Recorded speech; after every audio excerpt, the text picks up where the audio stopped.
Have you ever woken up from a dream so wild and vivid that it made you question reality? Well, I had one of those, except mine wasn't a dream. It actually happened. Believe it or not.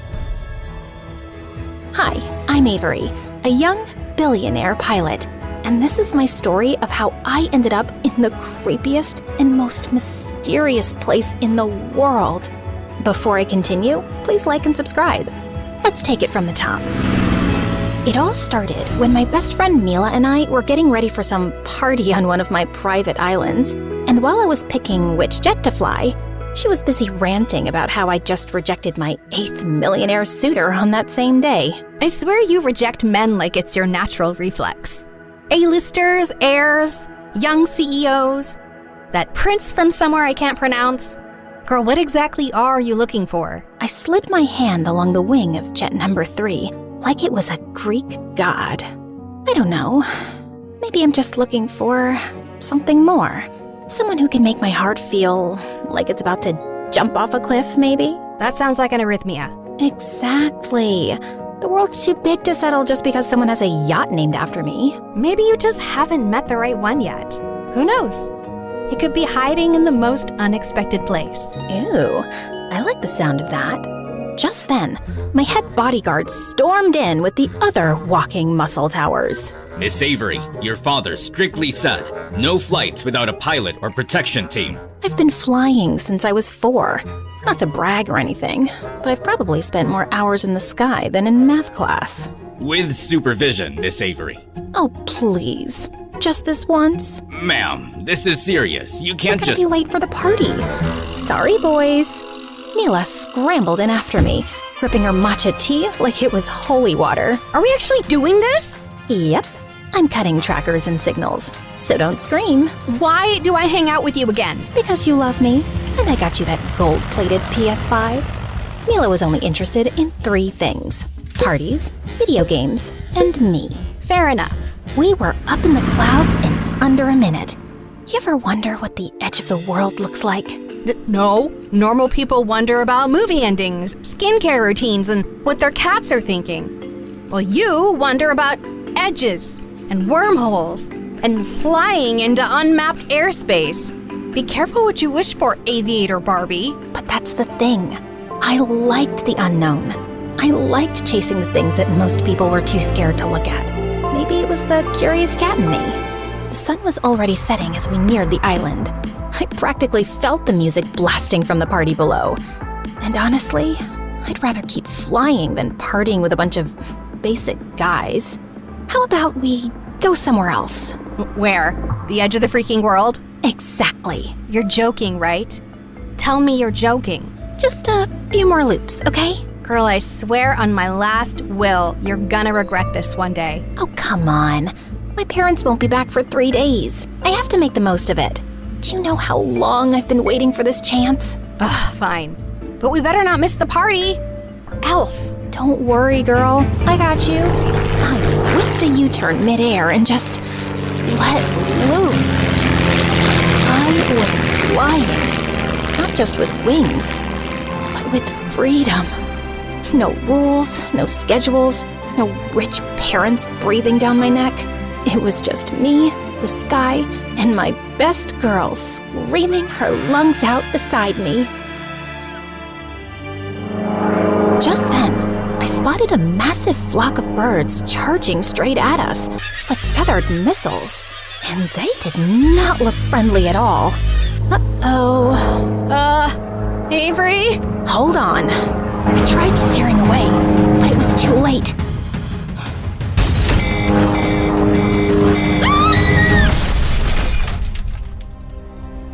When I opened my eyes, I wasn't in my jet anymore. I was lying on the grass, in the middle of nowhere. I sat up and looked around with my heart pounding in my ears. No Mila, no jet, just weird-looking trees, starlit ruins, and some moon statues everywhere.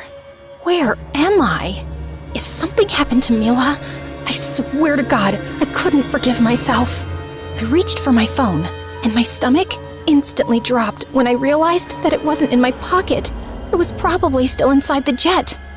If it still existed, I scrambled up and immediately heard the saddest squish under my designer boots.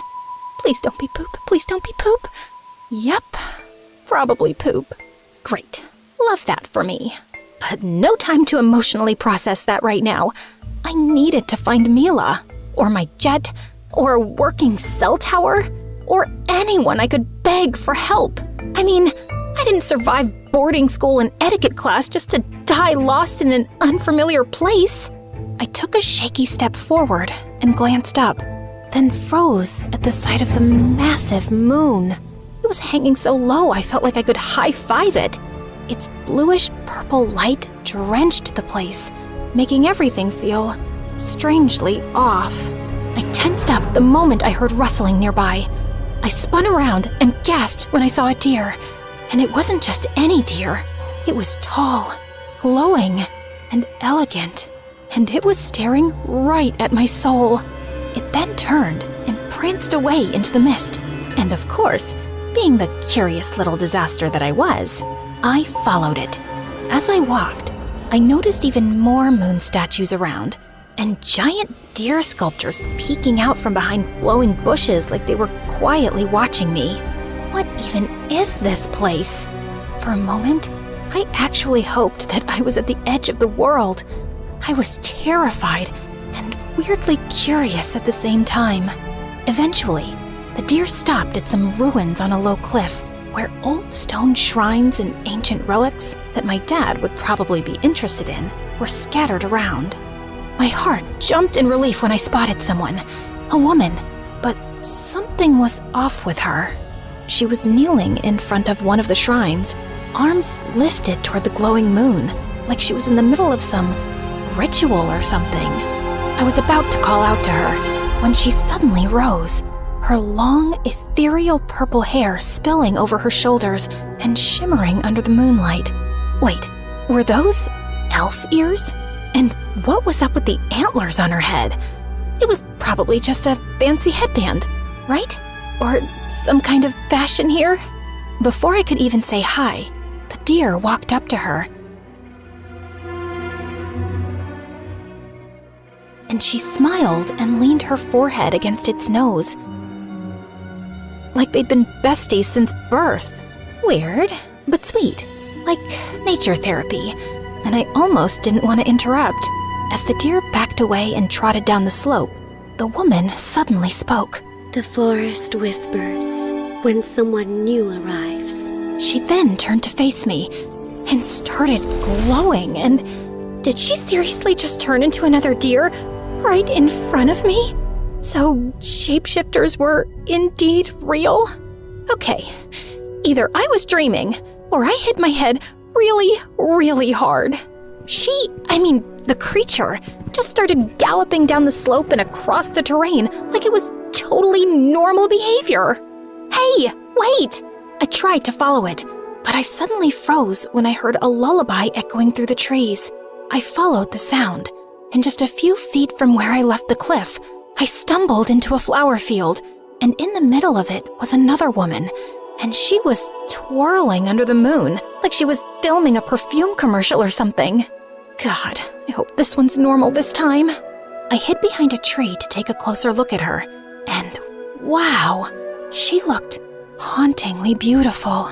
No antlers this time. Just a lacy eye mask and a stunning dress that was giving Dior or Valentino vibes. Not gonna lie, she was mesmerizing, and I just couldn't look away. Just then, she tilted her head toward me and smiled, like she knew I was there all along, even with her eyes closed all this time. Hi, sorry, I didn't mean to crash your, midnight flower ritual thing. Super pretty, by the way. But yeah, so I just literally fell out of the sky and I'm lost and possibly hallucinating. I was just wondering if you have a phone, or you could at least tell me where I am, because I would really love to— You heard it, didn't you? Heard what exactly? The moon's lullaby. Wait, that wasn't You singing? I used to be the only one who could hear it. She paused, and in a split second, she was already right in front of me. Until you showed up. My soul instantly left my body. Like, how did she even... There was no walking involved. The moment I blinked again, she was gone. Before I could even process what the heck just happened, creepy, shadowy, reddish figure suddenly stepped out from the dark and lunged at me. Screaming, I started running for dear life. At this point, I was sure I had to be dreaming, because if I wasn't, then what in the world were those things? When I finally lost them, I crashed into a mossy statue and ducked behind it. Through the fog, I saw moon statues, more relics, and gravestones.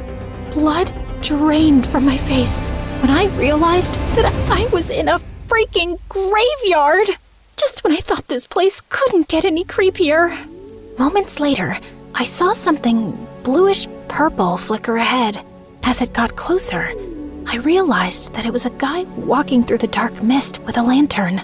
He had a long black overcoat, gloves, and boots, and his lantern pulsed with a cold, steady glow that somehow made the darkness lean back.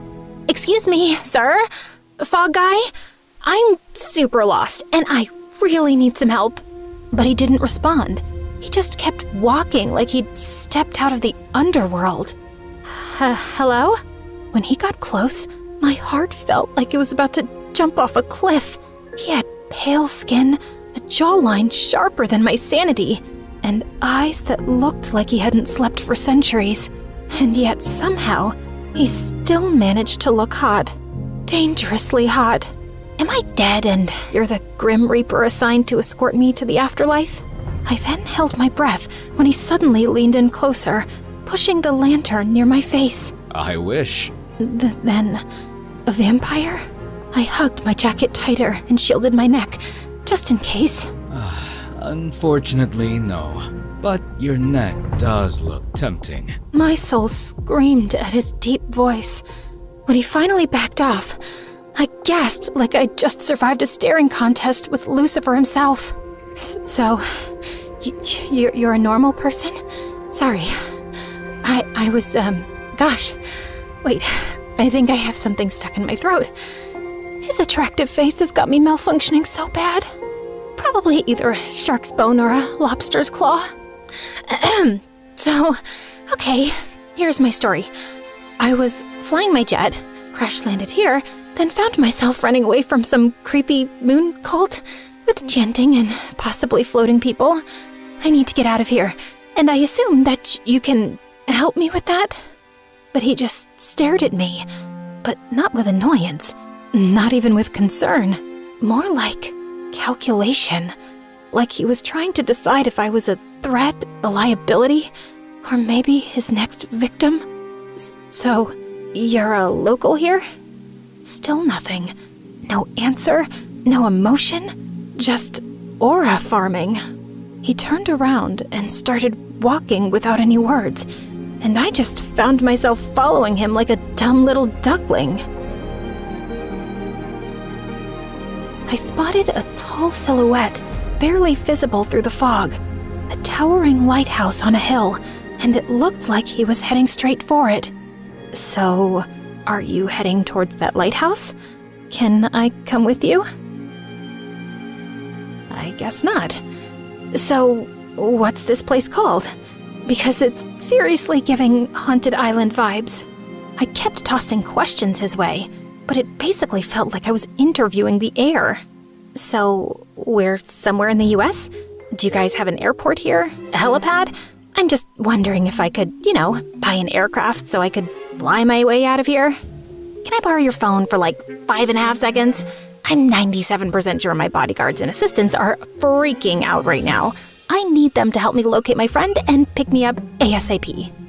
Any chance there's a boba tea place nearby? And a spa? Gosh, my feet are killing me. He totally screamed danger, but I was desperate at this point. You own this place, don't you? Finally, he acknowledged my presence again. I guard the borders of this dying land from outsiders. like you. Outsiders like me? Do I look like a serial killer to you? He scanned me from head to toe and scoffed like I was the worst thing he'd seen all day. Excuse me? More like a lost soul stumbling through things she cannot comprehend. Ouch. That sounded poetic and insulting. That was the intention. Could you at least tell me your name? Names are a luxury. Oh my god. That's exactly what someone named Vladimir would say. Call me whatever helps you sleep at night. Okay, sir, whatever helps you sleep at night. Bit long for a name, though. Maybe I'll just call you... He shot me a death glare, and I should have been scared, but I blushed instead. What in the world is happening to me? Keep talking and I'll make you sleep. Permanently. Did he just casually threaten my life? Okay, chill. Zipping it. Mouth sealed. Muted. He glanced back at me again, and this time, he was looking past me, over my shoulder, like something horrifying was creeping up behind me. What's going on? I slowly turned and gasped at the sight of those shadow creeps slipping out of the mist. They were the same entities who had chased me earlier. But before they could get close, Graveyard Hottie suddenly stepped in front of me and raised his lantern like it was a sword. You're looking for the wrong person. Now, be gone. His lantern suddenly lit up, and a cold light cut through the fog, making the creeps scream and disappear like smoke. Did he just save my life? I was still in shock when he leaned in closer again and whispered something to me. If you want to stay alive, then stay out of the dark. Got it? Got it. Before I could even ask him about the context, he suddenly stepped into the fog and disappeared. Wait! Hey! Where are you going? I ran and searched for him everywhere, but now he was gone. Ugh, I didn't even get his name. Will I ever see that Graveyard Hottie again? After a brief mental breakdown, I decided to keep going and wandered until I reached the edge of the woods, where there was a quiet stretch of water and a tiny old rowboat tied to a post. Oh my god! Is this finally my getaway ride? I climbed in and instantly regretted it, because when I tried rowing, it went sideways, then backwards, then I nearly flipped over. My muscles were not built for this. Why didn't I take boating lessons again? Eventually, the boat bumped against another shore, and I almost kissed the ground out of relief. Before I could even explore the place and find some help, a group of terrifying creatures suddenly appeared out of nowhere and started cornering me. Okay, at this point, I was 200% sure I was dreaming. I closed my eyes, held my breath, and braced myself. Maybe after this, I'd finally wake up from this nightmare. I woke up to the smell of bleach and metal. The lights above flickered, and something dripped nearby. I tried moving, only to realize that I was strapped to a surgical bed in a hospital gown. Okay, so apparently those creatures actually hospital napped me. Just as I was hoping for the Graveyard Hottie to come and save me, the door suddenly hissed open, and a creepy surgeon walked in. He had slicked back blue hair and a creepy mask that covered half of his face. Oh, and he was holding a freaking drill. Totally normal. Awake at last. Who the heck are you? And why am I dressed like I'm about to get dissected? Curiosity demands sacrifice, and you should feel honored. Whatever you say, freak show. Touch me, and I swear my lawyers will erase your entire bloodline. From society. Legally, of course. You're still young, but already quite stubborn. He reached for a metal tray, filled with shiny tools and syringes. Since you asked, I'll be frank. You have nothing to worry about. Under my care, you'll receive the most advanced and effective treatment. I will personally supervise your recovery. What does that even mean? I'm not sick or broken or whatever. Ah, but that's where you're wrong. You're in my sanctuary now, a facility for correcting flaws, for perfecting minds, for studying consciousness. He picked up a syringe, and the second that needle glinted under the light, my soul left the building. I assure you, you'll be my next successful experiment. Let me go, you psycho! Let's play around with your brain. Just a little. You'll be amazed at what's hiding inside. Just as he reached for me, the double doors suddenly slammed open, and a young boy wearing a traditional-looking hat and outfit wheeled in a huge oxygen tank. Apologies, Doctor. I heard you needed more air. You! Without any warning, the tank suddenly exploded, filling the room with smoke and gas.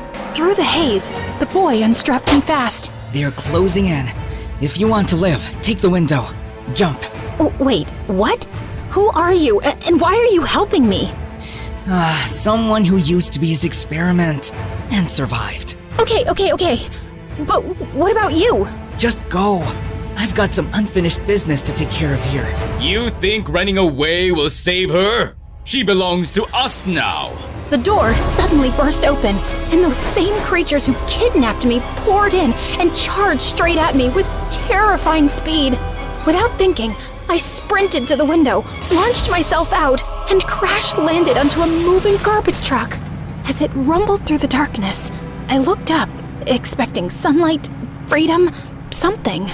But to my surprise, the moon was still there, just smaller and duller now. Eventually, the truck stopped and ejected me like trash.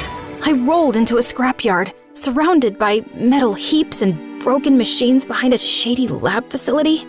I started looking for something that could help me get out of here. And while digging through the scrapyard, I finally spotted something. A busted-up electric scooter. Just as I was about to hop on, someone blocked my path. A young girl who looked like an evil porcelain doll. Where do you think you're going? Home? Is there any problem with that? I do have a problem with that. Great. Another freak. I see it in your eyes. You're scared and thrilled at the same time. How did she know that? You're running on unstable emotions, easily corruptible. But don't worry, I'm here to optimize you. Baby girl, what exactly are you gonna do to me? You look like you're just waiting for your mommy to come pick you up. That's cute. But you see, I don't handle trash myself. She pressed something on her tablet, and behind her, a massive silhouette rose from the shadows, with glowing eyes and whirring joints. Is that a freaking robot? My little friend here removes errors, and you, unfortunately, qualify. Just as the robot lunged at me, I yeeted the scooter straight at it, but it only bounced off like a sad little paper plate. Right as it raised its claw to squash me like a poor little bug, a long and massive beam bar suddenly crushed its arm with a sickening crunch. I looked up and instantly forgot how to breathe. A blonde guy with a face card so powerful it could make women across the globe bark, and a jawline sharp enough to bankrupt the diamond industry. Oh, my modern knight in shining armor. Who is this guy? You all right? Hang in there. Let me just finish this real quick. I opened my mouth, but nothing came out. My brain was buffering harder than hotel Wi-Fi. By the time I blinked, the creepy porcelain doll girl and her deathbot had vanished. Well, gotta give them credit. Fast feet. Just when I thought the coast was clear, those terrifying creatures suddenly emerged from the alleys. Ugh, can't these weirdos just leave me alone? I don't think they're here to have a friendly little chat. Let's move. Before I could even react, he scooped me up like a duffel bag and bolted into the fog. I was screaming my lungs out as they reached for us. But this guy had insane speed and reflexes. And somehow, while he was carrying me like I weighed nothing, he still managed to beat up some of them with his precious beam bar. When we finally outran them, I was this close to puking all over his boots. All right, we're clear. You okay? That was actually such an insane experience. Thanks for saving my life. Not a problem. I came here for you. You came for me? Well, my duty is to save and protect everyone in need. Of course. Sorry for all the screaming earlier. The blood was pooling in my brain and I saw my life flash in 4K. Fair enough. Let's get you home. That's when I noticed we were at a port, in front of a ship. Wait, is this your ship? Am I finally going home? That's right. Come on. We boarded, but I couldn't shake the paranoia crawling in my chest. This guy was just too perfect, like he was sent here just to save me. But why? What's in it for him? Listen, I've had a rough week with different entities. So, just to be sure, are you here to actually save me, or, I don't know, harvest my organs or something? I already did the first part, didn't I? Right. As we finally boarded his ship, I realized that I needed a full spa day. I asked him if he had a bathroom and spare clothes because if I didn't get out of this gross hospital gown, take a bath, and brush my teeth ASAP, I swore I was gonna lose my mind.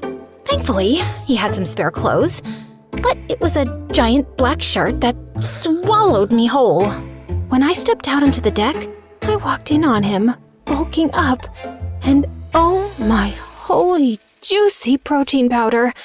Look at those muscles and veins. Wow, my shirt's way too big on you.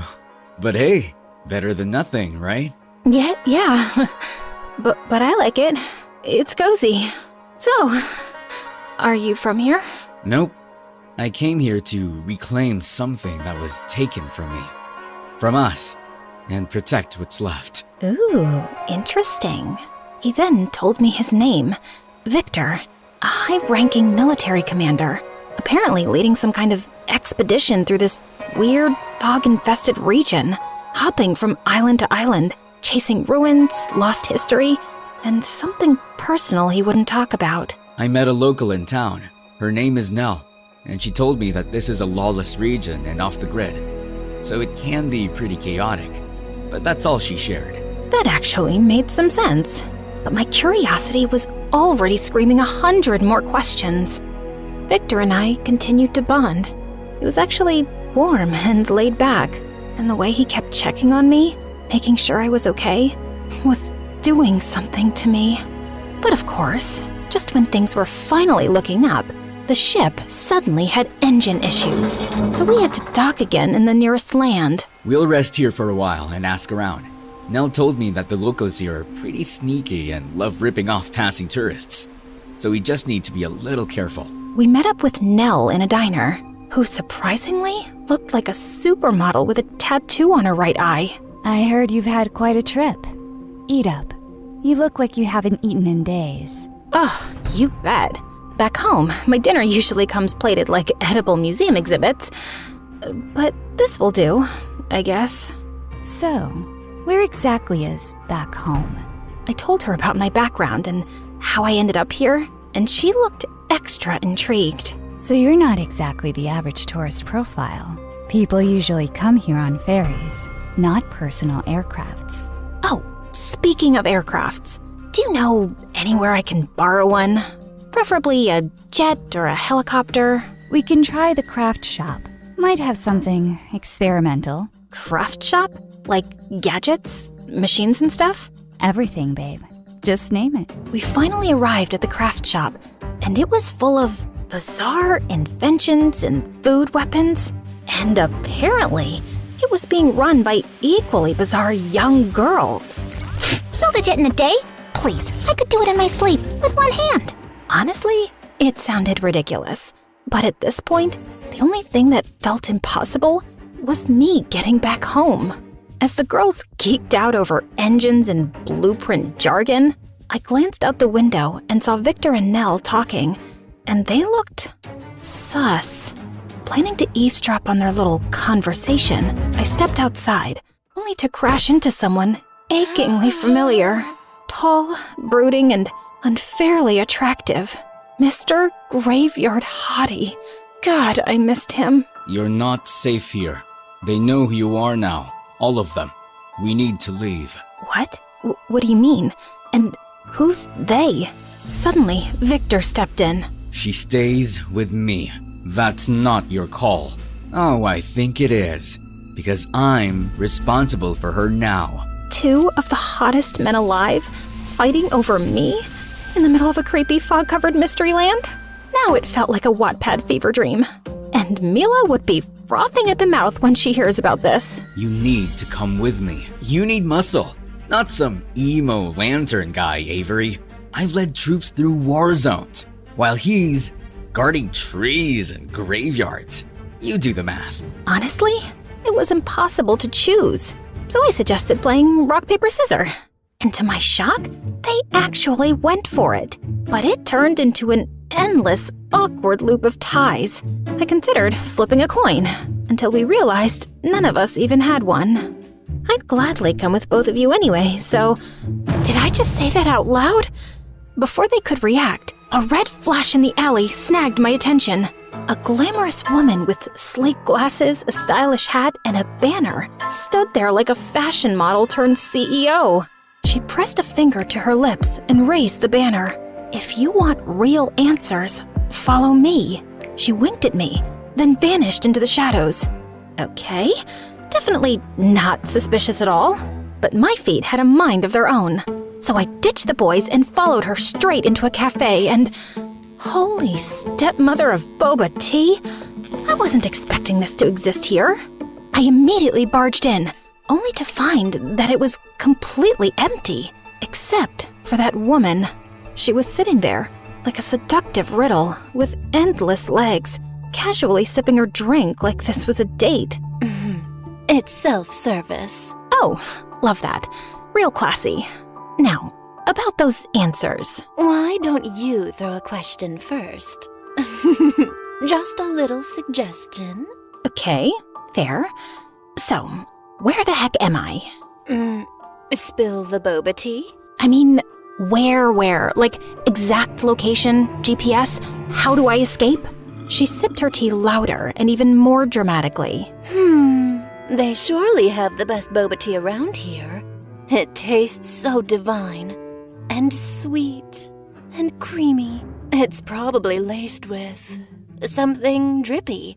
Like a special honey made from paradise and... Look, I'm here because you promised me answers, not some boba tea review. As if testing my last nerve, she started taking selfies with her tea. Serious question, are you trying to help me or mess with me? Apologies. Can't a woman have a little fun? Anyway, before we get serious... She took her drink and strolled toward me like she had all the time in the universe. I then held my breath as she leaned in, way too close. Seriously, what was up with this whole town or whatever? Why was it full of insanely attractive men and women, aside from those freaks and psychos, of course? Try this one first. I took a sip and realized that she wasn't lying about her boba tea review. I knew you'd like it. Anyway, have you considered being a pop idol? With that face card and body tea, I can make you global. Are you recruiting me or giving me answers? Both? Anyway, I've heard your family owns quite a few islands. Think I could have, say, 3? Strictly for my child's private playground. Wait, she has a kid? And how does she know that? Miss whoever you are, I'm this close to losing it. I just want my jet, my best friend, and a 14-hour spa day, and to go back to a life where my biggest problem was choosing which designer sunglasses to wear. I got up, ready to leave, when the doors and windows suddenly slammed shut, trapping us in. It's them. Which one? There's a lot of lunatics in this place. You're probably confused. Being in a place that promises new secrets and answers long buried in time. And where people from different places come chasing power, riches, and control. Everyone wants a piece of you. Some to protect you and use you at the same time. Some to own you. Some to experiment on you, and others to erase you. What? Even the ones who saved me? The ones I kinda trusted? Tragic, isn't it? Then how do I know you're not one of them? She just sipped her tea again and shrugged. That's your call, sweetheart. What is this all about anyway? And what exactly do they want from me? Your arrival just made things even messier. You're carrying something none of them planned for. You just made me even more confused. What even are you? Spy, cult leader, crazy vlogger, rogue journalist, boba witch? Oh, darling. I just like knowing how the story ends. Then I want a jet so I can go home safely with my best friend. That's how my story ends. Well then, your answers await, as promised. It's right beneath us. She then tapped her heel on the floorboards. Wait, was she serious? Quickly now, they're coming. And they're not here for the boba tea. Just then, the whole cafe started to shake, and that was my cue. I flung the hatch open, climbed down, and found myself in some kind of underground cave. I was completely lost until I spotted a jet up ahead. Finally! Sweet, glorious escape. I took off running, only to stop dead in my tracks when I realized that it was just a toy. A stupid little model jet on a stand. And then I heard the echoes of that woman's laughter from above. I knew she was sus. She freaking tricked me, crazy witch. Suddenly, a beam of moonlight burst through a crack in the cave ceiling and hit me square on. I suddenly felt weird. What's happening? Just then, everyone started showing up from every direction, completely messing with my head. The prophecy lied. It wasn't supposed to be you. I was chosen to be the new moon, and not you. I am the true vessel, and that light belongs to me. You are the perfect subject. I must know what you truly are. Utterly risible. You carry the moonlight, and with it, you can save what's left of us. Come with me, Avery. This region's balance depends on you. Let me protect you before they twist what you are. Just shut up, all of you! And don't come any closer! Just then, I heard another woman whispering in my head. You don't owe them anything. Just keep shining, Avery. And just like that, I snapped back.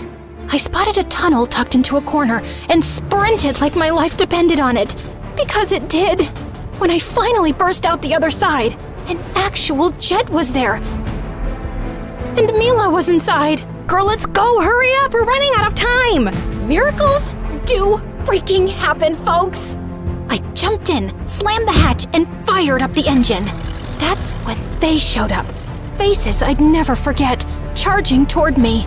But they were too late. I had already launched into the night sky. No one owns me. I'm done being told what to do. I'm my own person, not your freaking vessel or whatever. So guess what? Bye, freaks. Freedom, at last. I jolted awake to the sound of beeping machines and blinding hospital lights. Sweetheart? Oh my god, honey? She's finally awake. There you are. You better have a good excuse for scaring us like that, young lady. While I was still processing the emotional mess of seeing my parents again, someone else walked in. Mila. Her arm was in a cast, her eyes were glassy, but she was smiling, and I felt super relieved. Welcome back, Aviator Barbie. That's when it hit me. It was all indeed a dream, and I finally woke up. So apparently, I survived the crash, but fell into a coma for 3 months. And after the crash, Mila got us help, even with a busted arm, and screamed until rescue found us. Later, when it was just the two of us, I finally spoke. I'm sorry, Mila. What for? You were right. I was too curious, too reckless, and it got us here. But we're alive, aren't we? Yeah, and I had the weirdest dream ever. Oh? Spill it. And I did. Every juicy, terrifying, ridiculous, romantic detail. Wait a minute. Your dream sounds familiar. You say that like you've had the same one. No, dummy. Remember the game I've been playing lately? You play a lot of video games. Genshin Impact? We literally watched the trailer of the new update the night before the accident. The place in your dream, it sounds like Nod Cry, the newest region in their world. She opened her phone and played the trailer again, and my jaw dropped. The dark mist, the lighthouse, the glowing moon, the town, everything. My whole dream was literally there. But more than that, so were they. Just in their video game versions and aesthetics. Dive into the immersive world of Genshin Impact, the open-world action RPG where you explore, battle, and uncover the secrets of Devat across PC, mobile, and console, all seamlessly connected. On September 10th, version Luna 1 arrives with a massive update, the mysterious new region Nod Cry, and the most important story chapter yet, revealing long-awaited truths about the heavenly principles, Fatui, and Aether and Lumen. To celebrate Genshin's 5th anniversary, enjoy a free 5-star character, exciting challenges and minigames, tons of free pulls, and more. The Wish banners feature Lauma and Nahida, followed by Flynn's, Yolan, and newcomer Aino. Ready to explore, battle, and uncover the truth? Click the download link now and use your exclusive gift code to get a head start into that. I stared at the screen, amazed and traumatized at the same time. Was it really just a dream? Or something more? Either way. Okay, that's it. Give me the freaking game. I need to try it. I need to meet them again. Welcome to the fandom, girl. And just like that, I was ready to dive back into all those wild adventures.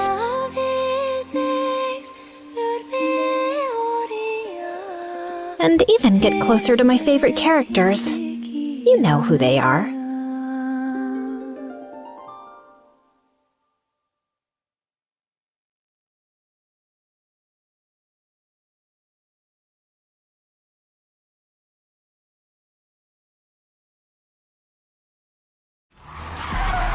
I zoomed past other cars, my foot hitting the accelerator at every turn, as my friend Vanessa screamed for her life. Just then, I saw this police car tailing us and pulled to the side. Just do as I say, okay? Like I have a choice. Shut it! Oh, hey, officer. Was I going too fast? May I see your license, please? Oh, sure, Officer Cutie. It's Curie. Oopsie, my bad. You know, I had this dream last night that I was stopped by a policeman, and we went to this cute place by the ocean and shared a cold latte, since it's so hot these days. I mean, talk about global warming. You think it's getting hot in here? I think it is. What do you think, Vanessa? I think you should shut up. I think so too. Now please step out of the car. Really? None of my flirting worked, huh? Then I guess I have no choice but to do this. And I stepped on the gas and sped the car away. Hi everyone, I'm Sage, and I'm about to tell you how I messed up my life. But before we get into that, please like and subscribe to MSA. I lived with my single mother and my twin sister Zoe in a small apartment in downtown New York. We didn't know anything about Dad, except that he was a loser who turned his back on Mom and left her totally heartbroken. One day you're going to come back crawling and begging for forgiveness, and I will spit on your face and make you cry. Mark my words! That never happened. And Mom never found her true love again. That didn't stop her from trying, though. She worked as a receptionist at this fancy resort outside town, where she met tons of new people. Every month, she would date some new guy who would break her heart, and she'd become a sobbing mess. Like this one time, when Zoe and I were 10, Mom started dating this Italian guy who left her because her pasta was too salty. It's garbage. At 13, there was a biker guy who thought it was a cool idea to teach Mom how to ride a bike. Needless to say, Mom fell, broke her arm, and couldn't work for weeks. And then, a year later, Mom met this Indian guy who even moved in with us. Take a deep breath in. Now exhale. Now inhale. Now inhale and exhale at the same time. It's 5 in the morning, dude. Can we speed this up? Yoga is all about patience. The more you practice it, the better you get. Now, let's try again. Ugh, so annoying. But Mom thought he was perfect and sold off her jewelry to invest in his stupid yoga retreat. But he just pocketed all the money and disappeared without a trace. How could I be so stupid? We were planning to set up this cute bakery next to the yoga retreat. He'd teach yoga and I'd bake cookies. You know yoga's a form of exercise, right? Cookies are kind of counterproductive. Ugh, why are you like that? Like what? Smart and practical? No, mean and heartless. Can't you see Mom's in pain? Maybe I was a bit heartless. Growing up poor makes you accept reality in a harsh way. But with Zoe, it was different. She was Delulu. Thanks to Mom and her awful choice in men, she grew up thinking that the only way to have a good life was to get your hooks into someone rich and successful. I was reading this fashion blog and they said if I sleep with a clothespin on my nose, I'll get the perfect upturned nose like most rich people have. That's the stupidest thing I've heard. Your nose is just fine. Can't hurt to make it better. And what do you know about fashion and skincare? She even tried poking her cheeks with pencils so she'd get dimples. When that failed, she turned to stupid home remedies. It's just getting worse before it gets better, right? What do I know about fashion and skincare? So, yeah, Zoe and I were poles apart, and Mom was always weird. And things just got worse when we turned 18. Mom met some guy at her resort, fell in love, and a week later they got married and moved to Spain. She promised to stay in touch, but all we got were a few bucks and occasional phone calls. With bills piling up, Zoe and I had to pick up housekeeping jobs at the resort. The pay wasn't great, but it was enough to cover school. We even got a room to stay in, which was a huge downgrade from our apartment. Okay, we need to make this work. Zoe, you take the broom and I'll dust the shelves. I just got a manicure done, so count me out. Where did you get the money? Wait, have you been using my savings? Yeah, but think of it as an investment in our future. See, what if tomorrow I run into some rich bachelor who asks me out, then falls madly in love with me, and we get married? And when we move to our fancy new house, I'll even set up a place for you in the garage, where you can stay with your girlfriend and cats. What girlfriend? Your girlfriend, silly. You don't need to stay in the closet forever. It's 2024. I'm not gay, Zoe. I just don't have time for stupid boys. Now help me, or I'll make you sleep on the floor. The next few days were tough. I woke up extra early, worked my shift, went to school, came back, worked again, and passed out. But Zoe barely showed up at work and was more busy flirting with some guy or the other.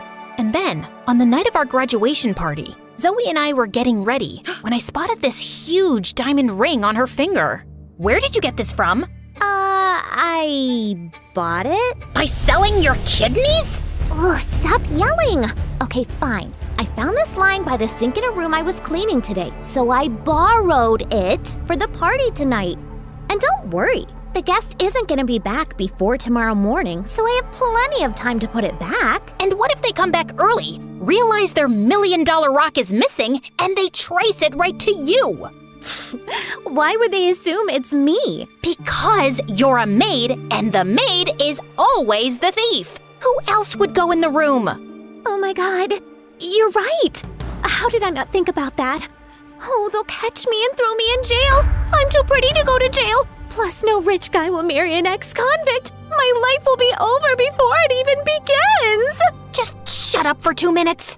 Zoe told me the room number, and I double-checked at the reception, and thankfully, the guest was still out. This was the perfect chance to put the ring back. So I tiptoed my way across the hall, popped out the master key, and was about to open the door, when suddenly, my eyes fell on the most perfect guy ever. His beautiful black hair matched his perfectly fitting tuxedo, and he radiated elegance and confidence with his walk. I was sure he was an important guest, but then he stopped right next to me. Almost there, scheduled to be ready on time. You're talking to me? Do you see anyone else around? Let's leave, shall we? Leave for... Our date? I'm Carter. Our dad set us up. Vanessa, I thought you had seen my picture. I went to see yours, but you're not on social media, and your dad said you hate getting photographed. But I have your room number, 709, so it's gotta be you. Unless you lurk around other people's rooms for some reason. No! Why would I do that? Of course it's me. I am she, Vanessa. And yes, of course, I've seen your picture, but you have one of those faces that isn't very memorable. A complete lie. Okay, we have a reservation at the pier. I don't want to lose the table. So let's go? I smiled weakly as Carter led me to his chauffeur-driven car. Had I just panicked and ended up on someone else's blind date? At one of the fanciest French restaurants in town? I quickly texted Zoe to go to the graduation party without me as we were led to our table. I was overwhelmed by the freaking number of forks on the table, and I couldn't understand anything on the menu. I just let Carter order for me, and we made awkward small talk and then fell silent. Good Lord, I'd never imagined a date with a gorgeous guy could be this painful. So, Vanessa's a lovely name. Yeah, I guess. I've never met a Vanessa. Except myself. I'm actually named after Venice. Do you like Venice? It's nice, yes, but I like skiing more. I travel a lot, actually. It's my way of taking a break. A break from what? You know, endless meetings, parties, interviews where I get asked a lot of dumb questions like what do I eat in a day, how much do I work out, how many girlfriends do I have, etc, etc. And I have to answer all that to keep up a certain image, of course. But this life can be very exhausting. You know what I mean? Frankly, no. You sound like you don't appreciate how lucky you are. What do you mean? I mean, look at that waiter, for example. He works his butt off every day trying to make just enough for his rent. You think his life is easy? But he still smiles and serves you. Isn't that exhausting? Maybe, but that's what he gets paid for. It's his job. So he's not allowed to be tired because he works for a wage? But you, riding around in chauffeur-driven cars, living in fancy houses, dining in the best restaurants, you can be tired because you have to attend a few meetings and answer a few questions. Don't you think that's a bit hypocritical? I hadn't really thought about that. Then maybe you should. Anyway, I gotta go. But you haven't even touched your food. I'm not hungry anymore. And I just left without another word and hailed a cab back to the resort. When I got there, I realized that I still had the ring on me. So I decided to give my luck a second chance and tiptoed my way to Vanessa's room, carefully avoiding all the cameras. I swiped the key, gently turned the knob, and walked in, when suddenly someone jumped on me and pinned me to the ground. Who are you? And why did you just sneak into my room? And why are you wearing my ring? Speak up! I will, if you just get off me. Thankfully, Vanessa agreed to listen, and I spilled everything about the ring, Carter, and the blind date. I thought she'd call security immediately, but instead, she burst out laughing. Do you have any idea how much I tried to get out of that date? Phew, you did me a huge favor. Does that mean you won't be pressing charges? That depends. You see, I moved to France with my grandma at 5 because my dad wanted to marry a kid-hating bimbo. But now she's left him, so he wants me to come back home. Problem is, I don't want to. I have my whole life in France, including my boyfriend Jean-Pierre, and Dad hates him. He wants me to date Carter or he'll cut me off. And since Carter thinks you're Vanessa, you'll just have to date him in my place. Wow, you rich folks are complicated. And I can't do that because it's stupid and I'm pretty sure that guy hates me. Really? Then why did he send me a text asking to meet him again? Listen, just make this Carter guy go away. What if I say no? Then your sister will rot in jail and you will lose this job. But what about my work? I'll pay you. Does $500,000 sound good? Sounds great. Vanessa and I shook on it, and that night, I couldn't sleep a wink thinking about how this money could change everything for me and Zoe. But I was pretty nervous about fooling some rich, powerful guy. I wanted to share my doubts with Zoe, but I knew she was a tattletale, so I kept quiet. And the next morning, Vanessa woke me up at 6 and told me that Carter was on his way to take me to a derby match. Is there a reason why I'm dressed like Mary Poppins' cousin?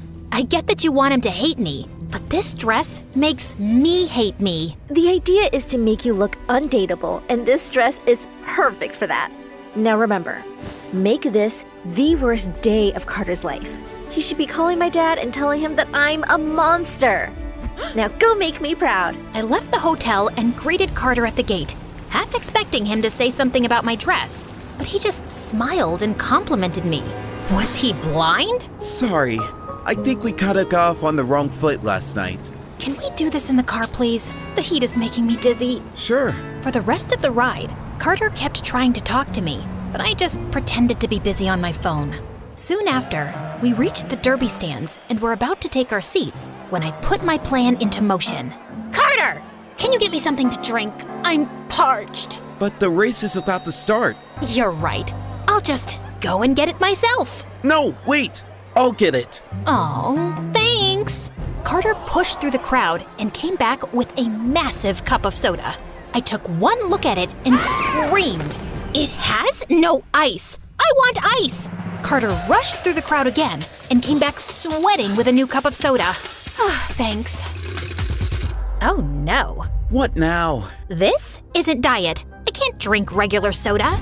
It makes me feel bloated and gassy. Get me a new one. Pretty please.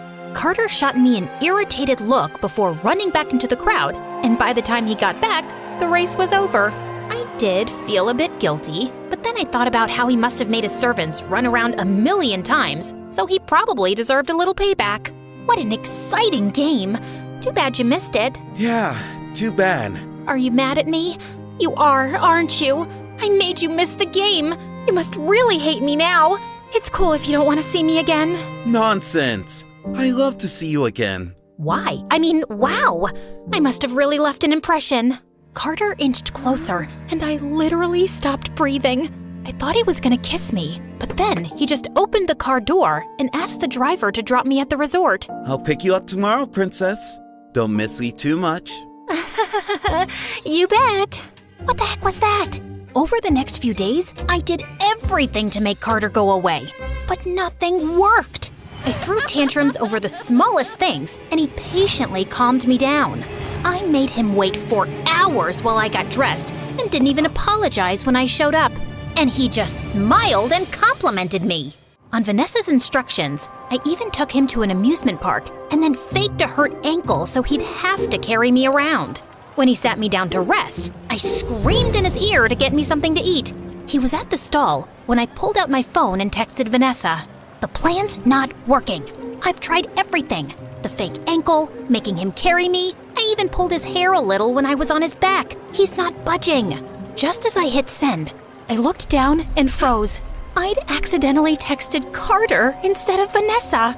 My heart raced as I scanned the crowd and spotted him walking towards me. He handed me the food and took out his phone, but I grabbed it before he saw anything. You're not allowed to see your phone till you feed me. It'll only be a minute. I think it's for my dad. You're always on your phone. You never pay any attention to me. I'm hurt, and all you care about is reading a stupid text from your dad. And with that, I threw his phone into a nearby fountain. Vanessa? Are you insane? What if he has something important to say? Guess I'll have to wait. Now wipe that frown and feed me. Eat it yourself. You're impossible, and I'm out of here. And he just turned around and left. I thought I'd managed to finally get rid of him when I reached the resort and saw him waiting outside with a bunch of roses. I didn't want any attention from the staff, so I dragged him to the side. What are you doing? I am so sorry, Vanessa. I was way out of line today for yelling at you like that. Please forgive me. Haven't you had enough? I mean, I'll think about it. Can you leave now? I'm not leaving till you forgive me. Fine, I forgive you. You mean it? You want me to get it tattooed? Thank you. I'll see you tomorrow. Great. And I ran inside before anyone spotted me. I had to do something before this guy drove me insane. So I asked Vanessa for help, and we sat down and stalked Carter online everywhere. One of his Instagram posts said that he hated water. So the next day when I met him, I pitched the idea of scuba diving. Scuba diving? Why would you want to do that? Because it's fun. Imagine the two of us, hand in hand, exploring the depths of the ocean. So romantic. How about we explore the depths of my swimming pool instead? We can still hold hands, and it's a lot more convenient. It's funny how you're talking, but all I can hear are chicken sounds. Carter's a chicken. I'm not a chicken. Then prove it. Carter reluctantly agreed, but the next day when we were out on the water, he said he just couldn't do it. As we stood there with me trying to persuade him, the boat suddenly lurched forward and we both fell into the water. See? It's not so deep and scary, is it? Just then, I noticed that Carter wasn't swimming. He seemed to be struggling to stay afloat. And then he started sinking. I quickly swam to him and helped him back onto the boat, but he'd passed out. I shook him, gave him CPR, and was about to give him mouth to mouth when he opened his eyes and coughed up water. Oh my God, you're okay. Wait, were you about to kiss me? I can lie back down. This isn't funny. Tell me about it. I'm the one who nearly drowned. You didn't tell me you don't know how to swim. I know how to swim. I just panicked because we're in the middle of the ocean. I told you I couldn't do it. I'm so sorry, Carter. You should be. Now, where were we? Yeah, I had my eyes closed and you're about to kiss me? Shut up. Once we were back on the main shore, we went to a cute diner and ordered burgers. Carter spotted a jukebox and played some of his favorite songs, but when I played mine, he fell silent. You don't like this song? No, I love it. It reminds me of my mom. She used to hum this to me whenever I was feeling low. I know I never say this, but I really miss her. I miss my mom too. Guess we're not that different, huh? You're way better than I'll ever be. Carter pulled me close, and as we swayed to the music, I realized he'd never looked so perfect. Under that spoiled exterior was a boy who missed his mom, and all he needed was someone to talk to. I wanted to be that person for him, but I also knew it wasn't gonna last forever. So I just melted into his arms and decided not to think about it. That was until I reached my room and reality slapped me in the face. Care to explain why you have such an expensive dress in your closet? It's not mine. I borrowed it from someone at work. Uh-huh. Then why'd you hide it in your secret spot in the closet? You went through my secret spot? That's abominable. Who uses words like that? Also, I don't know what it means. And you've been acting really weird these days. Just last week I saw you sneaking into the room late at night. Where were you? I went out for a walk, Mom. Now, if you're done interrogating me, I've had a very long day. Obviously, that didn't stop Zoe from snooping around, and with time, she only got more suspicious. I had to put an end to everything soon, so I thought I'd go and talk to Vanessa. But her boyfriend was visiting, and she was always busy with him. And I decided to wait. But then one day during a date, Carter told me he wanted me to meet his dad. Why? I mean, don't you think we're moving too fast? We barely know each other. I don't know about you, but I think I know you pretty well. Really? Like what?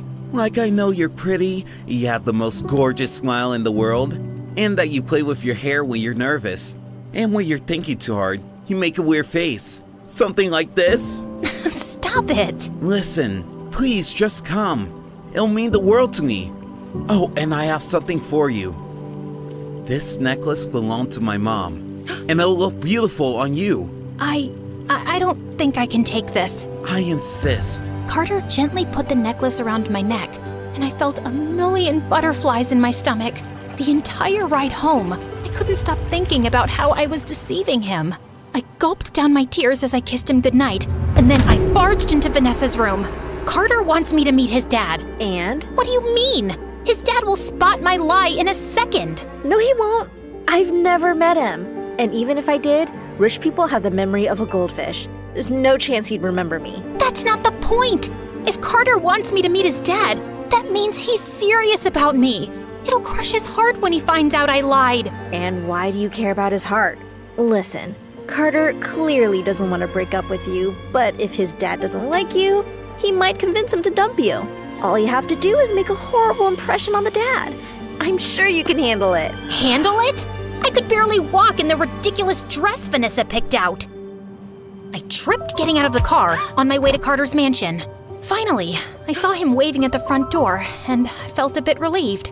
But then his dad joined us, and he stared at me with an icy stare. Dad, this is... Vanessa, I know. You don't look anything like your pictures. Yeah, I'm not very photogenic. By the way, it's so good to meet you, sir. And what a wonderful house you have. These paintings and sculptures are really one of a kind. What an exquisite collection. And then I leaned onto one of the statues, and it started wobbling. The next thing I knew, it toppled over and shattered to pieces. As I backed off in horror, I accidentally bumped into a waiter carrying a tray of shrimp and landed right on my butt. Every eye in the room turned to me, and I quickly got up and bolted to the washroom. As I was cleaning up, a pretty girl walked in. It was Sophie, Carter's ex. I recognized her from my online stalking sessions. That was one heck of an entrance. I'm Sophie, by the way. Carter must have mentioned me. Actually, no, he didn't. Can I help you with something? Just wanted to see Carter's new catch. And also, there's something you should know. As Sophie talked, my heart sank, knowing that I'd probably made the biggest mistake of my life. I could barely process what she'd told me, and I ran off from the party without telling Carter. By the time I got home, I was so exhausted from all the overthinking, I immediately passed out. When I woke up the next morning, my phone was buzzing and Zoe wasn't around. I found out why immediately.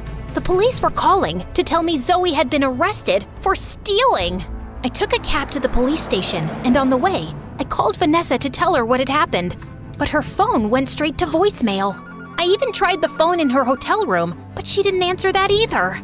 I rushed into the police station, only to find Carter talking to the police, with Zoe standing next to him. Oh, thank God. I was beginning to think you'd never show up. Now, before these people lie to you, let me just tell you that whatever I did it for Mom. Who's Mom?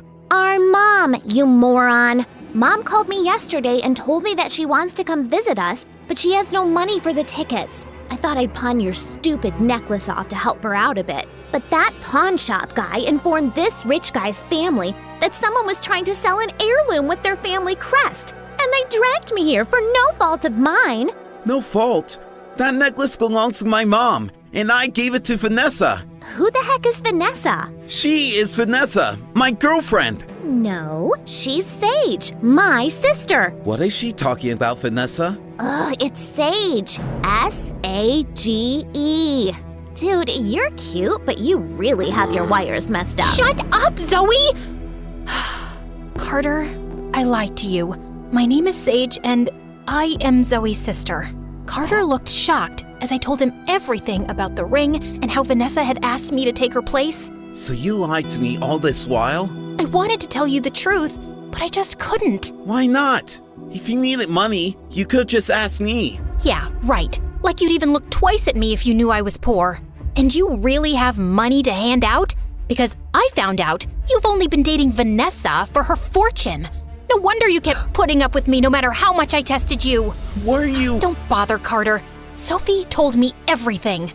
Carter's only after your money. He screwed up a big business deal, and now his dad's forcing him to marry an heiress to save their business. They need your dad to invest and bail them out. How do you know that? My dad told me. He's business partners with Carter's father. Trust me, I have no interest in Carter. I'm just helping a girl out here. And you're just going to believe her, without giving me a chance to explain myself? Well, is she lying? No, but... Then there's nothing left to say. Look, Carter, we both lied and we're both wrong. The only difference is that I lied for my family and you lied out of greed. And I agree that there were moments where I got carried away, but now I'm back to reality. I'm pretty sure you don't care about me much, but if you do, even a little, please drop the charges against my sister. She's the only family I've got. I must have struck a chord with Carter because he took back his complaint and Zoe was released soon after. But the news of her arrest reached the resort manager and we were both fired on the spot, which was fine. I was done with that place anyway. Zoe and I moved to a small apartment and decided to start our life from scratch. We found jobs at cafes and this time, Zoe stuck to her promise to work hard. She seemed to be actually sorry for all the trouble she'd caused me. And while it was difficult to not think about Carter, I had to push him out of my mind and move on with my life.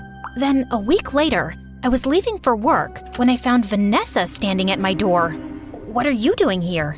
The night you were at Carter's place, my dad showed up and told me he didn't want me to see Carter anymore. He didn't give me a reason, except that he didn't trust Carter's dad and that he was okay with my relationship with Jean-Pierre and just wanted me to come home. That's a relief.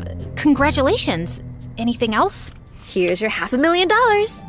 I'm a woman of my word. I didn't exactly do the job, and I don't want money for tricking someone. It didn't bother you before. I guess you must have fallen in love with Carter. No, that's not it. Well, that's too bad, 'cause Carter's in love with you. He called me to yell at me for making him fall in love with the wrong person and how he can't get over you. He doesn't love me. He was just after your fortune. That's why he put up with me for so long. Something tells me you haven't seen the news recently. Carter officially resigned from his dad's company. I think his dad forced him to be with me just for money, and he was under a lot of pressure, so he agreed, but it looks like he doesn't care that much about money now. Oh, he also announced he's taking care of the student loans of waiters working in 20 restaurants in this town. I don't know what that's about. I don't believe it. Vanessa showed me the news article, and I was shocked. Oh God, Carter really loves me? I have to tell him how I feel too. But he's moving to his mom's place in London in like 3 hours. Then we have to be quick. You have a car? Duh. You think I walked here? Of course I have a car. But it's a little slow. Seriously? I can crawl faster than this car. Told you he's slow.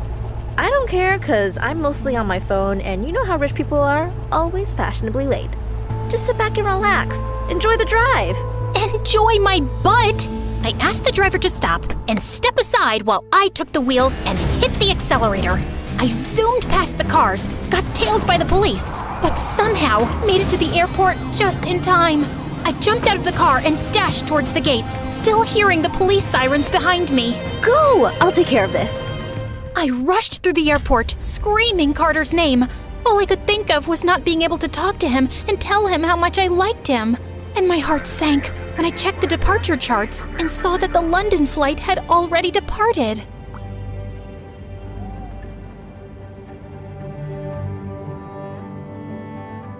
Hi. I met Vanessa. I can't believe you gave up everything and you're poor now. Well, I'm still not poor.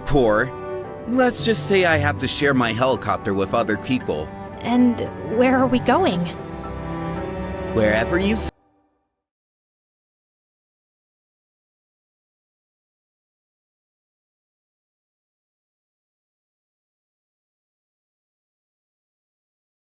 Hi, I'm Tara from California, and boy, do I have a crazy story for you. When I was born, my mom was so bummed out. She cried. All I ever wanted was a boy so he could grow up and make money for me. And all I get is a stupid girl. Once when I was 3, she took me to the park and tried to exchange me with a boy. The kid's mom was so mad, she called the cops. Mom grabbed my hand and ran out. When we got home, we found out Dad had run away with some younger girl, and Mom and I were alone. I was sad Dad was gone, but Mom was traumatized.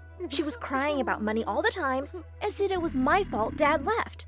Around the same time, something else really weird started to happen. Sometimes, when I said or heard certain words, I tasted things. One time, Mom's friend Mary was over, and whenever Mom said her name, I tasted strawberry ice cream. I jumped onto Mary's lap and licked her cheek. Ew, you don't taste like your name. Who asked you to lick me, weirdo? And what do you mean? But I couldn't really explain it. One day, Mom was going on and on about some guy Bob at work. And every time she said Bob, I gagged. Stop saying his name, Mom. It tastes disgusting, like raw eggs. Mom freaked out and took me to a doctor. And that's when I found out I had something called lexical gustatory synesthesia. That means I could taste words. At first I thought it was kind of cool, like a superpower, even though some words tasted horrible. But then school started and things blew up. On my first day, our teacher asked us to introduce ourselves to our desk neighbors. I was sitting next to the prettiest girl, who turned to me and said her name was Sarah. Before I knew it, I was puking all over her. She screamed, saying I'd done it because I was jealous of her dress because hers had Cinderella on it, while mine had Mickey Mouse. No, I just have this condition where I can taste words. And Sarah just tastes like stinky broccoli. I hate you, freak! After that, I became the official school entertainment. As soon as anyone saw me, they would yell all the words they knew tasted bad to me. Hey, Tara! Say mayo! Rock! Algebra! When I was in grade 8, everything changed. I was walking back home when I saw a girl from our class, Quentin, practically being yelled at by her chauffeur. Your old one was fired. I'm your chauffeur now. I don't even know your name. I'm Gilsberg. Now get in. Your dad wants to see you now. He said you were in danger. Quentin was about to sit in the car when I found myself running across the lot like a banshee. No! Quentin! Don't trust him! His name tastes like sweaty socks! I bet he's a criminal! Everyone around me started laughing, but the chauffeur looked terrified and immediately tried to get away. The security guard managed to stop him and had him arrested. He was trying to kidnap her. As the police took him away, he turned to yell at us. I'll get you some other time, you brat! You're lucky that stupid girl saved you! Quentin was in shock, but she threw her arms around me and said I was a hero. The next day, I was in the headlines. Everyone was talking about how I had saved a billionaire's daughter from a horrible crook. At school, there were reporters around my locker. They all wanted an exclusive interview with me. And when I got home, there was a huge bag of money waiting for me. Quentin's dad was so grateful that he'd sent it as a thank you. Mom was obviously thrilled. A few days later, when I got back from school, she rushed forward to hug me, saying she'd missed me so much. Mom, I saw you this morning. I know, but I let my baby girl leave without a hug. What if you didn't come back? You're so special, and I have a huge surprise for you. You're gonna be a star. Excuse me? Then she told me the craziest thing. I've spoken to a producer, and they are giving you your own show where people will call in every night. They will give you names to taste, and you can give them advice about their lives based on your powers. It'll be called The Tara Show. They're not powers, Mom. I don't even taste all the words. They don't mean anything. Well, those people don't have to know that. Come on, sweetie. Don't you want to make your poor old mom happy? At first, I wanted to refuse, but I did really want to make her happy, so I gave in. Overnight, I was whisked away onto a set. On the bright side, being on national TV changed my life at school completely. People actually sat with me in the cafeteria now. Girls would ask me to tell them what I tasted when they brought up names of people they had crushes on. I've had a crush on this girl, Emma. Emma tastes like cookie dough pancakes. You should totally ask her out. Life was good. Then one day, Quentin, who is now my best friend, rushed up to me and said, Tara, I need a huge favor. There's a new guy in my class, Nicholas, and I have the hugest crush on him. What does Nicholas taste like? I gagged on my lunch. Ew, it's like black coffee. I'd say stay away from him. She looked devastated, but said she believed in my powers and dropped the idea. One day during gym period, a popular jock who used to bully me was pestering me to go out with him because now I was popular too. Just then, a football came flying and hit him smack in the head. The jock yelled and let me go. I tried to see who had kicked the ball, but my savior was already leaving. I ran after him. Hey, wait! The guy turned in for a second, and I asked, what's your name? Why? So you would taste it and judge me? To say thank you. Thanks for helping me, but he'd already turned around and left. But he wouldn't so much as look at me. I once pretended to give myself flowers in front of him just so he'd be jealous. But he gave me this long, dark stare and walked away. But another thing was bothering me like crazy. Mom was constantly breathing down my neck. All she ever talked about was the show and the money. She even started making me skip classes to practice my craft. So one day, I snuck away from home to study in the library. As I was struggling with some math, someone took my pencil out of my hand and solved the question. It was that boy. That's when I had a brilliant idea. I'll pay you if you tutor me. For a minute, he looked at me with an intense expression and then brushed my hair out of my eyes. I'll do it for free. With that, he walked away, leaving me with weird little butterflies in my stomach. Later that night, as I lay in my room, someone tapped the window. I jumped up. It was him. I opened the window, and as I pulled him in, the two of us toppled to the ground, our faces inches from each other's. My heart was beating like crazy. Then he leaned in and kissed me. Can you tell me your name now? Oh, it's Nick. Suddenly, the door flew open, and Mom barged in. What's going on here? Mom, he's just here to help me with math. Math's math. I know what he wants. There's no way I'm letting anyone steal our money. These men are all gold diggers. And with that, Mom kicked him out. I was so mad at her. The next day when I got to school, Quentin came up to me and was still going on about the guy she liked. I felt really bad for her. But just then, Nick walked up to me, and as we kissed, all color drained from Quentin's face. She yanked me off Nick, dragging me to a corner. What the freaking fish, Tara? How could you do this to me? Do what? Kiss Nicholas! I can't believe you'd betray me like that. Betray you? That's my boyfriend Nick. And suddenly, I understood what a terrible confusion had taken place. Quentin's Nicholas was my Nick. I tried to explain, but she just pulled back and slapped me. Just because you're a stupid celebrity doesn't mean you can have whatever you want. I hate you, Tara. With that, she stormed off. I was devastated. The next day when I was going to the library, Mom stood in the doorway glaring at me. I told you to stay away from boys, didn't I? There's no way I'm letting anyone take that money. From now on, you're grounded forever. No dating. I was so upset that I just started yelling at her. You know what, Mom? I think you're really greedy. I'll date whoever I want, and I quit your stupid show. I'm tired of lying anyway. I'm no stupid psychic. When I got to school the next day, everyone was looking at me and whispering. The girls who'd come to me for advice looked at me angrily. Oh, look. There goes the lying freak. Liar. Such an attention seeker. What was happening? Then Nick marched up to me and said, I didn't expect this from you, Tara. What are you talking about? This, Tara. I saw you talking to your mom yesterday. Then Quentin thrust her phone into my face. It was a video of me yelling at Mom that I was lying on the show. Quentin had uploaded it, and now everyone knew. Nick, I can explain. Save it, Tara. I can't believe how many people ended up doing stupid things because of your games. You're a horrible person. I can't believe I thought I loved you. As he stormed off, Quentin turned to me and said, Revenge does taste sweet. Bye, bestie. The rest of the day was terrible. When I finally got home, I found out the producers had seen the clip and canceled the show. And Mom was so furious she'd packed up and left. First of all, she'd taken all her savings with her, including the money I'd saved up for college. I was devastated. My mom was a monster, and I lied to everyone because of her. But there was no use crying now. I had to fix it. So first thing, I got a job to start saving up again. At school, everyone was now ignoring me. I thought Quentin and Nick might start dating each other, but they both just went around looking sad all the time. I hated that I'd really hurt them. So one day at assembly, I walked onto the stage. Everyone started booing me, but I was determined. Hello, everyone. You all know me as the girl who can taste words. And I'm just here to say, I'm sorry. I've lied to all of you, and I've ended up hurting the people who mean the most to me. I hope you can all forgive me because I never meant to hurt anyone. I just got carried away. For a second, there was silence. But as soon as I got off the stage, Quentin ran up and hugged me.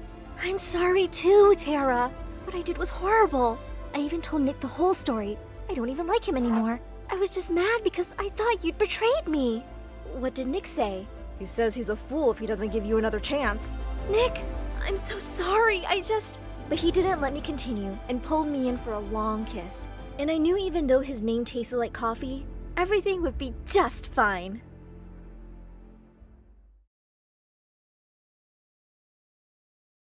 Hey, I'm Miley from Venice. Before you listen to my story, please click like and subscribe. Ever since I was born, my parents were just busy in their own world, and they sometimes forgot I existed. When I was 3, my parents were getting ready to go out for their anniversary dinner, but minutes later, they walked out the door and left me home all by myself. I ran to the window and started yelling out loud, and that's when they came back running. Oh God, what are you still doing here? You're making us late. But you forgot me, Mommy. Come on, no time to talk. Hurry up. This kind of stuff happened all the time. Then once when I was in 4th grade, I invited them for my annual day function. I was playing the role of a princess and was super excited for Mom and Dad to see me. But like always, they didn't show up. Ugh, I was so pissed. The other kids were taking pictures with their family while I was standing there all alone. And I finally lost it. I decided to walk back home by myself. As I was passing a sandwich stall, I saw a girl a little younger than me trying to steal a sandwich. Hey, no, you can't do that. Stealing things is bad. But I'm very hungry, and I haven't eaten for days. I saw tears in her eyes, and she did look like she was having a rough time, so I offered to pay for both our sandwiches. Her name was Lucy, and when I asked her about her family, she told me the most shocking thing. I don't have a family. I lived in an orphanage, but the caretaker was so evil. She made us work a lot and didn't even give us any food. So I ran away. It broke my heart to see her so sad, and I asked her to come with me. I have parents, not the best, but at least I can promise you a home. Besides, I've always wanted to have a sister. Suddenly, her eyes lit up and she hugged me. Later, when we reached home, I asked Mom and Dad to adopt Lucy, but they refused straight to my face. But Mom, I really want a sister. You guys barely have time for me, so... So you picked a thief from the streets? Not happening. They took Lucy back to the orphanage, and I cried my heart out. I wouldn't even eat or sleep, and I'd run off to the orphanage and wait for Lucy outside every day. Seeing me this way, my parents finally gave in and agreed to officially adopt Lucy. And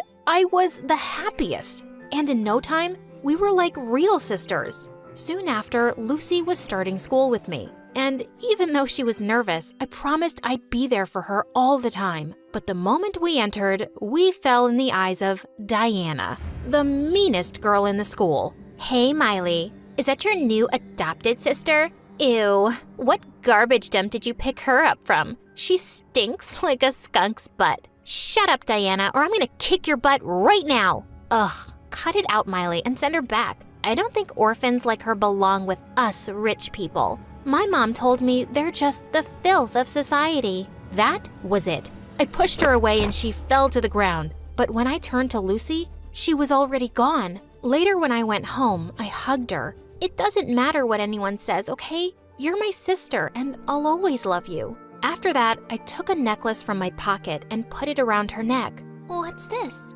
Open it. OMG, it's our pictures. You're the best, Miley. I love you. And I really loved her too. Days passed and I was always there to watch over Lucy. No one was gonna mess around with her as long as I was around. Then one day in 8th grade, we were given a math test when I suddenly looked up to see Lucy passing some sheets to Diana through the window. What the crackling crabs? I didn't want her to be caught by the teacher, so I kept quiet. But later when I went to the cafeteria, I saw Lucy at a table surrounded by Diana and her minions. What was this witch up to now? What's going on here? Leave my sister alone, you witch. No, Miley. She's my friend, and we're just having lunch together. Friend? Are you crazy? She's a bully. Stay away from her. Ooh, it looks like someone's really possessive. And it's not like I threatened her to hang out with me. She wants to be friends with the cool kids. What is she talking about, Lucy? You come with me right now. You're not staying with these girls another second. I tried pulling Lucy away, but she brushed off my hand roughly. No, I'm not going anywhere. And please, don't embarrass me in front of my friends. I'm not a baby. I couldn't believe my ears. My sister was fighting me for some bully? Later, when Lucy came home, I tried to talk to her, but she wouldn't listen. She's not bad, okay? She saved me from other mean girls in the washroom once and asked me to join her gang. Now I'm cool like them, don't you see? She's turning you into a bad person like her. I saw you helping her cheat today, Lucy, and that's not cool. But my words had no effect on her. And after that, she started hanging around with Diana all the time. She'd be carrying around Diana's books, bringing her food, wiping the table clean for her. It was so annoying. She even missed my birthday and went shopping with Diana. And when I saw her pictures on Diana's account, Lucy was carrying loads of bags after her like a maid. Why was she such a doormat? A few days later during recess, I walked into the girls' bathroom and to my shock, I found Lucy ripping a little girl's notebook and throwing them in the toilet while Diana and her minions were watching. What are you doing, Lucy? Have you lost your mind? Drop that book right now. Ooh, here comes the bossy older sister. She just wants to tame you and put you on a leash like a dog. Do you want that, Lucy?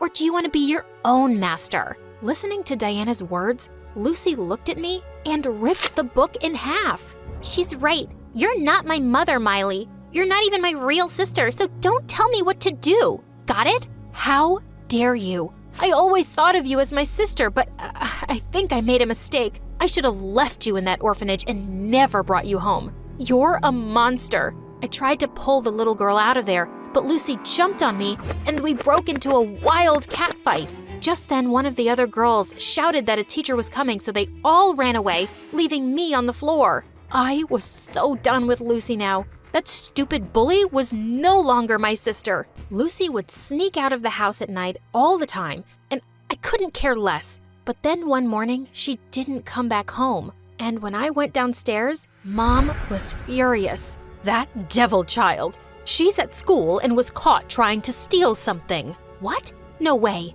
We immediately drove to the school and saw Lucy sitting in tears in the office. Diana was there too, looking bored. The security guards had caught Lucy stealing final exam question papers from the principal's office. But I didn't want to do it. Diana made me do it. Seriously? I don't even know your name. And how could I make you do anything? You're just some loser. And I wouldn't even keep you around to wipe my shoes.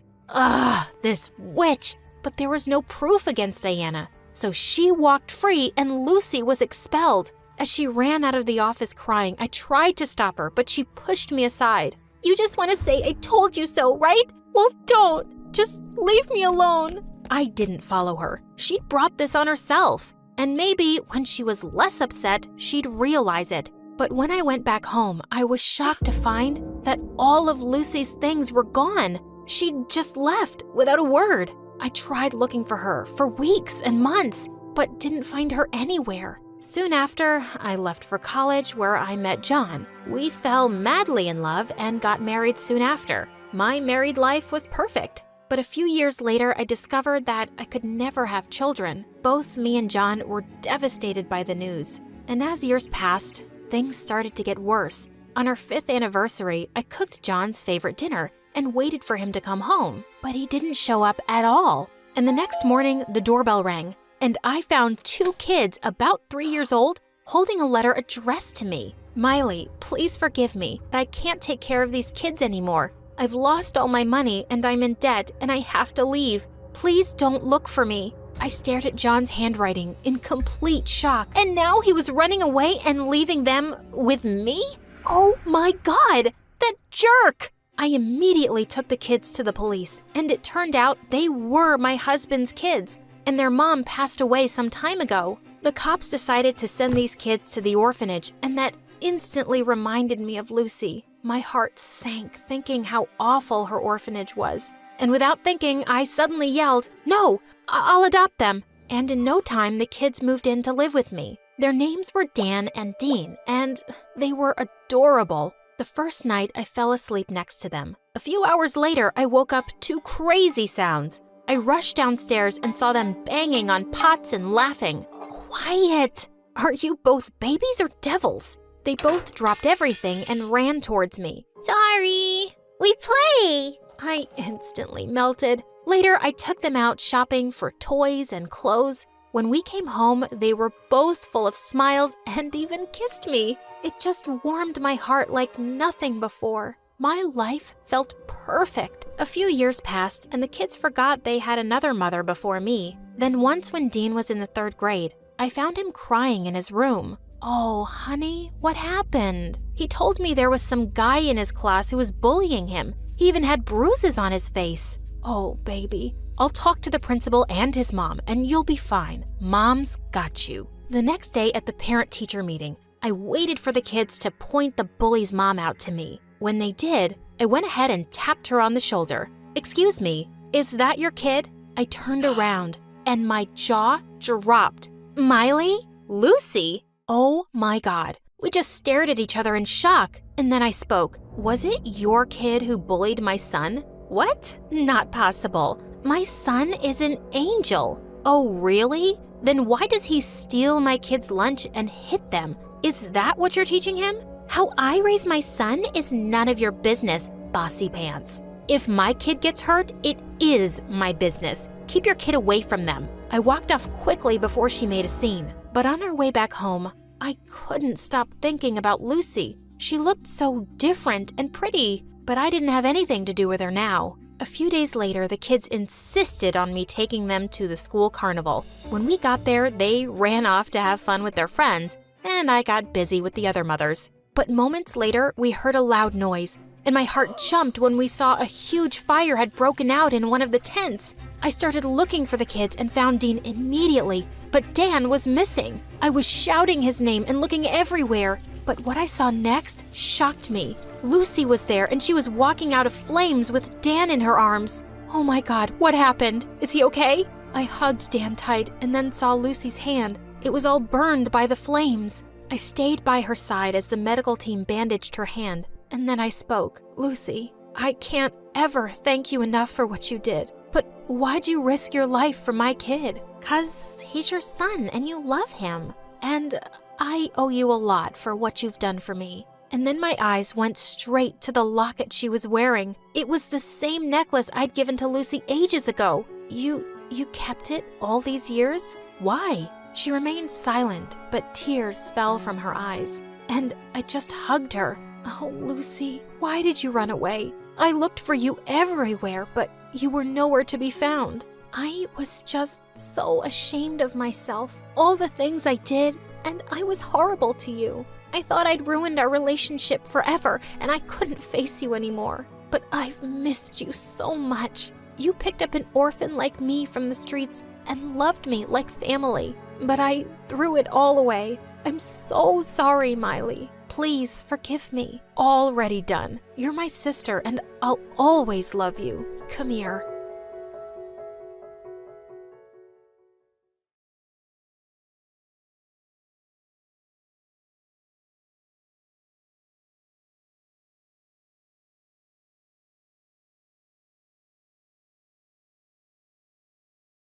Hi, I'm Neha from India. Please like and subscribe. I lived in a small village near Delhi with my single mom who owned a small beauty salon. Mom adored me, but there was another person I was super close to, her brother Raj. Uncle Raj was 10 years younger than Mom, and he stayed with us as he was studying in university close to the village. Every weekend, he would take me to the village fair, and we'd have a blast eating candies, taking rides, and watching wrestling matches, which was my favorite thing to do. Once when I was 10, a neighbor came over to visit with her super annoying son. First, he stuffed his face with all the pastries before I could even get to them. Mom only made these for guests, and he didn't let me have one. I walked off to my room annoyed, but minutes later he followed and climbed onto my bed with his muddy boots. Hey, who said you could come in here? Aw, the little baby still sleeps with her little teddy bear. You're stupid. Your mom is stupid. What? That doesn't even make any sense. Your mom doesn't even make any sense. He looked really annoyed and started to leave, but then he picked his nose and rubbed a big booger on my hair. Oh my God! I jumped on him like a wrestler and tackled him to the ground. Moments later, I had his arm pinned behind his back as he cried like a baby, and his mom came running to his rescue. And my mom was furious. Stop taking her to that rubbish fair, Raj. Where else would she learn this wrestling nonsense? That brat deserved it, and wrestling is the coolest. It's wild and unladylike, and you embarrassed me. You're not going to see those matches anymore. You hear me? Uncle Raj nodded obediently, but we sneaked out anyway. Then one day in 8th grade, our teacher informed us that they were introducing a new sport in school, wrestling, and I was on cloud 9. Mom would never approve, so I didn't tell her and joined the club. Of course, Uncle Raj knew. He also knew how tough the training could be, so he'd sneak extra food on my plate when he thought Mom wasn't looking. What are you doing, Raj? If she eats so much she'll get fat, then no boy will want to marry her. Trust me, sister. One day, there will be a long line of boys outside your home for Neha. And I'll tackle all of them to the ground so they'll go back to their mommies crying. This is not how girls talk, Neha. Girls are supposed to be delicate. They're supposed to sing and dance and learn sewing. Boring. I resisted everything girly, but Mom was as stubborn as a donkey. She would put face masks on me, make me wear long dresses to hide my muscular thighs, and never let me cut my long hair, because boys like long hair. Did it look like I cared? A year later, Uncle Raj finished his education and got a job as a police officer in the city. I cried for days when he left, but he always kept in touch, and that was some consolation. Meanwhile, I studied my butt off to get good grades so Mom would never suspect what I was up to in school. My wrestling also improved greatly over the year, and in 12th grade, I got a chance to participate in the state-level competition. The winner would get a chance to enter the nationals and also win prize money worth $50,000. It was the opportunity I'd been waiting for. But that also meant I finally had to tell Mom. What? You've been wrestling for the last 4 years? No wonder your body has become so manly. Look at your biceps, they're so big. Who's gonna marry you? Can you stop thinking about my marriage for once? It's not happening, at least not for the next 20 years. Mom looked ready to explode, and she refused to let me participate. But I was her daughter and could be equally stubborn. I locked myself up in my room and refused to come down for days till she finally agreed. But on one condition.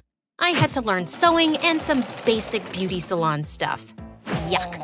One day, Mom wasn't feeling well, so I was working in the salon threading a woman's eyebrows when she sneezed so hard that half her eyebrow got accidentally wiped off. Oh my God, what have you done? It's my brother's wedding today! It's not my fault that you sneezed like an active volcano. But she kept screaming at me, and a small crowd gathered in front of the salon. Just then, the most handsome guy I'd ever seen walked in. Wow, is that a new trend? You look gorgeous. What? You really think so? Absolutely. I'd ask you out on a date if you weren't already married. That made the woman blush like a tomato, and she went off thanking me. That was smooth. Who are you? Never seen you around before. The guy introduced himself as Raul and told me his family had recently moved in since his dad's company was working on a project here. Just as we were talking, Mom walked in. Who's this handsome guy, Neha? You didn't tell me you had a boyfriend. He looks rich too. Mom, he's not my boyfriend. We just met. Raul, my daughter is the best girl a guy can date. She's pretty, she can sew, she can cook. What is wrong with you? Just then, another customer walked in, and Raul left with an amused face. So embarrassing. A couple of days later, I was out for a morning run before school when I tripped over something. I would have landed hard on my face if someone hadn't caught me just in time. And we bump into each other again. If I didn't know better, I'd think you're stalking me. Oh, please, you're not my type. Your mom didn't seem to think so. My mom doesn't speak for me. And I'm sorry about that day. Mom's obsessed with me getting married. And you're obsessed with? Wrestling. Mom hates it, but I can tackle any guy to the ground and have him gasping for breath in seconds. If you're trying to scare me, it's not working. In fact, this just made you more attractive. Suddenly, Raul's face was inches from mine, and I forgot to breathe. He was the first guy who'd called me attractive. All the boys in my school were too scared of me to flirt with me or ask me out. I'll be late to school, so I should get going. Good night. I ran away like a bullet. Gosh, why did I sound like a moron? That day, I found a new girl in the wrestling arena. The coach told me her name was Mala and she'd recently joined our school. Best of luck, Mala. Weak people believe in dumb things like luck. I create my own destiny. Get ready to lose, loser. That was rude. Well, I'd show her who the loser was. Mala and I wrestled for what seemed like an eternity. Neither of us was willing to give up. She was stronger than she looked. That match resulted in a draw. But in the next one, I had her pinned to the ground in 30 seconds. I'd call you a loser too, but my mom taught me to never look down on anyone, unless you're admiring their shoes. Impressive. You've taken me by surprise. I haven't lost a single match in 7 years. The coach told me that Mala was participating in the state-level championship too, and I was probably going to be facing her off. Well, she better watch out. That day when I reached home, I was shocked to find Mom and Raul on the porch talking and laughing over tea like aunties. What's going on? What are you doing here? That's no way to speak to a guest. Where are your manners, Neha? I left them in the wrestling arena. Shh, keep your voice low. I don't want the neighbors to know about your stuff. They'll get to know about it anyway when she wins the state championship and her photos are all over the newspapers. How do you know that I'm participating in it? Your mom mentioned it. I'm encouraging her to come to your practice sessions and see how good you are. Why are you doing all this? Isn't it rather obvious? The way he was looking at me made my toes tingle.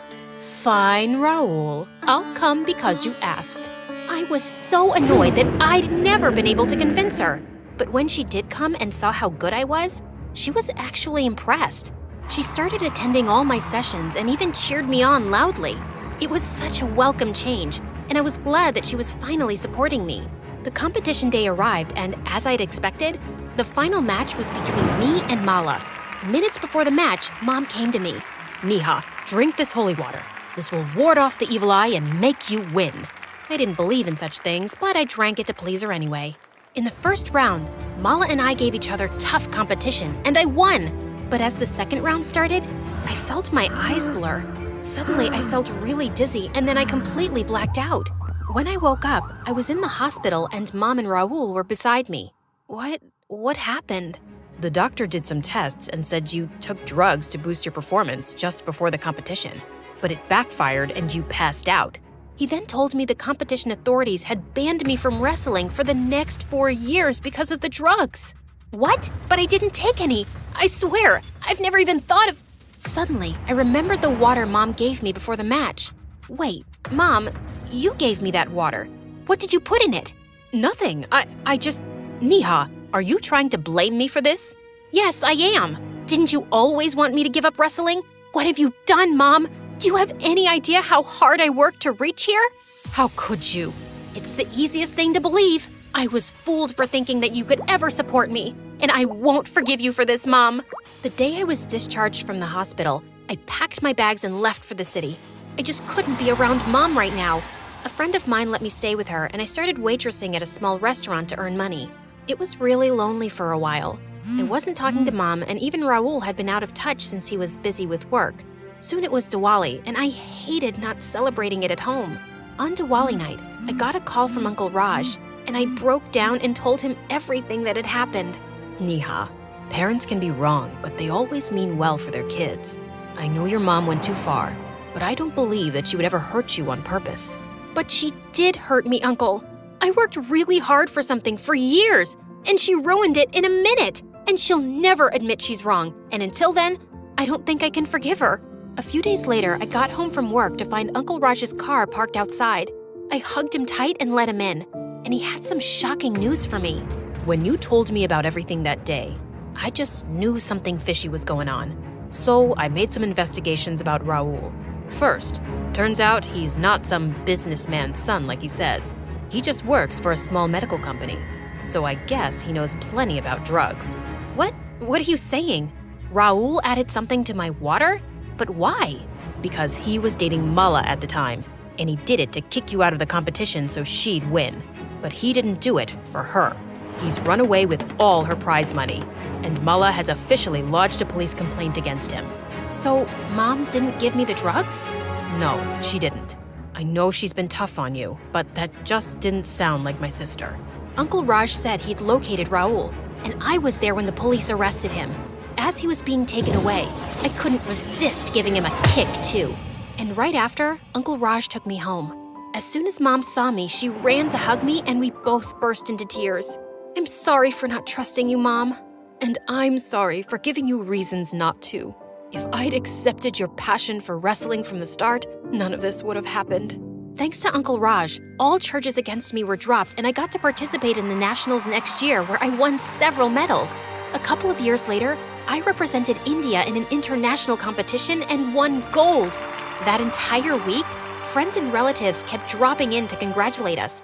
And every time some nosy aunt tried to ask when I planned to get married, Mom would proudly say, Neha is focusing on her sport right now, and marriage can wait.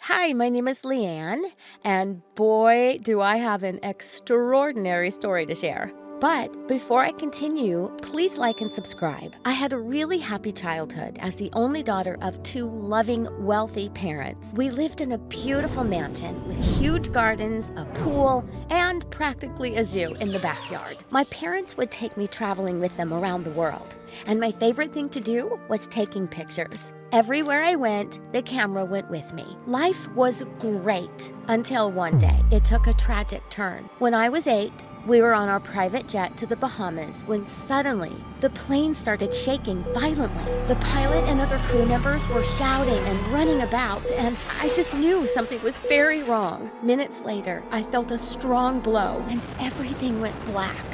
I opened my eyes when I felt something wet on my face. I nearly died of fright when I saw that it was a gorilla licking me. I thought she wanted to eat me. I ran away from there like a bullet. But after running around in circles a few times, I realized something. I was stranded on some deserted island.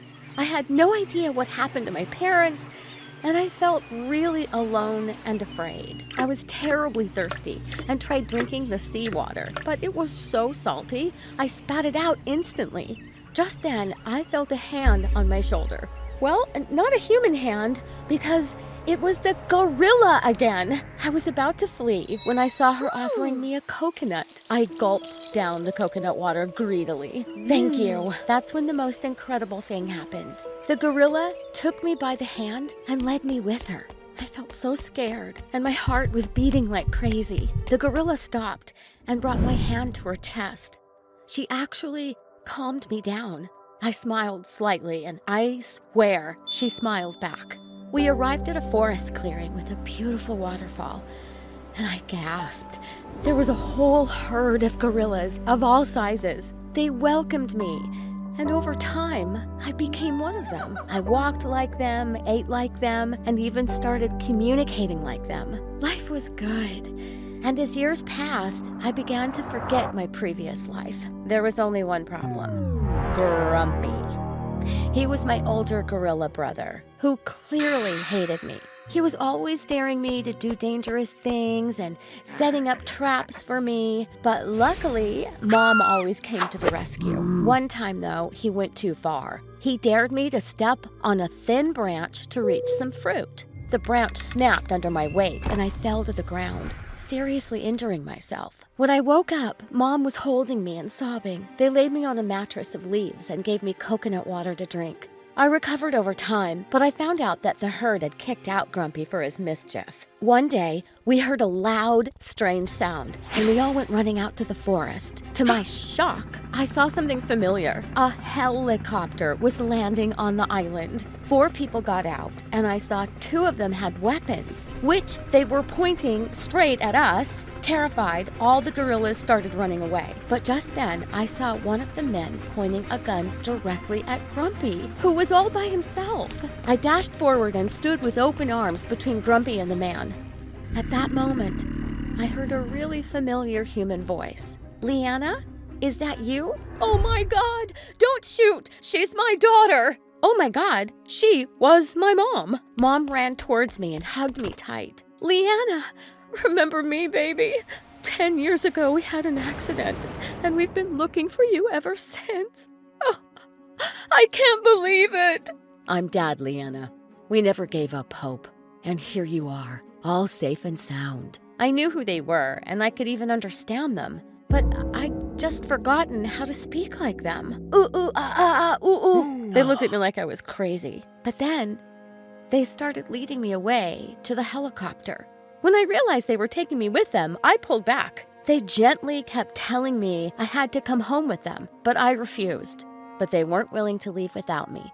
One of the men picked me up while I bit, kicked, and screamed. My gorilla family rushed forward to help me, but he just put me in a cage and the helicopter quickly lifted off the ground. Mom joined me inside the cage and held me close as I cried and fought. But I tired myself out and fell asleep. And just like that, after 10 years, I'd been found and was back with my loving parents. I should have been happy, but it wasn't that simple. I only knew life in the jungle now. My parents tried to return me to normal, but I continued to behave like a gorilla. I ate like one, scratched myself, and slept on the floor. That's when my parents decided to get me a tutor, Mr. Drotaire. And he looked like a mean old man. I train and teach brats for a living. I'm sure I will succeed with you too. For everything you do well, I'll give you a banana. And for everything that you get wrong, well, you'll see. That man made my life miserable, and my parents had no idea. Anytime I did something wrong, he went mental and screamed at me. He'd make me stand with my face towards the wall for hours while he kept calling me a stupid savage. Oh, I just hated him. But I tried to learn fast so I could get rid of him.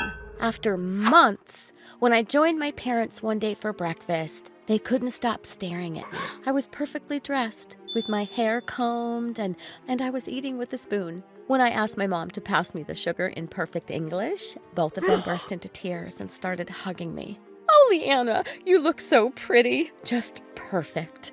Now that you're back to your old self, love, it's about time we sent a press release announcing your safe return. So many people helped us look for you and prayed for you. They will be so happy to hear the news, and we shall organize a grand party in your honor. I was glad to see my parents so pleased with me, and a party sounded nice. A few days later, Mom took me to the mall to shop, and I was so surprised by everyone's reactions when they saw me. I didn't even know I was famous. Crying women hugged me and Mom and said they were so happy for us. People asked me to take pictures with them and wanted my autograph. It was crazy. I felt overwhelmed by everything, but I stayed quiet and smiled for the cameras. But the truth was, I really missed my life on the island and my gorilla family. On the day of the party, I had hairstylists and makeup artists working on me for hours. I wasn't even allowed to eat much because I had to fit into some ridiculous ball gown. Okay, it was beautiful, but I was starving. As I walked down the stairs, I was suddenly blinded by the flashes of so many cameras. I felt like a wild animal in a zoo, with people gasping and staring at me. Just then, Mom came forward and took my hand. Smile, sweetie. Everything's okay. You're doing great. I tried to reply, but I couldn't. I just wished I was anywhere but here. Suddenly, a boy whisked me off to dance, and he kept talking nonstop. And then another boy asked me to dance, and then another and another. I was beginning to feel nauseous. As I stopped to rest, a pompous-looking lady walked over to me, along with Mr. Drotaire. Gosh, why was he even invited? Oh, how can anyone be so beautiful? Everyone said you were a wild beast. People really love to gossip, don't they? Mr. Drotaire, you've taught her right. Oh, yes, I have. Miss Leanna is my star student, and she has turned out even better than I expected. Well, darling, I'd like to introduce you to my son. He has a very good heart and a very big pocket. I'm sure your parents will be so pleased if you two hit it off. I don't know if it was her shrill voice or Mr. Drotaire's evil smile, but I just exploded. Literally, the buttons on my dress started to pop. One of them hit the screaming lady straight in the eye, and I felt pure joy. One by one, I took out all the hairpins that were practically stuck in my brain and let my hair go loose. And like the gorilla that I am, I jumped onto one of the hanging lamps, making sure to kick Mr. Drotaire on my way up. From the lamp, I jumped to another and then leapt onto the stairs. I turned around and mouthed, "I'm sorry," to my shocked parents, and left. As I burst out of the hall, I ran headfirst into someone and fell down. As he helped me up, I saw he was the most gorgeous guy. He introduced himself as Rocky, the chef for the party tonight. Oh, I would have loved to taste your food, but I won't be attending the rest of that party. As my stomach loudly growled, just at that moment, Rocky asked me if I'd like to join him for a private dinner. And, well, I couldn't say no to that dreamy face. It was the most amazing time I'd had since I'd returned. Rocky was funny and sweet, and being around him felt so easy. Of course, the news of the disastrous party was everywhere. My parents didn't say much to me, but I knew they were disappointed and embarrassed. I decided I wouldn't be seeing any people for a while, except Rocky, whom I'd started seeing quite often. Even though being around him made me feel happy, I couldn't keep ignoring how much I missed the jungle. And I decided to talk to my parents. But before I could, they came to me one day and said they had something to show me. We're not sure if you remember, but before the plane crash, you used to love photography. We thought this would cheer you up. And on all the walls were framed pictures that I'd taken as a kid. On the other side of the room, there were cameras, tripods, lights, basically my very own studio. Wow, you guys, this is amazing! Thank you! I really love you both so much, and I know you'd do anything for me. But what? Why are you unhappy? I told him that I missed my gorilla family and my life on the island terribly. But they are monkeys, and you are human. Mom, they are gorillas, and they took care of me as their own, and I love them. Leanne, sweetheart, what do you want to do? I want to go back. Mom burst into tears and protested and fainted. But Dad supported me, and after much talking, they both seemed to understand that going back was the right thing for me. And now I had another very hard goodbye to say. I told Rocky that I'd be leaving, and he looked stunned. Leanne, you're just breaking my heart. Maybe I can come with you. I mean, I could try. Oh, Rocky, I couldn't ask you to do that. You belong here. You're a brilliant chef and will go on to do amazing things. I know it. And I will never forget you. With tears in his eyes, he pulled me in for a long kiss, and fireworks exploded in my head. I ran off and didn't look back. When I landed on the island, I was so afraid my gorilla family wouldn't even recognize me. But they came running straight at me and knocked me over with their hugs. I was so happy to see them. Weeks later, I saw a boat coming onto the shore one evening, and I nearly fell back in shock to see that it was Rocky. Oh my God, what are you doing here? You were wrong, Leanne. I don't belong there. I belong wherever you are. And now, yes, the end of the story has arrived. At least for you. For us, this is just the beginning.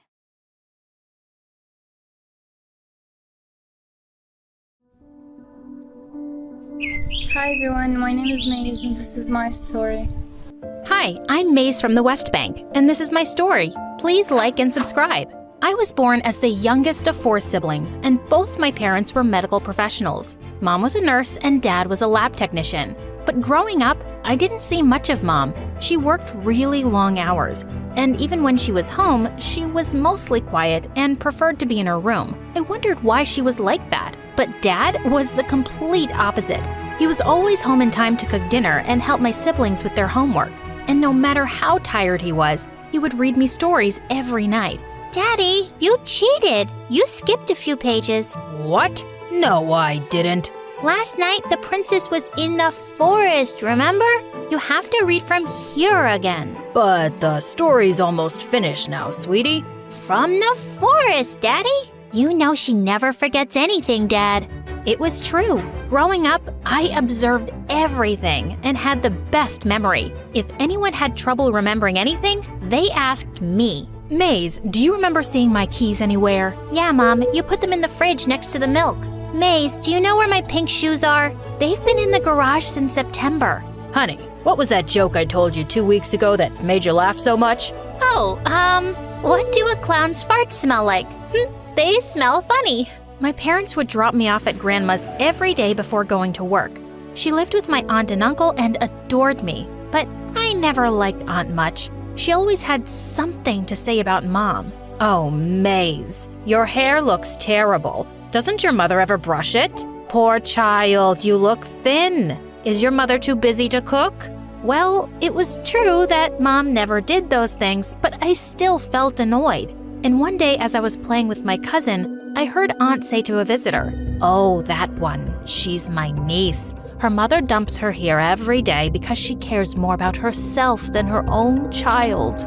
I felt so mad that I ran into the kitchen and spat straight into the pot of food she was cooking. But I couldn't stop thinking about what Aunt had said. I was going to ask Mom why she didn't care about me. That evening, I was waiting for her to return when suddenly the phone rang. It was Mom. She asked for Dad, but he was in the shower. Okay, Maze, listen carefully. Tell Dad that I won't be coming home for a few weeks. What? Why? He knows why. I can't really explain right now, but in case I don't come back, Maze, I promise, everything will be fine. Mom, why wouldn't you come back? Don't you love us? But she just hung up. When I told Dad about her mysterious phone call, he looked really worried. But then he said she'd just gone to visit her sister. I didn't believe him for a second. Mom finally came back after weeks, looking really tired, and just went to her room. And we never spoke about where she'd gone. One evening at dinner, Mom got a phone call and she said she had to go. As she was getting ready, I snuck into the car secretly. I wanted to see what she was up to. Mom parked outside a house, and once she was inside, I peeked through the window, and I saw a sick-looking boy in bed. Mom checked the machines around him, fed him medicines, and made him laugh. I'd never seen Mom like this. And when she stepped outside, she almost tripped when she spotted me. Maze, what are you doing here? I just wanted to see what you were doing, Mom. Is that boy really sick? Yeah, he is, sweetie. Would you love me more if I got sick? Mom looked stunned and then pulled me into a hug. Don't say that, Maze. I love you very much. I'm around sick kids all the time, and sometimes I just don't have the energy for my own family. It's not fair though, and I'm sorry. Where did you go for 3 weeks, Mom? I caught a bad illness from a patient, and I had to stay away so you guys wouldn't get sick. And I didn't want to worry you by telling you the truth. Mom, you made that kid so happy. I want to do that too. I'll be a doctor one day, and I'll treat all sick people for free. And I'll give them medicines that taste like Nutella. That sounds lovely, Maze. After that day, Mom and I got closer, and I became obsessed with becoming a doctor. Soon I joined an all-girls school, and I was always one of those kids who loved it. The only problem was my cousin, Siham, who was in my class. We'd grown up playing together, but ever since we joined school, she seemed to hate me. Maybe it was because I always had good grades and she was barely passing. To make things worse, Grandma was always telling Siham to be more like me. Why, Grandma? She's so boring. I'm pretty, and I'm gonna be a model one day. You'll all see me on TV when I join America's Top Model. You will do no such thing. But if you're like Maze, you can go to the US to be a doctor. Ew, I'm not touching sick or old people. I'm gonna go to America and be a swimsuit model. Grandma threw her shoe at her, which she dodged, and I couldn't stop laughing. But I asked my parents if I could really go to the US one day to study, and they said if I had good grades, then yes. By the time I reached high school, I was more determined than ever, but Siham always mocked me. Don't you ever want to do something fun, Maze? Like what? Shopping, dressing up, talking to a hot boy. Have you seen the cute ones next door? Right next to us was an all-boys school, and I knew the girls spent half their time spying on the boys and exchanging notes. I've got bigger things to focus on right now, like going to the US. Yeah, I have the same dreams, girl, but I'm not working so hard for it. And you'll see, I'll be way more successful than you. Like, who needs more doctors? Everyone? If I'm sick, I'm not gonna go to a model. Then don't get sick. It's not hard if you eat an apple every day. Wow, you could be a doctor already. Now, please, let me study because I'm actually serious about my dream. And who says I'm not?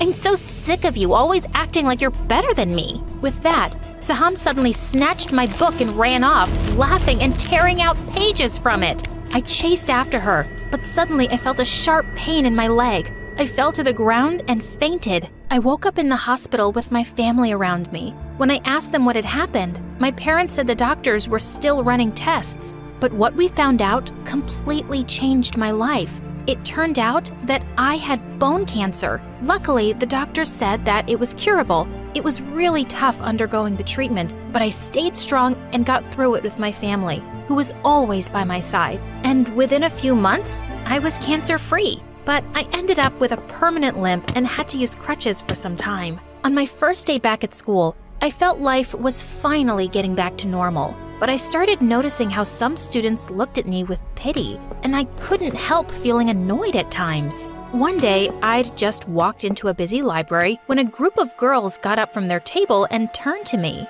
You don't need to walk around looking for a table, Maze. It must be hard for you. Just take ours. Girls, why do you have to act so weird around Maze? She's really strong. I mean, she just beat cancer. She can walk to a table on her own. I knew my teacher meant well, but I realized so did the girls. I appreciate the offer, but also, I'm completely fine. It's only a limp. Why don't you join me? You can also ask me anything you want about my sickness. I don't mind.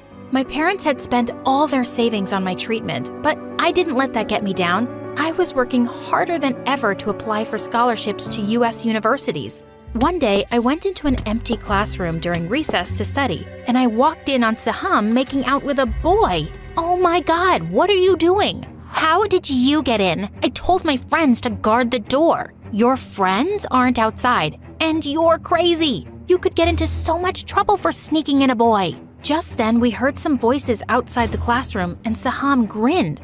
No, I won't. With that, she jumped out of the window. And of course, I couldn't do that. And seconds later, a teacher walked in. We were taken to the principal, and even my parents were called. They all believed that I hadn't sneaked the boy in, but I also refused to tell him who did. And the boy didn't even know Saham's name. Maze, I will have to suspend you since you're covering up for the culprit. But I didn't give them Saham's name, and I got suspended for a week. I was so mad at that witch. But soon, I got some news that made me forget everything. I received an acceptance letter from a top-ranking medical school in the U.S. on full scholarship. My parents and siblings were overjoyed for me, and I couldn't wait to tell Grandma. But when I went to visit her with Mom, she didn't look happy to see me. What's wrong, Grandma?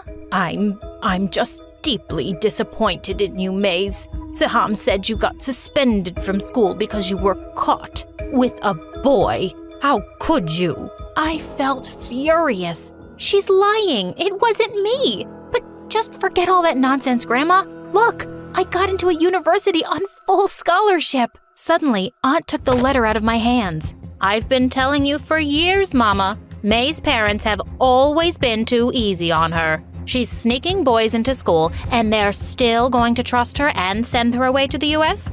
God knows what she'll do to bring shame to the family. Mom leapt forward and gave her a tight slap.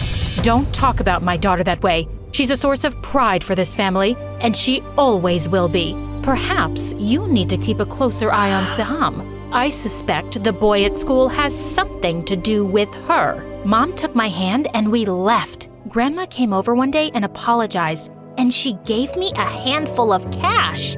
What's this for, Grandma? Nothing. Just a small start for your new life. I'll miss you, darling, and I know you will make us so proud. It was really hard when I had to leave because I'd never been away from my family before. But I was also excited for my new adventure. But at first, landing in the US was more of a cultural shock. Everything seemed 10 times bigger, and people seemed a lot friendlier back home. I felt almost invisible as I walked across the campus to the hostel. Suddenly, I lost my balance and almost fell down when someone caught me. I looked up to see a tall girl. Need some help with that? Her name was Kylie, and it turned out that she was in the room right next to mine. She ended up helping me unpack, and we stayed up really late talking. Can I ask you why you limp? When I told her I survived cancer, she looked awestruck. Wow, Maze, it's so brave of you to chase your dream and be here all on your own. Well, now you got me. Kylie was my first friend and the closest, but I slowly started to mingle with others as well. After always being in an all-girls school, it was strange for me to be studying with boys, but over time, some of them became really good friends. When Christmas arrived, everyone was going home for the holidays, and I felt really homesick, but Kylie invited me to her place. Her family was lovely, and it was the first time I got to experience Christmas their way. I'd made a traditional Palestinian dessert for them, and they loved it. In our second year, Kylie came to me one day with some upsetting news. Her dad had been unwell lately, and she'd decided to transfer to a college in her hometown. I'm gonna miss you so much, Maze. Me too. I can't even imagine this place without you. I'll come see you soon. I put on a brave face as she left, but once I was inside my room, I couldn't stop the tears. Suddenly, there was a knock on the door, and when I opened it, I nearly fell back in shock. It was my sister. It turned out that she'd applied to the US for her master's, and she'd gotten into a college right next to mine. I never thought I could go so far away from home, but seeing you do it gave me the courage, Maze. This is the best surprise ever! Welcome to your new home! Hey, you made it! Thank you so much for watching. I just want to say that it wasn't an easy journey. It was kind of tough, and I faced a lot of obstacles in the way. But with hope, passion, and patience, I managed to get through all of them. And right now, I'm in my second year in medical school, achieving my dream in becoming a doctor.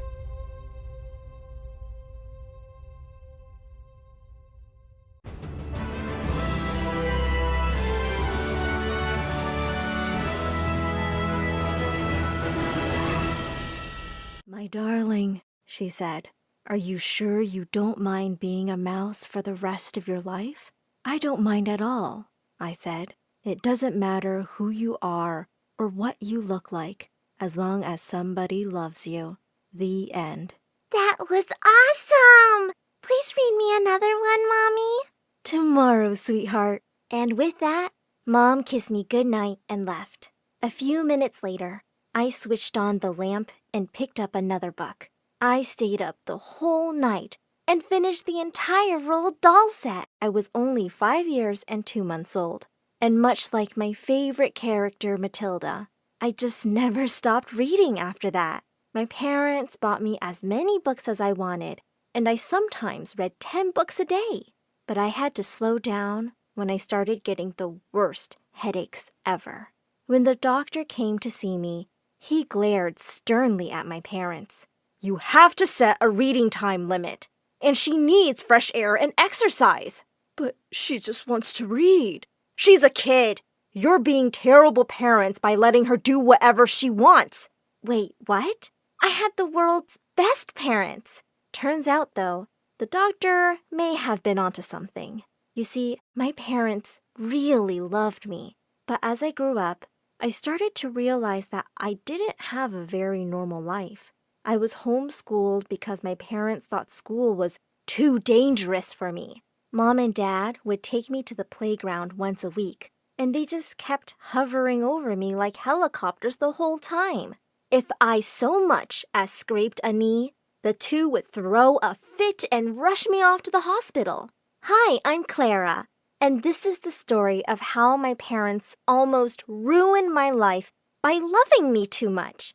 But before I continue, click like and subscribe, because my story animated will give $1,000 to one lucky person who subscribes in the next 7 days. Tell your friends, your sister, brother, and mom to subscribe now. When I turned 12, I started insisting that I had to go to school like every other kid, and the two reluctantly agreed. On the first day of school, I happily skipped out of the car, and I'd only walked a few steps when suddenly I felt myself being dragged back. It was Mom, hugging me so tight I could barely breathe. I don't think you're ready. How about next year? You can go next year. Mom, I'm ready. You're embarrassing me. Let me go. I was really enjoying my lessons and having a great first day. At lunch, a few kids from class asked me to join them, and I was so happy to be making friends. Just then, I suddenly felt someone pull away my food tray. It was Mom, and she was throwing my lunch in the trash. I stared at her in horror as she started spraying the table with Lysol next. What are you doing, Mom? God knows how many icky germs this table has, and the food looks awful.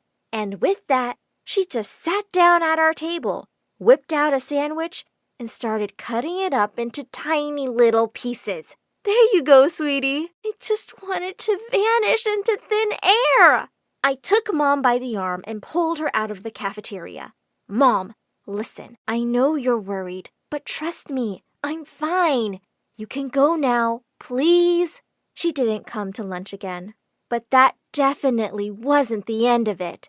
They were the parents of every teacher's nightmare. If I didn't get the lead in the play, or an A in every subject, or I wasn't on top of the cheerleading pyramid, they'd be at the school the next day to terrorize the teachers and the principal.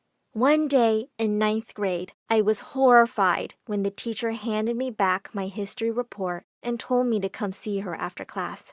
I'm very disappointed, Clara. Why would a bright child like you copy-paste stuff from Wikipedia?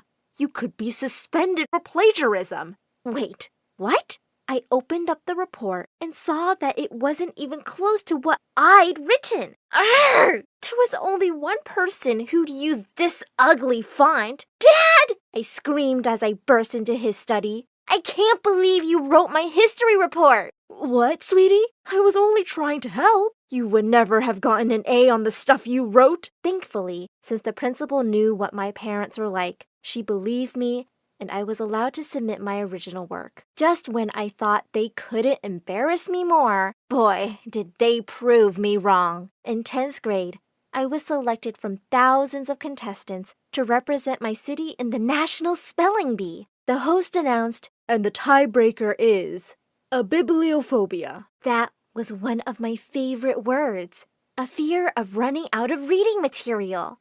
I spelt it out correctly, and as the crowd clapped, one of the contestants' moms got up angrily. I saw her parents mouthing the spelling to her.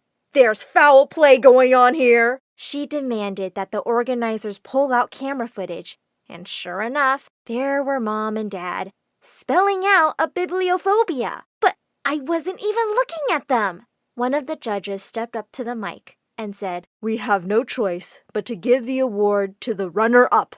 I couldn't believe that everyone thought I was a cheater because of my parents. But to make things even worse, Mom and Dad stepped onto the stage and tried to snatch the trophy away from the other kid. This belongs to our daughter. We demand justice. The whole drama was broadcast on national television, and the video went viral. It made me really popular in school, but not in a good way. I was the girl with the psycho parents, which is why I was really surprised when Jake, the guy I'd been crushing on since forever, came up to me one day and asked me out. I was thrilled. I wanted to keep him a secret from my parents, but I knew that wasn't possible. To my surprise, they acted really cool when I introduced Jake to them. They didn't even sit him down for an interview. Jake and I started dating, and we had an amazing year together. I was totally in love, and when prom came around, I couldn't be happier that I'd be going with him. On prom night, as I ran downstairs to meet Jake, I suddenly stopped short when I heard my parents and him talking. Come on, Jake. We've paid you more than enough. Extra for prom, dude. Otherwise, I tell her everything. Tell me what? All three of them turned around to look at me. Mom and Dad looked horrified. Oh well, guess the act's up. Your parents read in your diary that you had a crush on me, and they paid me to ask you out. What? It felt like my world had just come crashing down around me.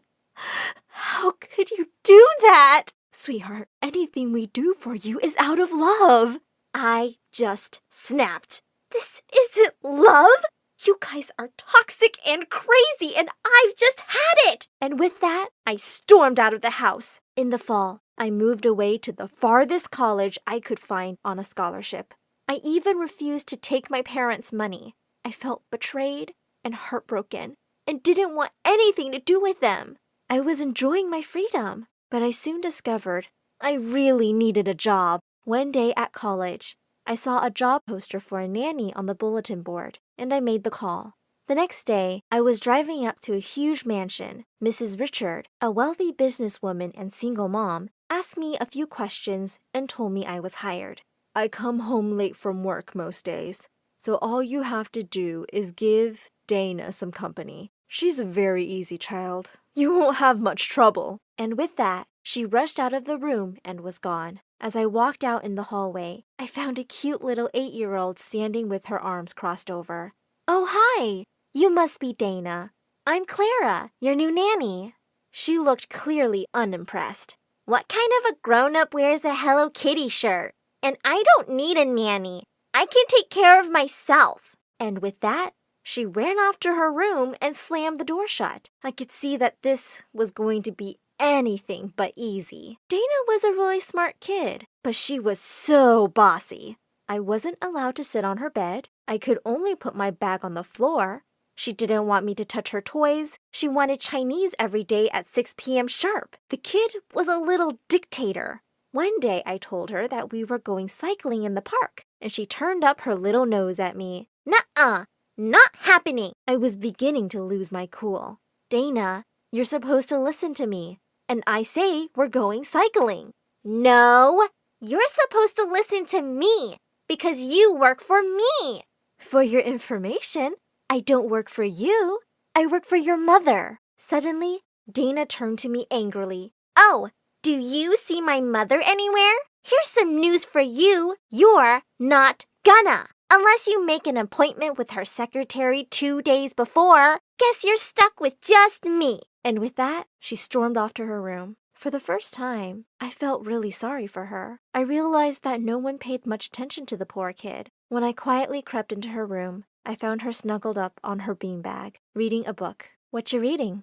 Oliver Twist. Charles Dickens writes really sad stories, but I still love them. And from that day onwards, we bonded over books and became really good friends. We'd spend hours reading in the public library or having picnics in the park and discussing books. And we both went to an amusement park together for the first time in our lives. We had the most amazing day, taking all the rides and stuffing our faces with ice cream. Dana was the lead in her school play, and I spent hours practicing with her. A day before the play, as I tucked her into bed, she looked at me sadly. I wish Mom had the time to come see me. It just broke my heart. I decided I was somehow going to make this happen. I snuck into Mrs. Richards' study and left a note marked urgent on the table.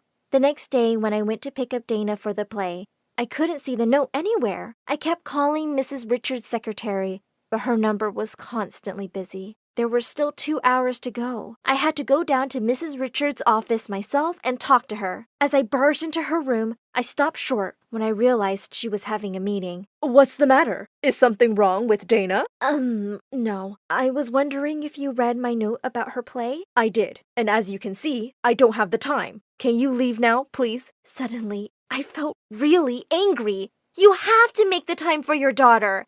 She's amazing and you're just missing out on everything. She looked livid and had her secretary make me leave the office. I was pretty sure I was fired. Feeling bummed out, I slipped into the auditorium just in time for the play to start. Some 10 minutes into the performance, someone came and sat on the empty seat next to me. To my shock, it was Mrs. Richard. As Dana stepped onto the stage and started delivering her lines, I glanced at Mrs. Richard, and she was in tears. At the end of the play, she was the first one to jump from her seat and clap. Dana stood in complete shock as her mom ran to hug her backstage. Darling, you were so good! Mom, I can't believe you came! You saw all of it? Yes, all of it! As the two hugged each other tight, I realized something. I really missed my own parents. And even though they could sometimes really cross a line, I never grown up feeling neglected. They'd always been there to cheer me on and love me. In their own crazy way. I went back home that weekend, and my parents and I made up. They apologized for everything they'd done and promised to respect my boundaries. I'm still away at college, but we visit each other every weekend, and we have a really good time together. Of course, I've introduced them to my favorite little bookworm and best friend, Dana. Hi, I'm Penny from Nebraska. Except my parents are nomads, which means we travel to another state every month. Before I continue, please like and subscribe. By the time I was 8 years old, I'd lived almost everywhere. I stayed in a tent in the desert, old abandoned houses in the forest, and even in a beach cave. My dad and I couldn't be happier with our crazy life. Pinky promised me, Daddy, you'll never make me go to school, we'll swim every day in the ocean, and you'll take us to the moon one day. I pinky swear, my love. Though when I was 13 years old, everything changed. Mom woke me up one morning to tell me her and Dad were splitting up. Dad wanted to keep traveling, while Mom wanted to settle down in the city. Well, I don't want to settle, so I'm gonna keep traveling with Dad, and I really think you should join us. Penny, I want you to stay with Mom. I love you, but taking you with me is too much work. But we were gonna see the world together and fly to... I'm sorry. Good luck, honey. Dad kissed my forehead, and then he freaking left. Mom and I moved to Nebraska City, and I was shaking with anger. I tore up every picture I had of Dad and threw them in our fireplace. 2 years passed, and all I wanted was to forget about him. Then one day, things took an interesting turn. I went for a walk in the park when a letter flew at my feet. I looked up to see a boy smiling at me through the bushes. Oh my God, you scared me. What are you doing? I'm sorry. I didn't mean to scare you. I was just too nervous to talk to you, but I still wanted to look at you. because you're beautiful. The boy rose up from the bushes and holy crud, he was majestic. Take a walk with me. I'll take you somewhere magical. Okay, Prince Charming. I'm actually gonna jet because I don't go off with strangers. I ran away quickly, but when I reached home, I saw the guy had followed me. All right, now you're just stalking me. Leave me alone or I'll call the police. You're right. I'm sorry. I can't explain it, but I feel like we're meant to be together. Just let me take you on one date. I'll meet you right here at sunset. If you don't like me after the date, I'll leave you alone. I swear. Okay, fine. You're kinda cute. But we have to be in a public area around other people. The guy agreed, but when I went out to meet him, I almost fell back in shock. He had landed a golden jet in my driveway. Hey, gorgeous. Want to fly to Europe for dinner?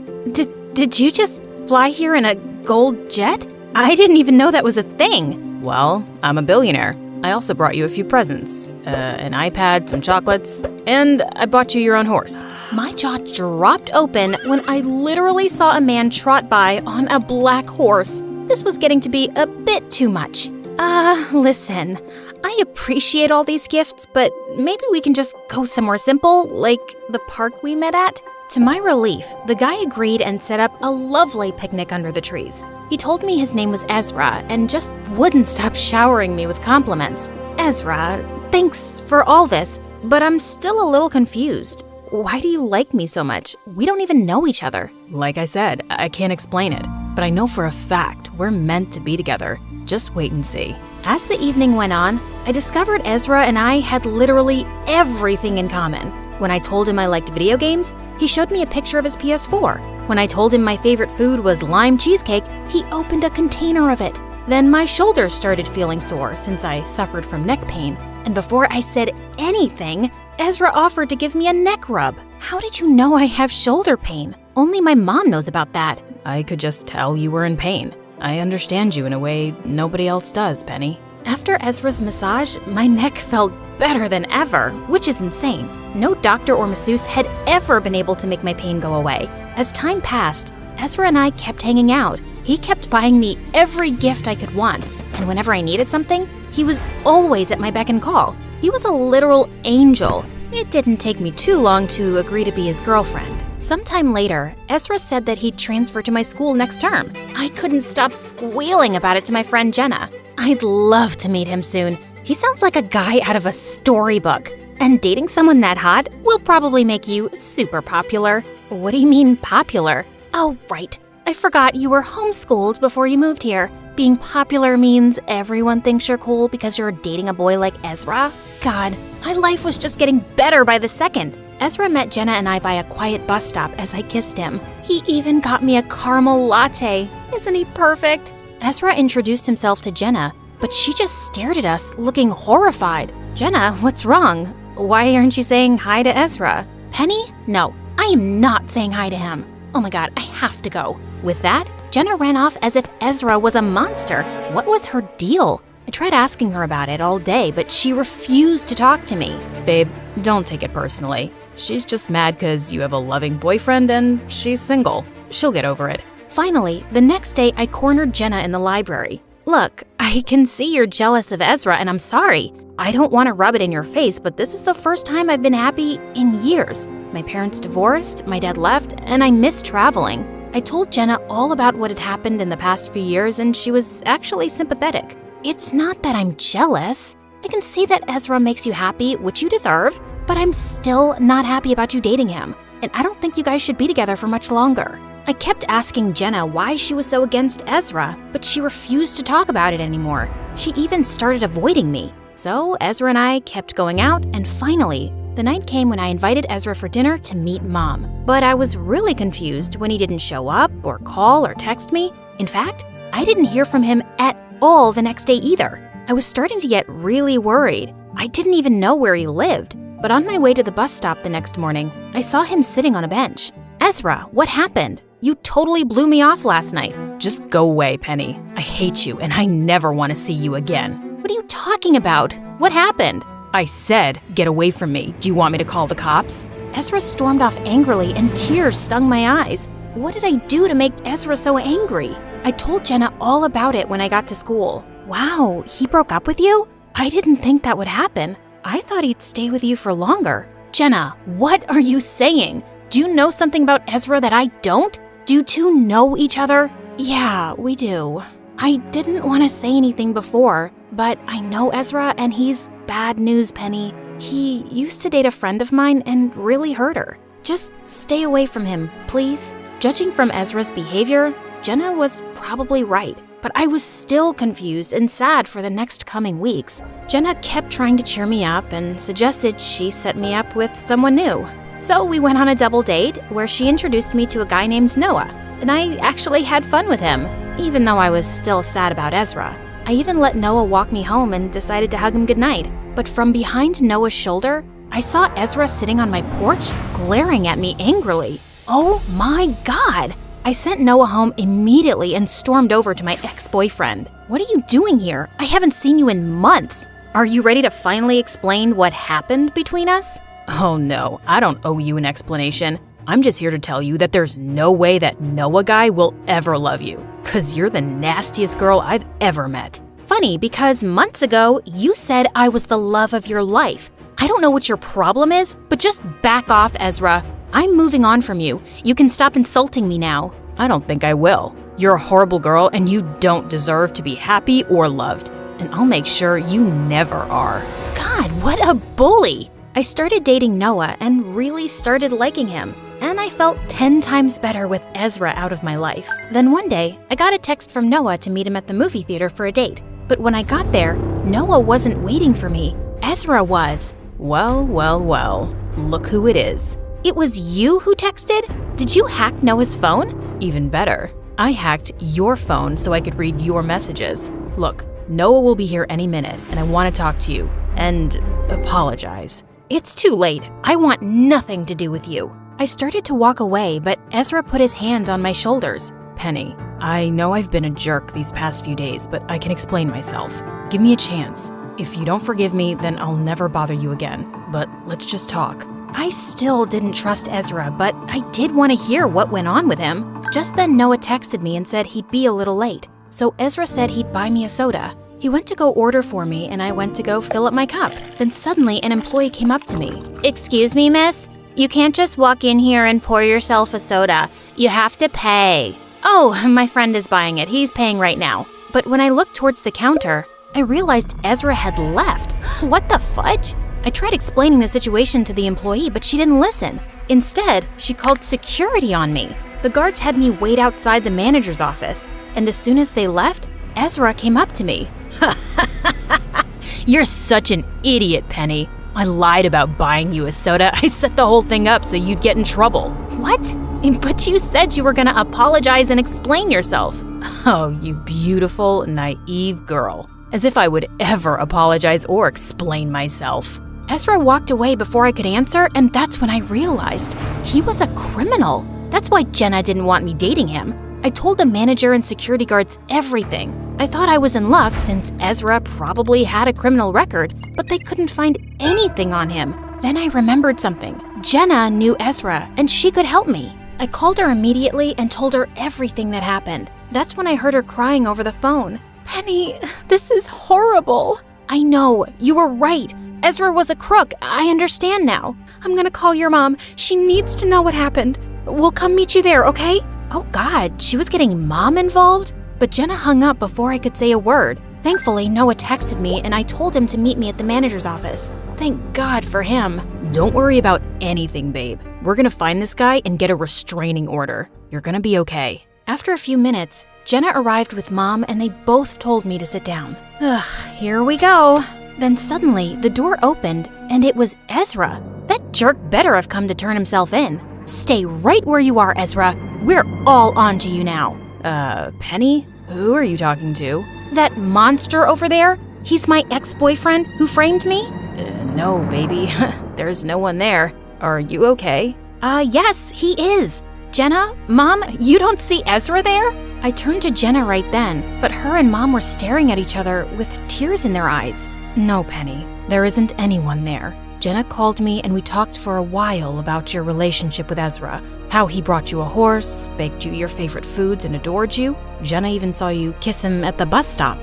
He was the perfect imaginary boyfriend. I don't understand. Imaginary boyfriend? You mean Ezra isn't real? I just made him up? Penny, it was my fault. I was the only one who met Ezra. When I saw you hug and kiss the air, at first I thought you were insane, but when you told me what you went through with the divorce and how happy you were for the first time, I decided to play along with it. But then he broke up with you and turned against you, and you were so upset. I didn't know what to do or how to tell you the truth. I was dead silent as I thought back to everything Ezra and I had been through together. I'd sat alone in the park having an imaginary picnic.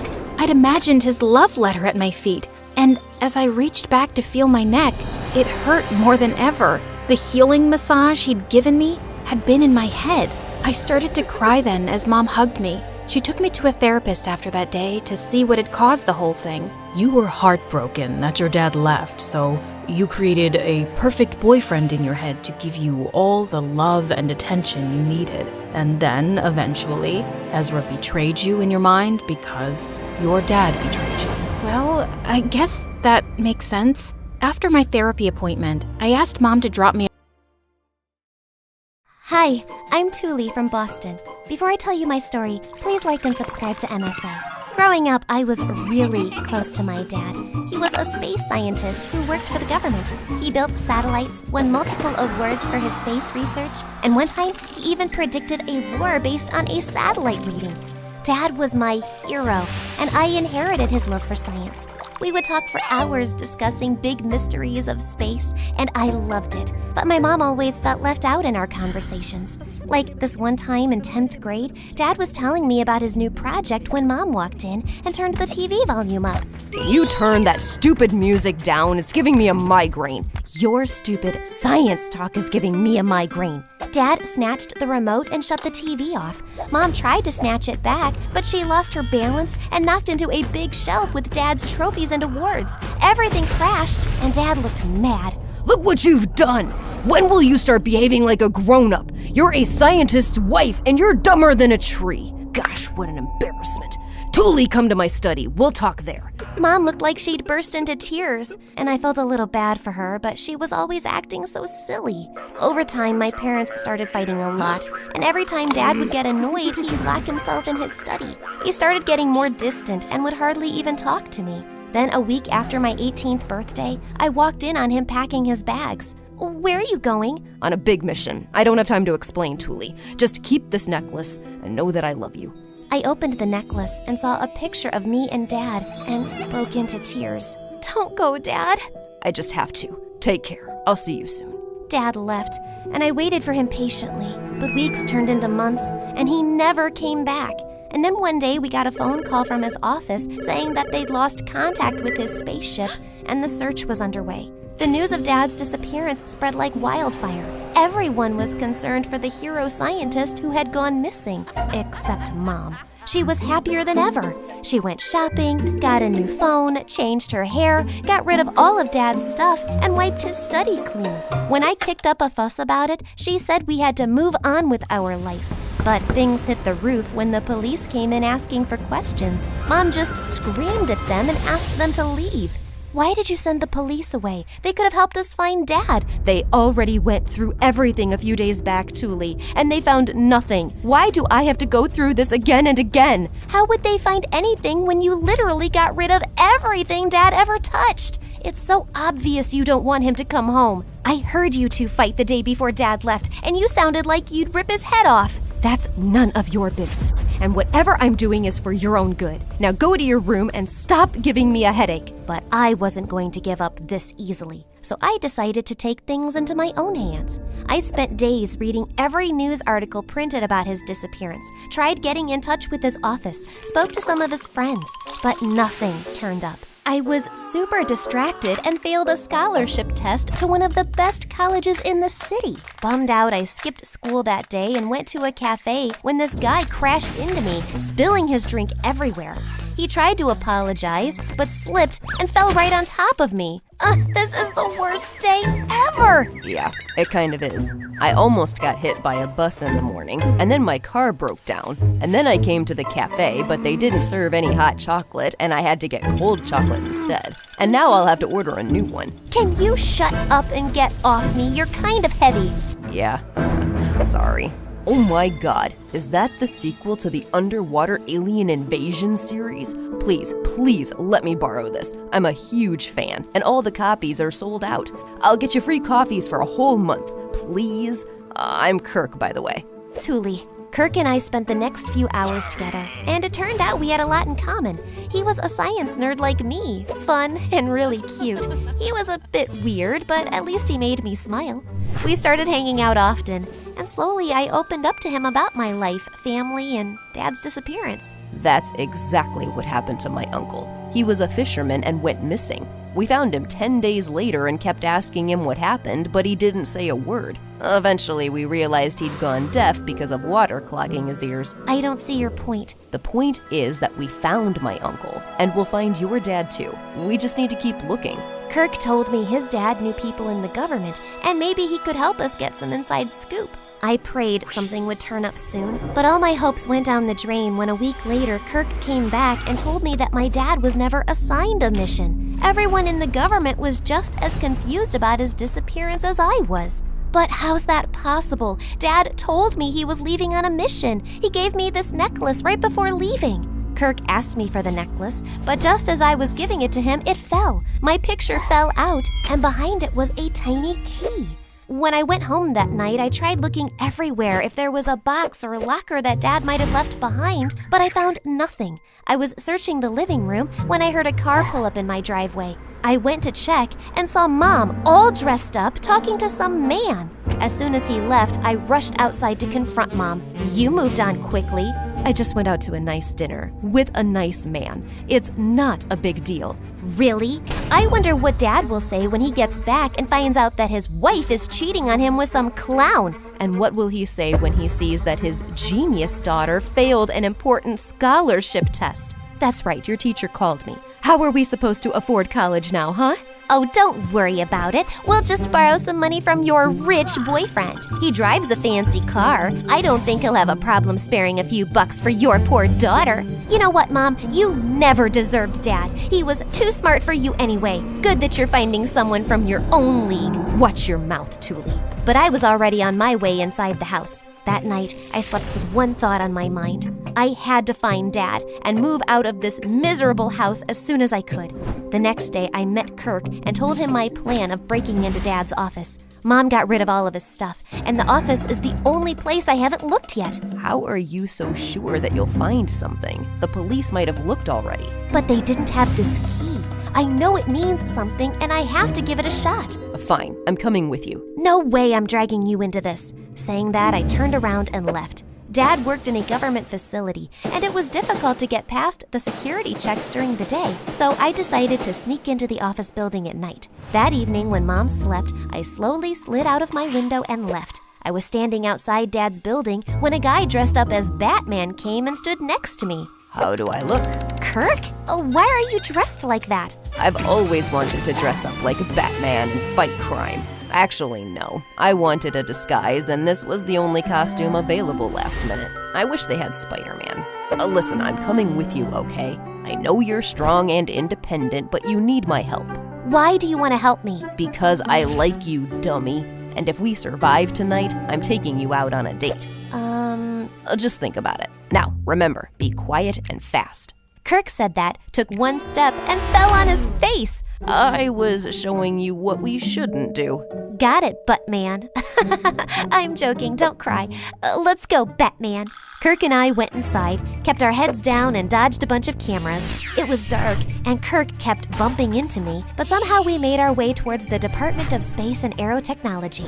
This must be it. But just as we took one step inside, alarms started blaring like crazy, and within seconds we were surrounded by a SWAT team. I told them my dad worked here, but they still handcuffed me and Kirk, took us to the police station, locked us in, and called our parents. Kirk's dad used his connections to get us out, but Mom had to pay a lot of money, so my arrest won't go on my permanent record.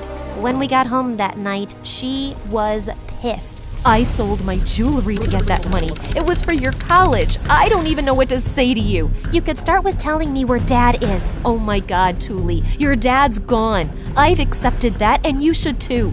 I just can't give up on him so easily.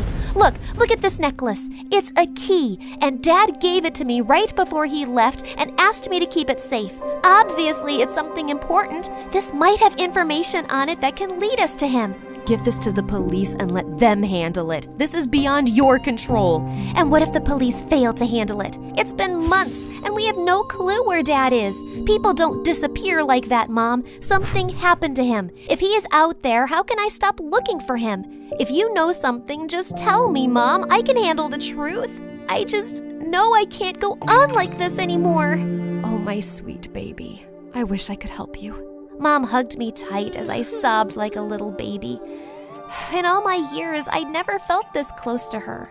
And maybe she was right, and the situation was beyond my control. The next morning, Mom and I went to the police and gave them all the information I had, including the necklace. The principal agreed to let me appear for the scholarship test again, thanks to my previous scores, and this time I cracked it. Kirk took me out to celebrate over ice cream when he suddenly jumped on a table and started singing. Oh, Thule, my Thule, you're sweeter than ice creams. I want to be with you. Will you be the peanut butter to my jelly? That was so cheesy. Then what do you have to say about this? Kirk kissed me, and it felt perfect.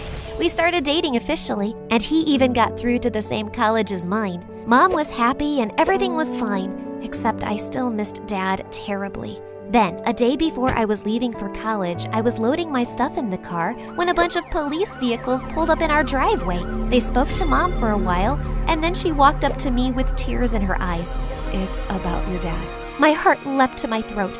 What's happened? Is he okay? They found him, but he doesn't want to see you. That's not possible. Dad loves me. Of course he wants to see me. I have to go. Mom tried to stop me, but I ignored her and left. I didn't get what her deal was.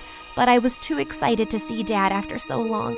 But my excitement turned to horror when I saw the police car turn towards a prison. My heart was pounding when the police asked me to sit in the waiting room, and minutes later, a frail-looking man walked in. Dad! I ran and hugged him tight. I'm so happy you're okay. But what are you doing in prison, Dad? Paying for trusting my daughter. What else? Dad told me that he was running away from the government because he had illegally sold important government secrets to enemy nations for money. The government found out about it and had been tracking down Dad for months. But I got that phone call from the office about losing contact with your spaceship. That was a lie the government made up. They couldn't tell the public a national hero had gone rogue till they had proof, which you gave them.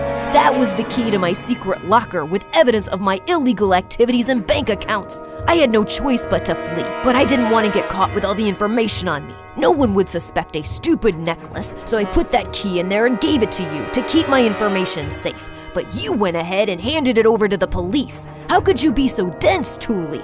Don't you dare talk to my daughter like that, you moron. I turned around to see Mom walk in with Kirk, march up to Dad, and slap him square in the face. That was for insulting my daughter. And that is for lying to us. You mean lying to Thule? Because you knew the whole truth, but you chose not to tell her. So I guess we're not that different. What? Is that true, Mom? Yes. The police told me everything the day after your dad left. They were the ones who took away his things into custody for investigation, but didn't find anything. I tried to help as much as I could, but I didn't want them to drag you into the mess, so I kept everything from you. You worshipped your dad, and I thought finding out that he's not a hero but a traitor would destroy you. So you lied to me? For months you saw me suffer and you didn't say a word. How could you, Mom? And Dad, I trusted you blindly and almost gave up on my future to find you. And you didn't bother to tell me you were okay? Both of you are liars. I hate you. Mom tried to stop me, but there was nothing more to say. Dad got life imprisonment, and I never saw him again. Kirk and I left for college soon after, and even though Mom tried calling several times, I didn't answer her. All I needed was space and time to heal. I felt like a mess, and Kirk helped me pick up the pieces. I went into therapy, graduated from college, got a job, and got married to Kirk in a small ceremony. A year went by, and soon I was blessed with a baby girl. I was in the hospital when Mom walked in with a huge bouquet.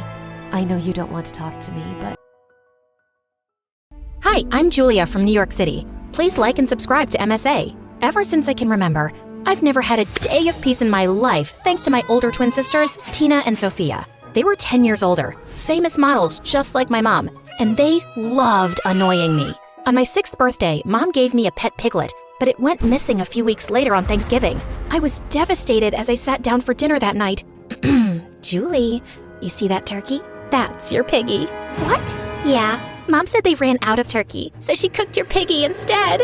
You're lying! No! I started bawling like a baby till Mom rescued my pet from my sister's closet. They were grounded, but the memory haunted me for years. I could never enjoy another Thanksgiving. Things just got weirder as we grew older. Tina and Sophia got more famous, and I became their geeky little sister with a thing for science and sugar. By 13, I weighed twice the kids my age.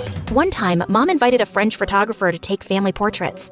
Wow, Tina, that is a beautiful pose. Sophie, yes. Hold that. Juicy, juicy. Julie. Whatever. Pull in your tummy while you smile. A little more. More. Okay, now smile. Press it, smile. I was trying when Tina tickled me a little, and I let out a huge fart. Oh my God, Julie, you stink up the place. You baby cow. When the photos came out, I was so red, it looked like someone had slapped me 20 times. So embarrassing. I exercised and lost most of the extra weight, but my sisters never let me forget that incident. Worse, kids in my school constantly questioned me about my famous sisters, and I hated that. My older brother says that Tina bathes in milk. That's why she's so pretty. And Sophia brushes her hair with a comb made of feathers. Tell us, please. Is all this true? I got so annoyed, I jumped on one of them and pulled her hair. Tina's breath stinks and so do her clothes. And Sophia brushed her hair last winter. It's all makeup, you moron. Now leave me alone. Turns out it was our teacher's daughter, and my stunt landed me in detention. But I didn't care as long as I got some peace. So, yeah, life wasn't great, but it wasn't all bad either. I was at the top of my class, and at 17, I even landed a prestigious summer internship at the Natural History Museum. On my first day, I got up an hour early to get ready and reached the museum before my time. But the place was massive, and I got totally lost. Suddenly, I heard a voice behind me. Are you the new intern? Yeah, I'm Julie. Pleased to meet you. Late. You're late. You were supposed to report to me 15 minutes ago. Before I could even apologize, the boy started walking away. I'm Pierre, your supervisor, boss, whatever you want to call it. Okay, so tell me, why is the sky blue? Too slow. How do airplanes fly? How old is the Earth? Do you know anything besides makeup? 4.543 billion years. What? You asked me how old the Earth is? I know my science, okay? But I guess you don't know how to talk to people. Maybe learn that first. You're right. I'm sorry. I had a tough morning and I took it out on you. How about we start again? Hi, I'm Pierre, and it's nice to meet you. Over the next few days, Pierre and I hung out a lot. He was my age, the son of a diplomat, and he'd only recently moved to New York. He was also really smart, and we'd often spend hours discussing science stuff. Slowly, I even started liking him a little.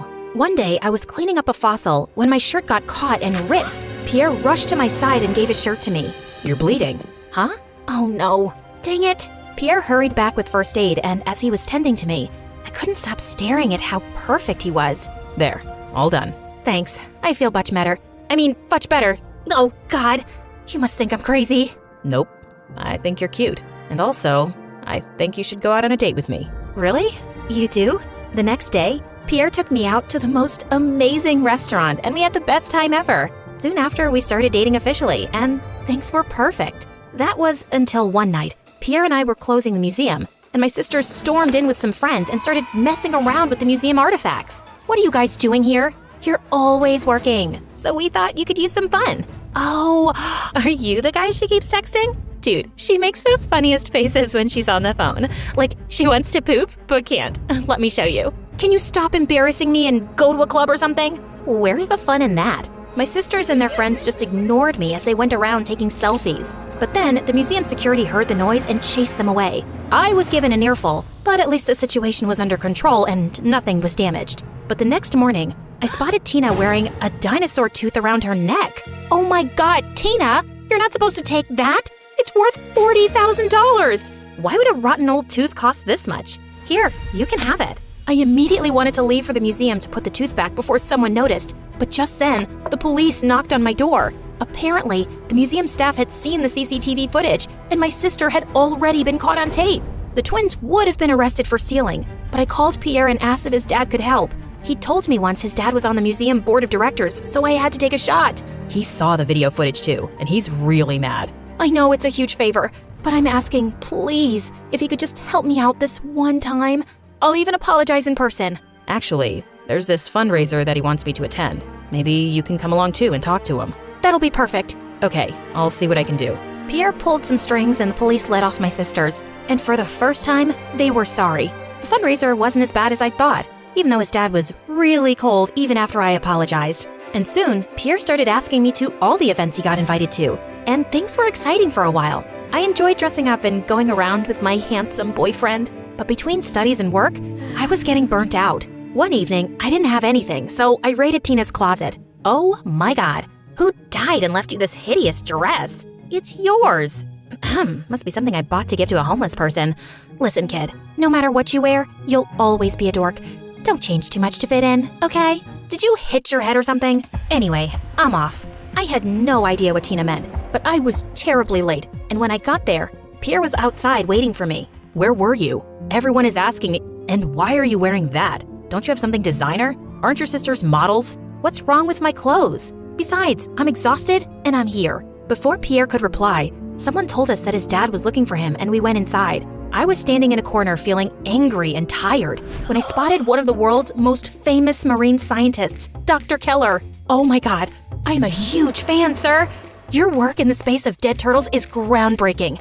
And that piece on how sharks are misrepresented in shark movies is amazing. You've read that paper? No one ever has. You should come by my office sometime. I'd love to. I even have something I'd like you to see. Julia, there you are. I want to make you meet someone. Before I could say anything, Pierre dragged me to the other corner of the room. What was that? I just saved you from the worst conversation of your life. You should thank me. Thank you? A world-famous scientist just invited me to his office, and I was discussing my research with him when you dragged me away. Dr. Keller is a bit of a cuckoo. He invites everyone to his office because he's bored all day. It's nothing special. Give me a break. So you think I'm not actually good at what I do? You know what? Save your breath. I've had enough. I'm leaving, and yeah, maybe we should take a break. And with that, I stormed out. Pierre tried calling me later, but I ignored him. And over the next few days, he tried everything to get my attention. He would drop cards in my backpack, leave chocolates, show up with a car full of roses, and when nothing worked, he came up with the ultimate surprise. I spoke to Dr. Keller. He's agreed to meet you next week. Get that research going. You did what? I can't believe it. Oh, thank you. Does that mean we're good? Pierre, I like you, but we belong to different worlds, and I really can't afford distractions. I understand, but at least we can be friends, right? And I can help you finish your research paper. That's the least I can do after everything you've done for me. Pierre was a smart guy, and I could really use his help. We started working day and night, and I often caught him stealing glances at me. By the time we were done, I was exhausted out of my wits. Maybe you should rest. I'll make the final changes and see you at Dr. Keller's office. You sure? Oh, that'll be amazing, and thank you for your help. Pierre kissed me lightly on the forehead, and I had butterflies in my stomach. I knew he still liked me, and I liked him too. Maybe I'd give us another shot. But right now, I had bigger fish to fry. On the day of the meeting, I was feeling really confident and showed up early. I was sitting at the reception waiting for Pierre to show up, when suddenly, I saw him leaving with Dr. Keller and my final research. Okay, I'm gonna be late. Good job on the research, Pierre, and welcome to the team. Your dad will be proud and happy. Oh, hi, Julia. Are you here for Pierre? Actually, yes. We decided to celebrate together, if you liked my research. I wanted to say something, but I was speechless. I felt like someone had punched me in the stomach. Pierre walked toward me, but something inside me snapped, and I slapped him hard. So this is why you didn't want me talking to him at the party, and why you helped me with my research. So you could steal it and claim it as your own. Never in a million years did I think you'd be such a snake, Pierre. Crushed, I ran away as fast as I could. How could I be so stupid? Years of research and hard work gone down the drain.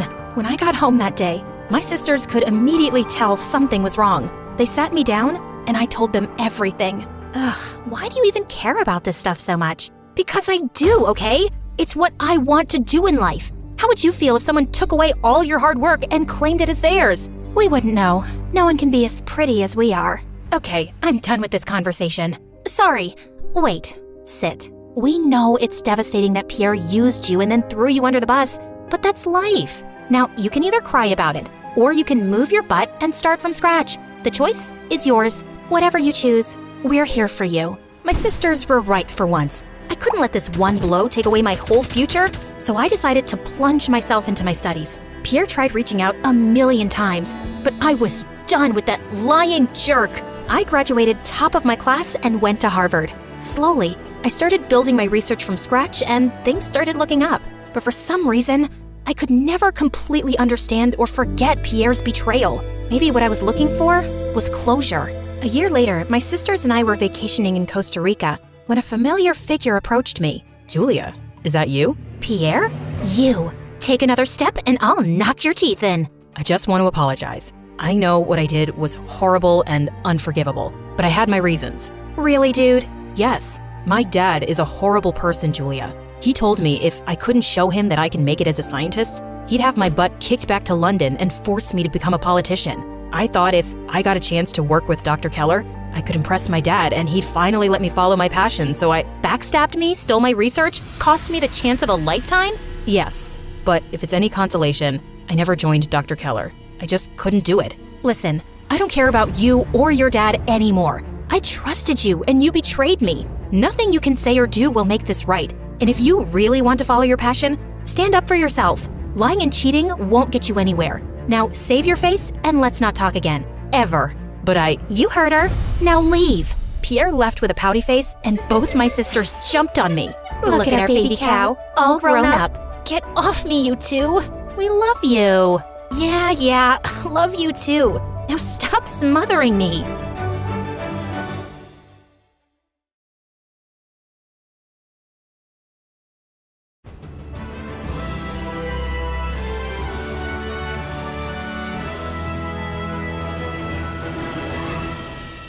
I'm so proud of you, Martha. Every time Dad said those words, I cringed. Have you ever felt like all you needed was approval from this one important person in your life, and for some freaking reason they just never gave it to you? Yeah, well, same. Hi, my name is Elsa. Martha is my twin, and all my life I've been competing with her for Dad's approval and failing miserably. The first time I remember hearing these awful words was when I was 3 years old. We were sitting at the dining table, and when Mom put our food in front of us, I grabbed a knife and fork and started cutting up my vegetables. I had to admit, I was a pro at it. Oh wow, where'd you learn to eat like that? Look at her. But Dad was too busy admiring Martha, who had her face in her bowl like a dumb little puppy with gravy dribbling down her face. That's my big girl, eating all by herself. I'm so proud of you, Martha. Wait, what?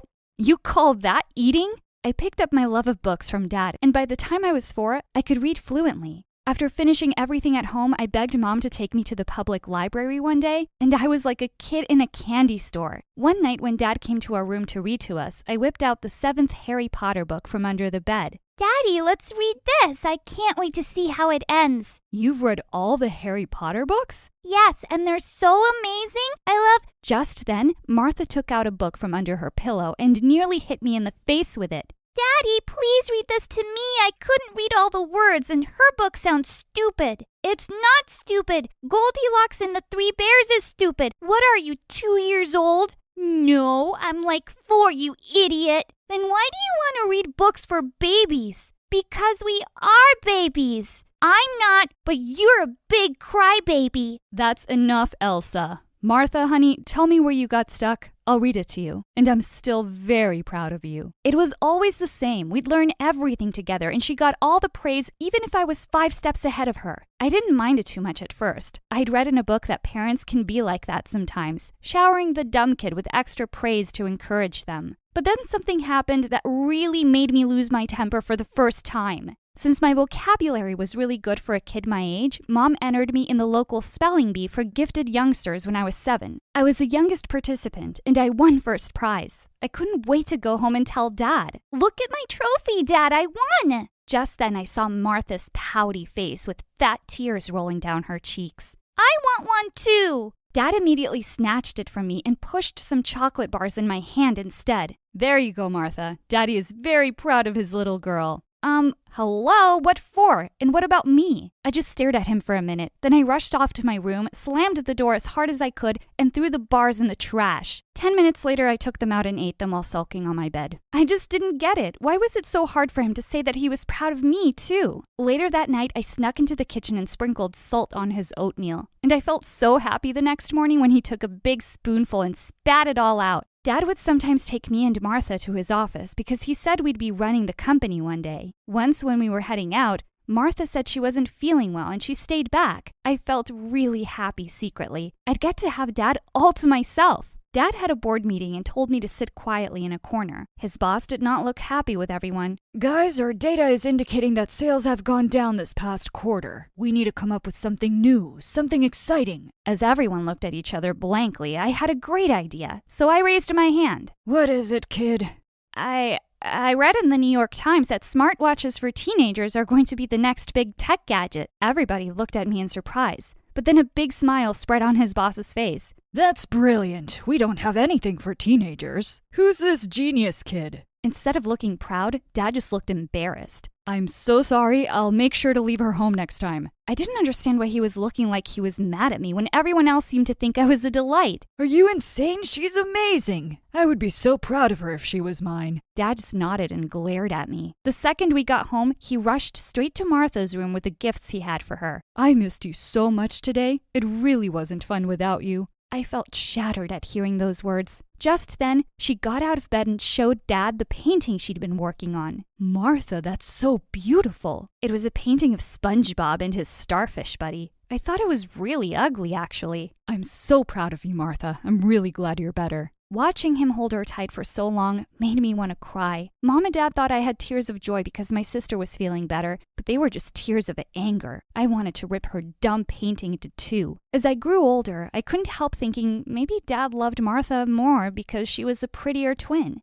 Everyone thought she looked like an angel with her blonde hair and blue eyes. All the boys in school would be asking me to introduce them to her. Geez, the girl could have her own TV show. Everybody loves Martha. It wasn't until the 8th grade that someone finally noticed me. It was our science teacher, Mr. Martin. He saw that I was always done with my work early, and he started giving me more advanced physics books to read. One day, when he asked me about what new thing I'd learned, I told him I just loved quantum physics. Mr. Martin took his glasses off as he looked at me in surprise. Are you saying you actually understand those concepts, Elsa? Yeah, I think so. Next thing I knew, Mr. Martin had taken me to the principal and asked if I could be allowed to take advanced level maths and physics tests. And it turned out I did really well in all of them. The next day, my parents were called in and the principal beamed at them. You must be so proud of your daughter. Yes, we are very proud of Martha. No, I'm here to talk to you about Elsa. She's quite the little genius. We want to bump her up a few grades.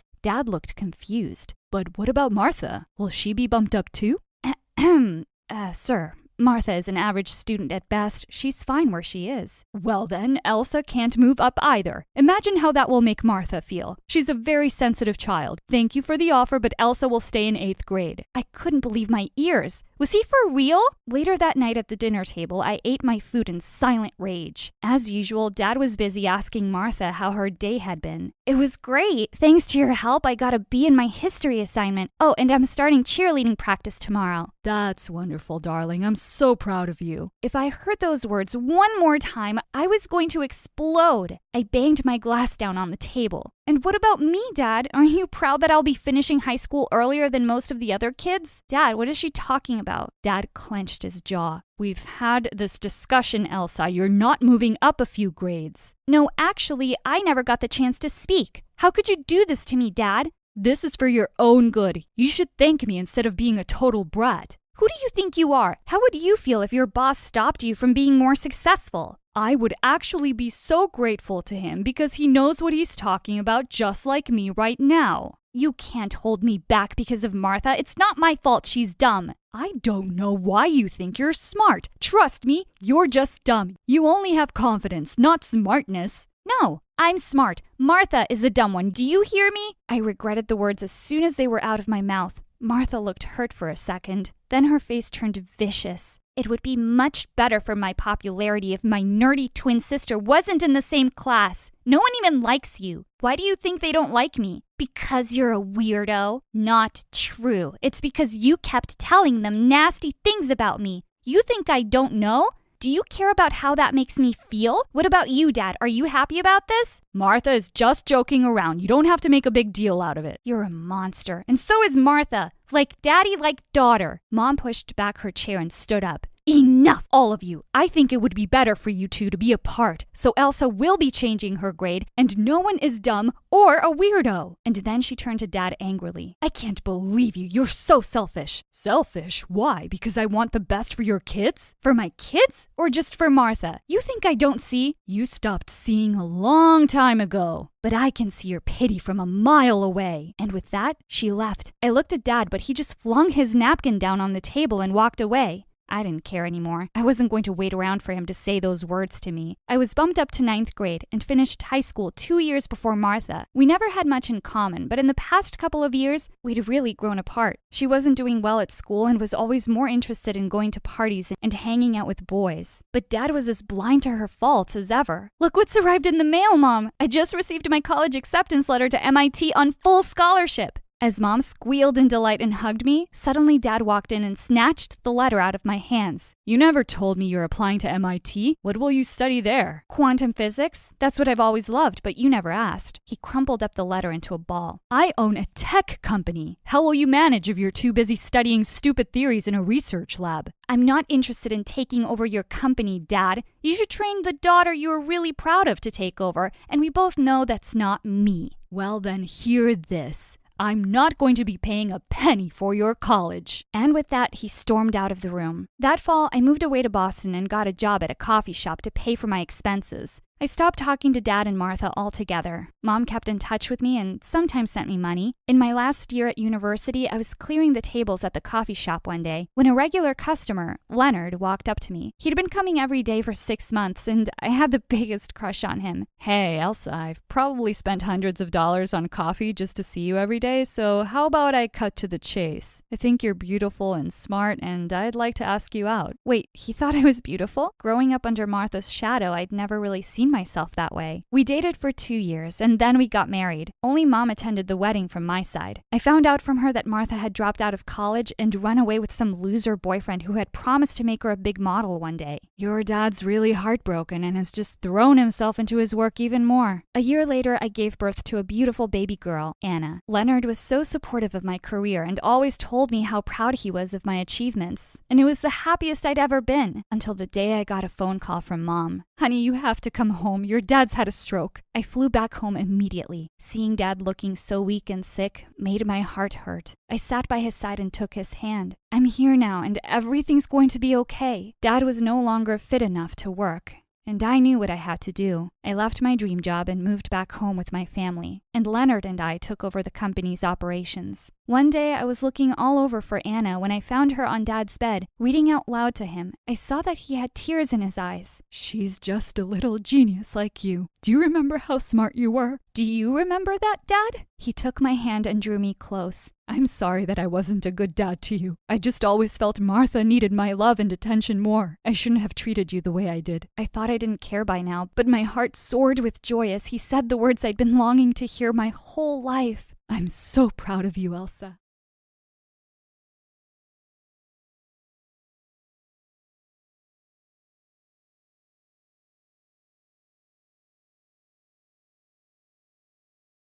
Not again, Dad, I said desperately as he barged into my room with yet another fancy new dress.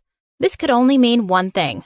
Another date. My mom followed him inside and said, "We're off to a party now. Put those horrible books away and get to a salon. You clearly need a makeover." I rolled my eyes at them and said I wasn't going. Suddenly, their faces darkened and my dad said, "It wasn't a request. You have one job, Angela. Get married." I was starting to get pissed off and said I didn't see why they were so obsessed with me getting married.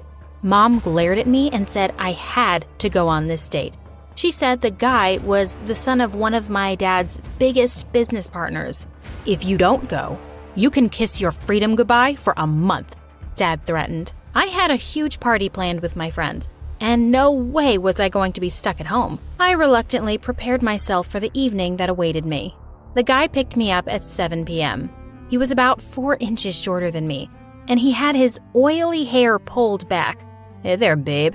Couldn't you find something better to wear?" I rolled my eyes and looked at his neon yellow shirt. While drinking soup at the restaurant, Mike, my date, burnt his tongue and screamed so hard that 2 of his front teeth fell out. I couldn't compose myself anymore. I grabbed a cab and rushed home. A few days later, my parents barged into my room and yelled at me for deliberately sabotaging their deal. What deal? Apparently, the guy's dad was going to sign a deal with Dad if I started dating him. I gagged. They were furious and wouldn't listen to me when I tried to tell them what had happened. Dad yelled, "Shut up, you ugly moron." Then they slammed the door shut. I was locked inside. Thankfully, that evening, my Uncle Tom came home. He got me out of the room and told my parents to act like normal people. Dad glared at him, but Mom jumped to her feet and said, "I don't need any advice from you. No one here needs a gay man's advice." Uncle Tom looked horrified. I felt so sorry for him. He looked at my parents and said, "Just behave or I'll take her away." With that, he was gone. The next day at school, a boy came up to me and said, "Hi, I'm Peter." I looked at him suspiciously. He looked familiar. Just then, behind him, the most gorgeous girl I had ever seen appeared. My jaw dropped, and Peter introduced her as his sister, Penny. They were twins. The twins and I quickly became friends, and I would often invite them over. Apparently, their parents were uber rich, so Mom and Dad didn't mind. But one day, Mom came up to me and told me I had another date that evening. When I got to the restaurant, I was shocked to see that the person they had tried to set me up with was none other than Peter. I was furious, and I ran right back out. How could he think this was okay? I'd never even flirted with him. Peter caught up with me and asked me what was wrong. I told him I didn't have any plans to date him, and he said he was sorry. Then he said my parents had forced him and his twin sister to be my friends. I was furious. I rushed home and confronted my parents. They started to yell at me. "Do you know just how much we paid their parents?" I was stunned. Why would you pay them at all? They said it was because I was so dumb and good for nothing that I couldn't even make friends. I decided that this was all too much, and I told them I was leaving. I called Uncle Tom and asked him to come and get me. I thought life would be easy now that I was no longer living with my psycho parents. But boy, was I wrong. At school the next day, Peter approached me, and I told him that I didn't want to be friends with him anymore. He looked disappointed, but smiled and said, "It's okay, Angela. I understand completely." Without responding, I turned to leave. I had wanted to make a gracious exit, but to my horror, not 5 steps later, my foot got caught in something and I fell on my face. My nose started to bleed, and I quickly gathered my stuff and rushed away while everyone stared at me. I ran into the girls' bathroom to clean my face. Just as I was done, a notification popped up on my phone. It read, "Hello, Angela. I hate to break it to you, but if you don't do everything I say, I'm going to tell everyone your biggest secret. I have your diary." I laughed at such an old-fashioned prank, but the text messages were pictures from pages of my diary where I had written my deepest, darkest secrets.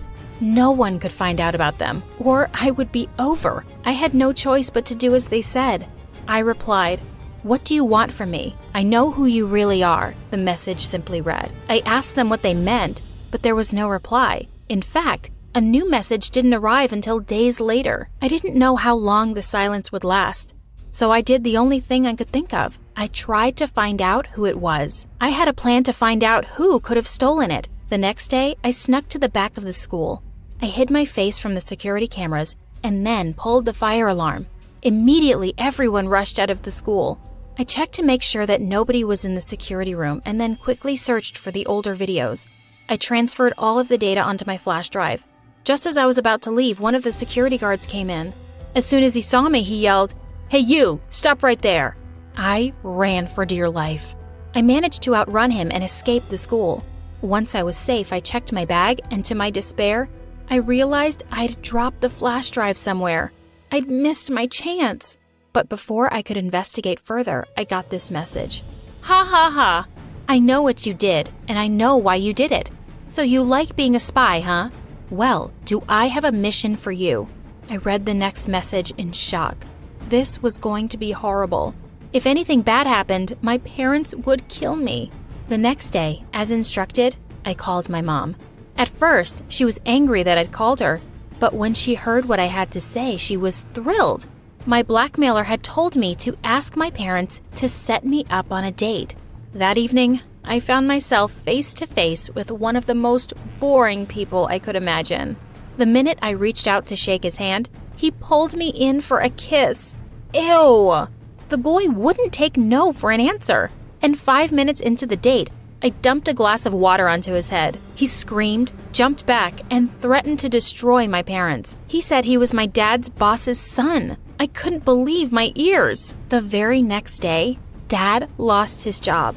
Mom called and yelled at me for deliberately ruining their lives. I tried to explain, but obviously she didn't listen. You are the worst possible child. If only I'd never had a second child, I gasped. This was the first time my mother had mentioned my brother in a very, very long time. Mom, listen to me. I tried to explain things to her, but she hung up. My phone screen lit up. Ha ha ha, that was a fun show. I was furious. Whoever this person was, he or she was ruining my life.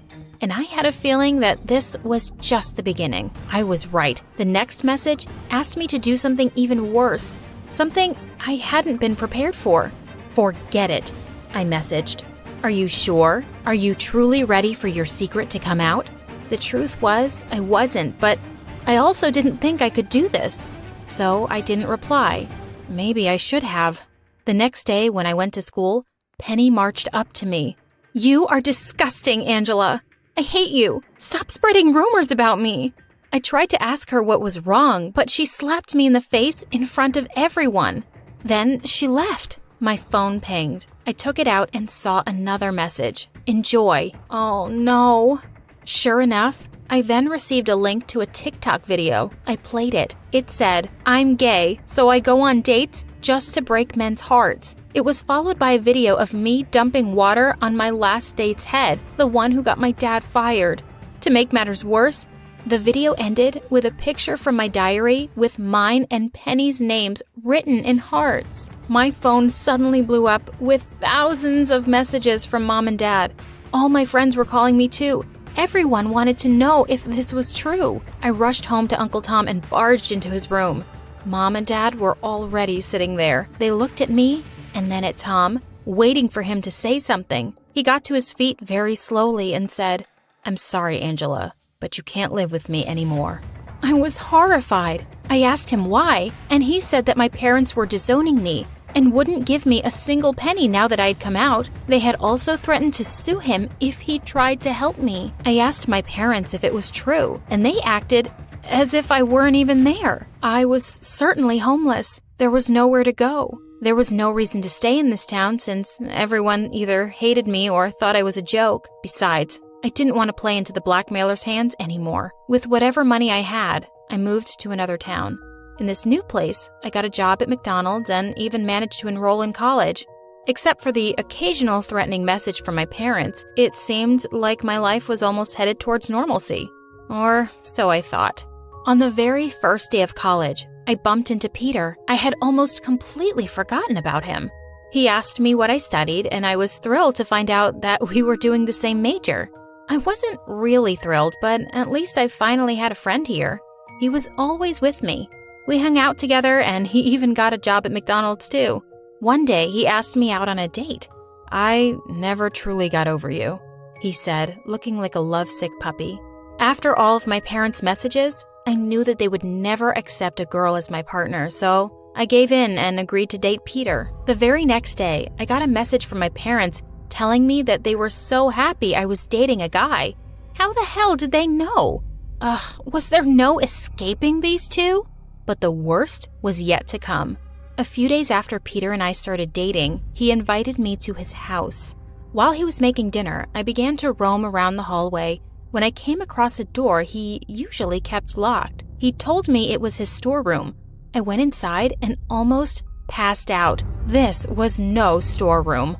The room was full of pictures of me, some of them as old as high school. Suddenly, a thought occurred to me, and I began to explore more. Where is it? Where is it? And then I saw it. In the middle of a pile of paper, my diary. I almost threw up. Peter! It had been Peter all along. But that's when he saw me leave the room. His jaw dropped. Angela, I can explain, but there was nothing he could say about this. I ran to my place and locked the doors. Suddenly, I heard a knock on the door. I was almost certain Peter had followed me home. I looked through the peephole and almost jumped back in shock. It was the last person I had expected. Penny. I slowly opened the door to let her in, and almost passed out when I saw who was standing behind her. It was my brother, Zach. I hadn't seen him in years. I just stood there in shock with my mouth open. Penny explained that her crazy brother had told her he was dating me, and she had tried to warn me about the psycho that he was. Zach was with her because apparently the two had been dating. Just then, we heard Peter banging loudly on the door. Angela, please let me explain. I love you and I want to marry you. Let me handle this, Zach said. Zach had suddenly left many years ago when I was very young, and the very next day, I'd heard my parents fighting. That's when I discovered my biggest secret. I never told anyone. When he came back, he apologized to me. Angie, I'm sorry I left you alone with our crazy parents. He said he hated that Mom and Dad had tried to force him into medical school. Moving out was my only option, he said. I was really surprised. I thought he left because of me. We started hanging out a lot, and he was always trying to make up for what he called not being there for me. Then one day, he called me and said he had a surprise for me. I was psyched as I waited for him. When he finally came, I was stunned to see his surprise, Dad. I couldn't believe Dad had agreed to come and see me. Dad begged for my forgiveness and asked me to come home. He even said that he would set me up with a pretty girl. I told him to stay away from me and my private life, but Zach said I should forgive him and try to fix my relationship. So I moved back. To my surprise, Dad was very kind to me, even though Mom was her usual mean self. She kept insulting Dad. I can't believe you let this horrible embarrassment move back, she said to him every time she saw me. One day, I got a call from Zach, and he told me to meet him at his place. He was panicky and crying, so I rushed over. Just as I got into my car, a hooded man grabbed my arm. We have your brother, he whispered threateningly into my ear and dragged me with him. He took me to a dark place. There, he told me that he would only let Zach go if I signed a piece of paper for them. Terrified, I picked up a pen while Zach sat across the table from me, crying. Just as I was about to sign, the door flew open, and Penny rushed in. Don't do it, Angela, she yelled. Zach jumped up and tried to force me to sign, but I pulled back. What was happening? Someone from behind Penny jumped at her and tried to drag her away, but she ran and yelled, "Your dad and your brother are tricking you." That was when a commotion outside caught my attention. We all rushed outside, and I saw that the police were there with my dad. Apparently, my dad was caught sneaking behind the building. He had known where to come. This could only mean, yes, I know you aren't my child. I hate you, and I will ruin you. He screamed out my biggest secret for everyone to hear. But Dad, it wasn't my fault, I tried to say. I don't care, he yelled. He said he loved my mom too much to do anything to her, but he had found a letter from my real dad, and he had given me all his money. I kept you for all these years, and my son left because of you. The least you could do to pay me back for everything I've done is to give me the money, Dad screamed as he was dragged away by the police. Penny stood by me, her hand on my shoulder. She said she was really sorry for how she had treated me in high school, and she couldn't let Peter or my family hurt me. We were best friends once. We hugged. Finally, my biggest secret was exposed, but so were my dad and brother.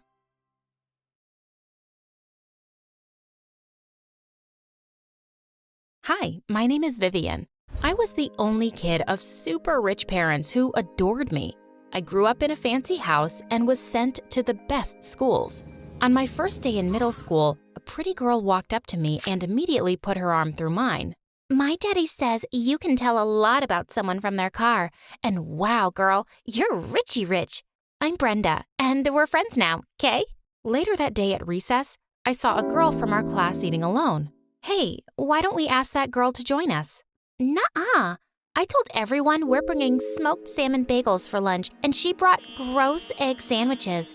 That's poor people food. No one in class is going to talk to her now. That's the rule. I'm sorry, but that's just the stupidest thing I've ever heard. I joined the girl at her table and swapped my lunch with hers while everyone gasped. I'd broken the rule. That day onwards, Brenda hated me with a vengeance. She tried to beat me at everything: grades, friends, clothes.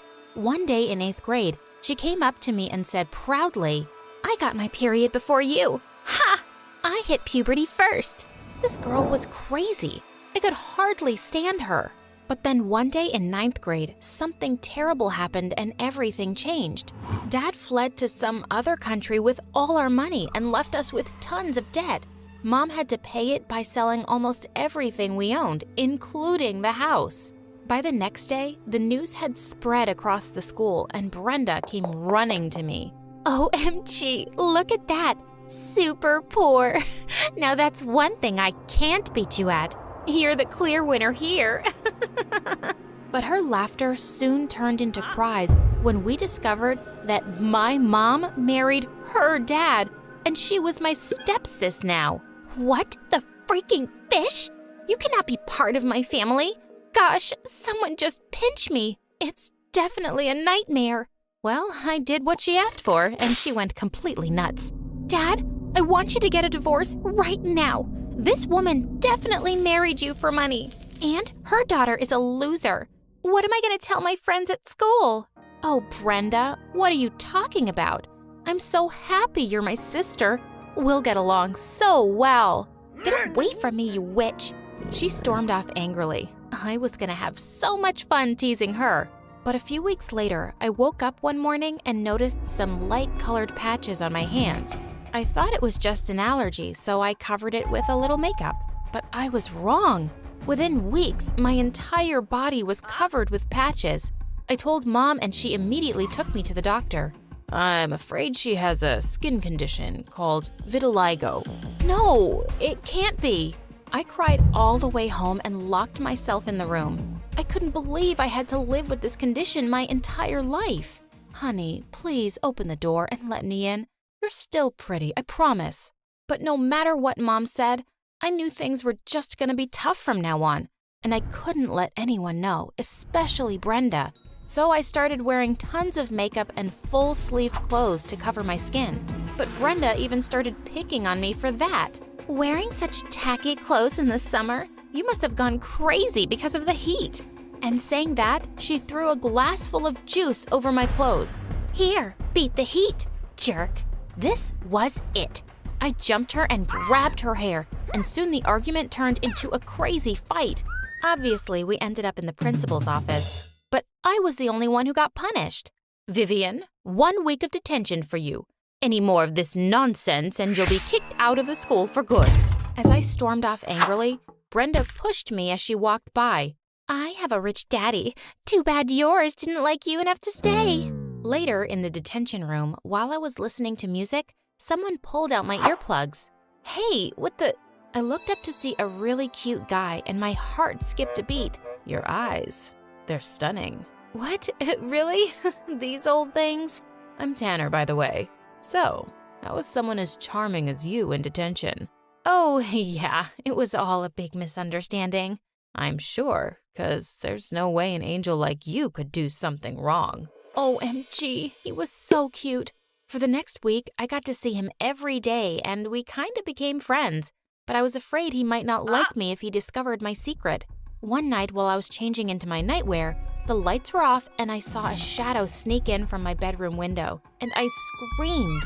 Suddenly, someone put a hand on my mouth and said, "Hey, relax, it's me. Don't shout."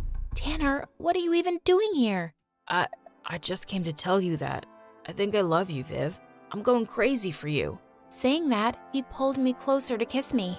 But just then, Brenda barged into my room and to my horror, she switched on the lights.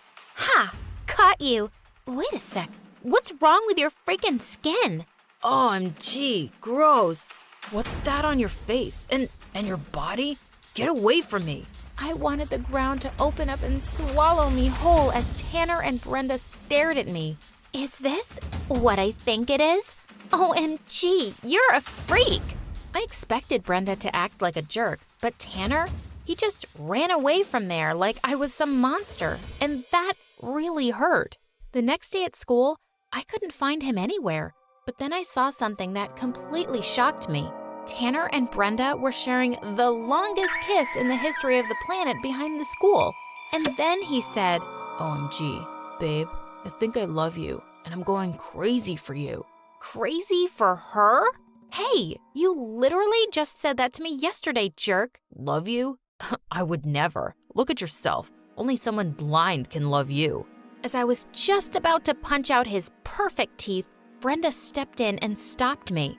Hey, stay away from my guy, or I'll tell everyone your little secret. Poor Viv. You know what? Take him. He's a jerk like you, and you guys belong together. After that, I made sure to stay away from those loonies.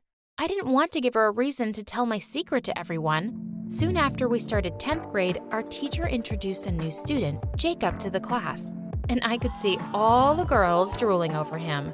In the chemistry lab, everyone wanted to be his partner, but to my surprise, he walked over to my corner and said, "Hey, you don't mind me joining you, do you?" Of course I didn't. But while we were performing the experiment, I accidentally opened the wrong chemical flask and almost fainted from its smell. Just then, Jacob caught me in his arms and carried me to the nurse's room. He even stayed there till I felt better. "Hey, what are you doing here?" "I just wanted to make sure you were okay."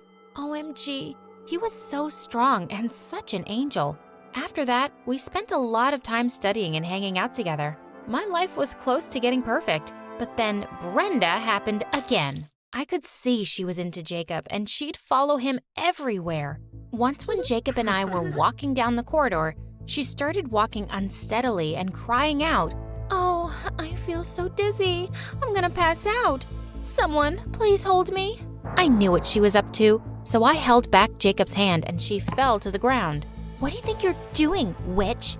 "Saving you trouble." She then got up and whispered in my ear, "Don't you dare lay your hands on what Brenda wants, or your little secret will be out, princess." "Psycho, don't you already have a boyfriend?" What's your point? He's hotter, and what Brenda likes, Brenda takes. I knew once Brenda had her eyes on something, she was either gonna take it or ruin it, and that scared me. So later that day, when Jacob asked me on a movie date, I had to refuse because of Brenda. Good job, scaredy cat. You got what you wanted, right? Now leave me alone. Oh, not just yet, honey. I want you to cut all ties with Jacob and leave him alone. You're crazy. And you're a freak, and I know your secret. Remember that. I loved Jacob, but I had no choice but to listen to Brenda. The very next day, I broke up with him. "I'm sorry, Jacob. It's just not working out between us." "But Vivian, listen to me." He kept calling and texting, but I couldn't. I felt terrible. For the next few days, Brenda kept dancing around him and teased me about it. She was so evil. Then a few days later, while I was walking down the corridor, Jacob pulled my hand into an empty classroom. "Hey, wait, what are you—" Before I could even finish my sentence, he just pulled me close and kissed me. I wasn't expecting that, but whoa, it felt like heaven. "I know everything about what Brenda did to you, and I want to tell you, I love you for who you are." But how did you know?" "After you broke up with me, she kept pestering me all day long. But I told her I only love you. Then she got mad at me and told me about your condition. I instantly knew why you broke up with me." "Oh, Jacob, I'm sorry. I didn't want to hurt you. I love you so much." "I know, Viv. I love you too, sweetie." Of course, we started dating again because I wasn't afraid of anything anymore. The guy I loved me back for who I was, and I was the happiest. Of course, Brenda looked livid. Before the junior prom, Jacob prepared a big surprise for me in the cafeteria and asked me to the prom in front of everyone. OMG! It was all so romantic, and of course I was going to say yes. But just then, Brenda threw a jug full of water over me and all my makeup washed away. And everyone was looking at me. "This trash? You want to go out with her instead of me? I'm practically perfect. And not some weirdo like Miss Patches here. Brenda, you're a complete nutjob. What's wrong? I held him back and stepped up in front of Brenda. Brenda, since the day I met you, you've only cared about stupid things like money and looks. But those things aren't going to get you friends or love. You'll be all alone one day because you don't care about anyone except yourself. And that makes you ugly. And soon everyone around her started shouting at her. Yes, Brenda.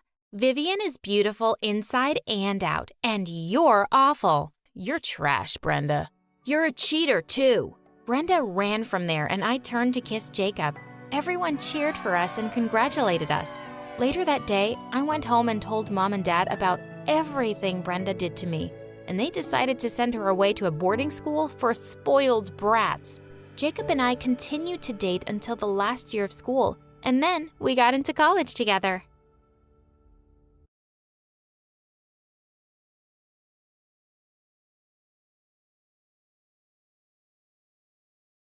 One night when I was 5, I woke up to a strange scratching sound. I reached over for my glasses, but I knocked them off the table instead. Just then, I saw someone climbing in through my window. I screamed, "Shut up, Jess, it's me." Oh, thank God. It was just my sister Betty. "Why are you climbing in through my window?" "Because mine got stuck. I'd just gone out for a walk." As Betty helped me find my glasses and put them on my face, I could see she was dressed for a party. She shoved a chocolate bar in my hand. "You didn't see anything, okay?" Yeah, I know the drill. I'm blind anyway." "Good girl." "Hi, I'm Jessica. And I am kinda blind without my glasses. I have a condition called myopia. I can't see anything clearly unless it's 2 inches away from my face. But this isn't the biggest problem in my life. That's my wild older sister. Before I tell you my story, click like and subscribe. My mom was a marine biologist, and when I was 3, Betty was 13, and Sarah was 1, we found out that her research boat got lost at sea. Dad got really depressed and kept himself busy at work. This left Betty in charge, and she was the craziest substitute mom ever. Once when I was 6, Betty took me and Sarah to the mall and left us at an ice cream parlor saying she'd be back soon. But she wasn't. I took Sarah's hand and said I knew the way home. Well, I didn't, and we got really lost. When we finally managed to find our way home after hours, we walked in on Betty making out with some boy on the couch. "Where'd you guys come from? I thought you were in your room." She forgot us at the mall and even forgot she'd taken us there? I'd always been a bookworm, and by the 1st grade, I'd even taught myself Spanish. Betty came running to me one day and said, "Hey nerd, tell me a sentence in Spanish that'll make a guy think, wow, how can someone be that pretty and smart?" I told her something, and she happily skipped off. I went after her. She walked up to a cute boy who'd just moved in next door and leaned in. "Tu aliento huele a caca de perro, idiota." I nearly choked trying not to laugh as he pushed her aside and stormed off. Of course, I paid for it when she left actual dog poop in my room. The smell didn't leave for days. This one time, though, her carelessness led to something really serious. In the 2nd grade, I came home one day and couldn't find Sarah anywhere. Betty just shrugged. "She was here a while ago." She said, "I am Superman." And I said, "Prove it." And then she just left. 2 things you need to know about Sarah. She only talks in 3-word sentences, and only when she's excited or upset. Just then, we heard our neighbor scream. We ran out, and to our horror, Sarah was up on the roof wearing a red t-shirt as a cape. "Sarah, no!" "OMG, don't prove it. I believe you. You're Superman." Thankfully, Sarah stepped back, but once she was down safely, Betty and I had a screaming match. Do you realize what could have happened? When will you start acting like an adult? You think I haven't been an adult taking care of you two? I never asked to be your mom, and sometimes it's really hard. What was she talking about? We were the nicest kids. Soon after, she went off to college, and I was responsible enough to take care of myself and Sarah anyway. She visited less and less frequently, but anytime she did, it was with a new guy. Life was just fine until I joined a new school in the 7th grade. On my first day in gym class, we were playing dodgeball when suddenly one of the girls ran right into me and knocked me over, and my glasses went flying somewhere. "Hey, can someone please give me my glasses?" Just then, I saw a blurry shape walk up to me. "Wait, I want to try them on." "Gosh, you're totally blind, aren't you? Let's play a game. How many fingers am I holding up? Hello? Knock it off, Annie. Suddenly, a strong hand pulled me up and the person gave me my glasses. As I put them on, the cutest boy's face came into focus. Gosh, Raymond, we were just having some fun. It's good to have you here, owl face. Well, until your home planet calls you back. And with that, Annie and her friends walked off laughing. I felt pretty embarrassed, so I ran off too. A whole year went by and the jerks kept bullying me any chance they got, but I just got used to ignoring them. Mrs. Harry Potter, Four-eyed Freak, Geek. They just kept throwing lame names at me. Also, I had a huge crush on Raymond, but I knew I didn't have a shot with him. But then, life at school went from bad to worse. When I started 8th grade and we had our first science lesson, I almost fell off my chair in shock when the teacher walked in. It was Betty. While I was sitting there with my mouth open, I realized so were the other kids, especially the boys. Even Raymond was staring at her. Hi guys, I'm Betty, your new teacher and best friend. Mindy, where's some blush? Girl, you look like a vampire. And Raymond, I think Jessica has a crush on you. But of course, you're way out of her league. OMG. I wanted the ground to open up and swallow Betty whole. After class, I stayed back to talk to her. What are you doing? How did you get hired as a teacher? No, hello, how you doing, sis? And for your information, my degree is in teaching. But don't worry, I'm just the substitute for 2 weeks. It'll be fun. It was not. She was so dumb and didn't know the first thing about science. She once told the whole class that the Earth has 7 moons, 1 for every continent. She also said tattoos make you smarter, and when it rained too hard, that was just God crying over ugly people. And even worse, everyone found out we were related. One day in the cafeteria, Annie walked up to my table. That dumb Betty is your sister? What a family. Looks like she got all the beauty and you got all the brains. I stood up and said quietly, It sounds like you're a bit jealous, Annie. I mean, yeah, she is really pretty. I was about to walk away when she threw a glass of juice in my face. I ran off to the bathroom to clean my glasses and found Betty there. Why are you covered in juice? Is that Annie bullying you? I'll deal with her. No, you won't. You'll just make it worse. Stay out of it, Betty. You're not my mom. She turned to me with her arms crossed.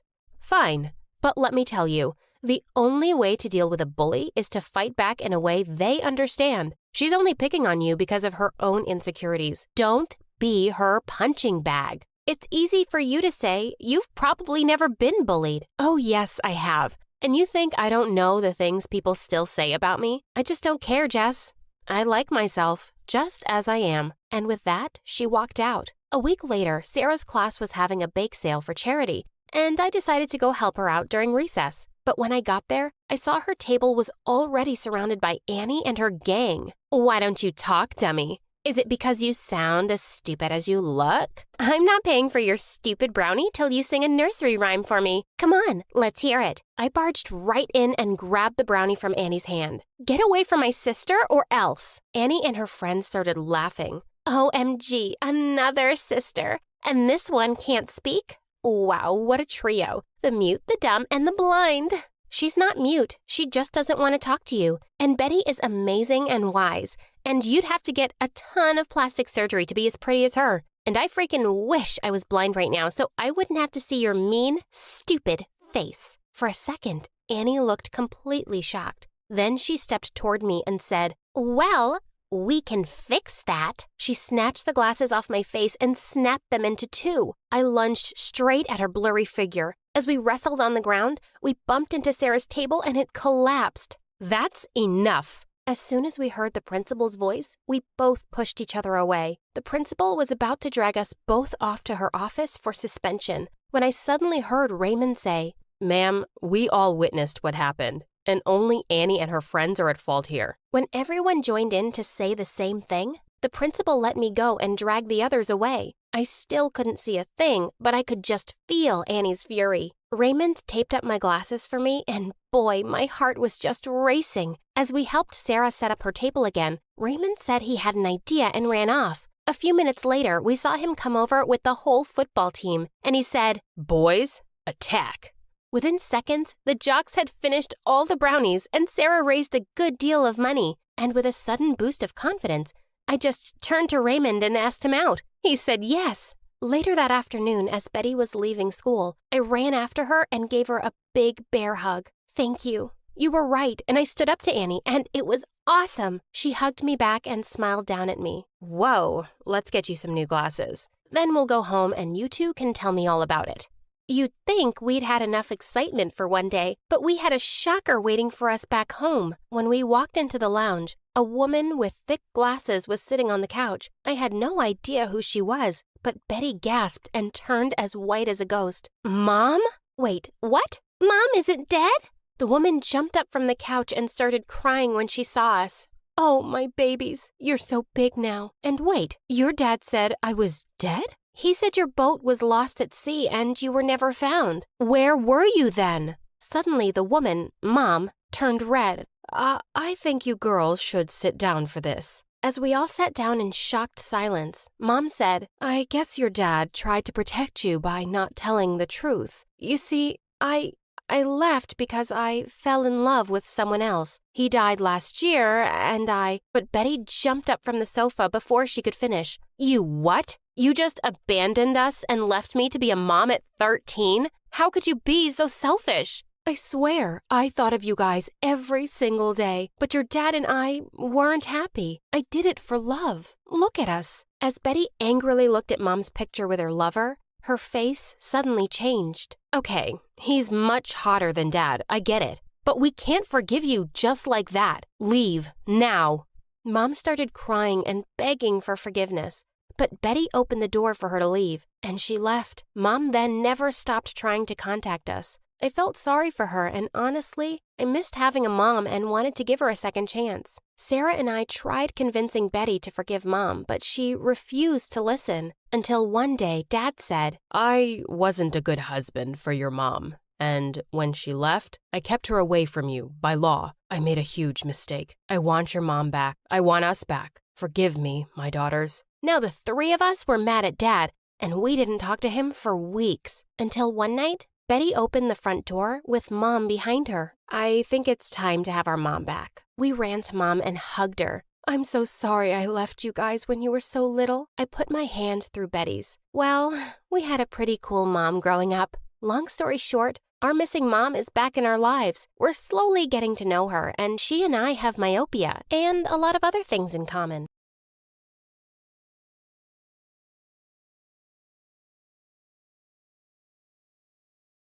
My Story Animated will give $1,000 to one lucky person who subscribes in the next 7 days.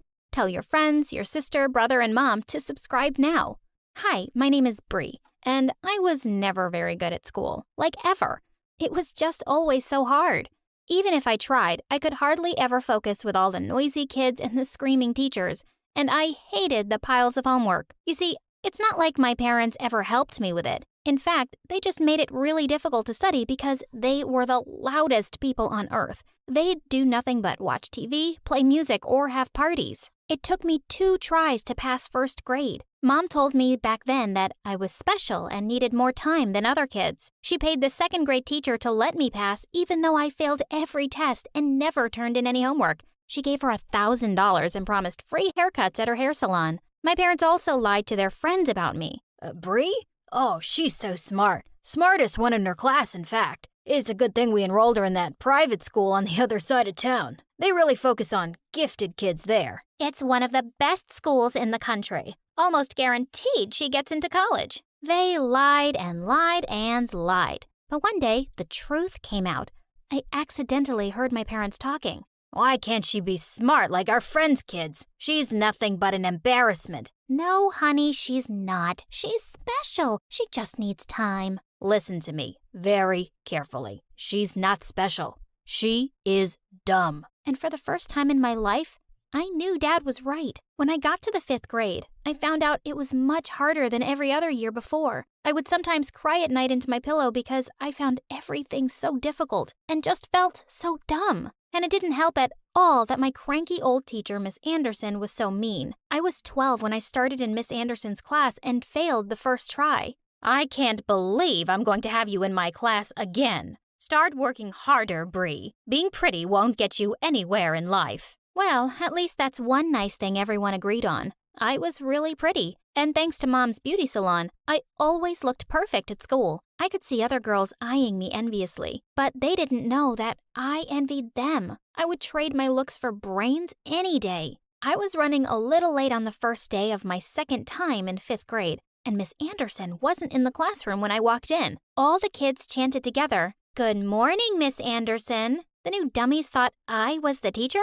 "Good morning, class. Today, we're going to have some fun with math." I grabbed a marker and started writing on the whiteboard. If a grumpy old woman started teaching math 25 years ago when she was 60 years old, how old is she today? 85. Oh, use your indoor voices, kids, but good job. Now, what do you think you're doing? There was Miss Anderson in the doorway, breathing like a dragon. She did not look happy when she saw the math problem on the board. And well, she sent me to the principal's office. Days later, I became friends with Melinda. Now, she was a little genius. She could spell all sorts of gigantic words, do math sums in her head, and rattle off the entire periodic table. I became a little obsessed with her. I wanted to find out more about what made her so smart. So, of course, I decided to follow her home one day. While she was having lunch downstairs, I snuck into her room to take a peek, and I gasped. I'd never seen so many books in my life. I saw a box of chocolates on her desk and quickly popped a few into my mouth. Maybe eating these made her smarter. Just then, I turned around in horror to see Melinda and her parents behind me. They thought I was some kind of kidnapper or thief, but they seemed even more weirded out when Melinda told them I was in her class. Yeah, she's super dumb. She probably got lost and thinks this is her house. Now go away, stupid. And I ran off before I got into any trouble. Of course, Melinda never spoke to me again. I finished the 5th grade by some miracle. On my first day of the 6th grade, a boy named Dante showed up to drop off lunch for his little sister. I knew him the moment I saw him. He was one of the smart people I was stalking on Facebook. He was in 10th grade and just so cute. He started walking towards me because I was sitting next to his sister. I wanted to impress a smart guy like him. So I jumped onto the bench, sat like a chimpanzee, and started eating a banana. Are you okay? Never better. Do you know that chimpanzees eat 150 pounds of bananas each day? That's a lot of bananas, actually. Are you done with your amount of bananas for the day? Did he just call me a chimpanzee? Which one is yours? Mine? I have only one banana. What? Which one is your brother or sister? Oh, that one. That one's mine. I pointed to some random boy on the playground. That's not your brother, Bree. You don't have one. I was mortified. Now he'd caught me lying to him, and he already thought I wasn't smart. Bree's in my class, Dante. So you're a 6th grader? Can someone be this dumb? I know you're, super pretty, but that doesn't mean you just stop using your brain, you know? What a total jerk. His sister poked me in the ribs and grinned. He likes you. Well, I barely finished the 6th grade as well, and when I went to middle school, I finally understood what hell meant. Mean girls were making fun of me all the time for being older and dumb. It's not like they were any smarter. All they cared about was makeup and fashion. Since I was an expert in makeup and hair, eventually the girls started becoming friends with me, and I really liked being the popular girl, and I almost forgot about me not being smart enough. That is until one day I accidentally found out that my so-called girlfriends were having a study session with the smartest boys in the class before the exams. When I asked why they never told me about these sessions, one of them said, Bree, you don't need these sessions. It's not like you'll pass the exams. They won't help you with anything. Neither do you.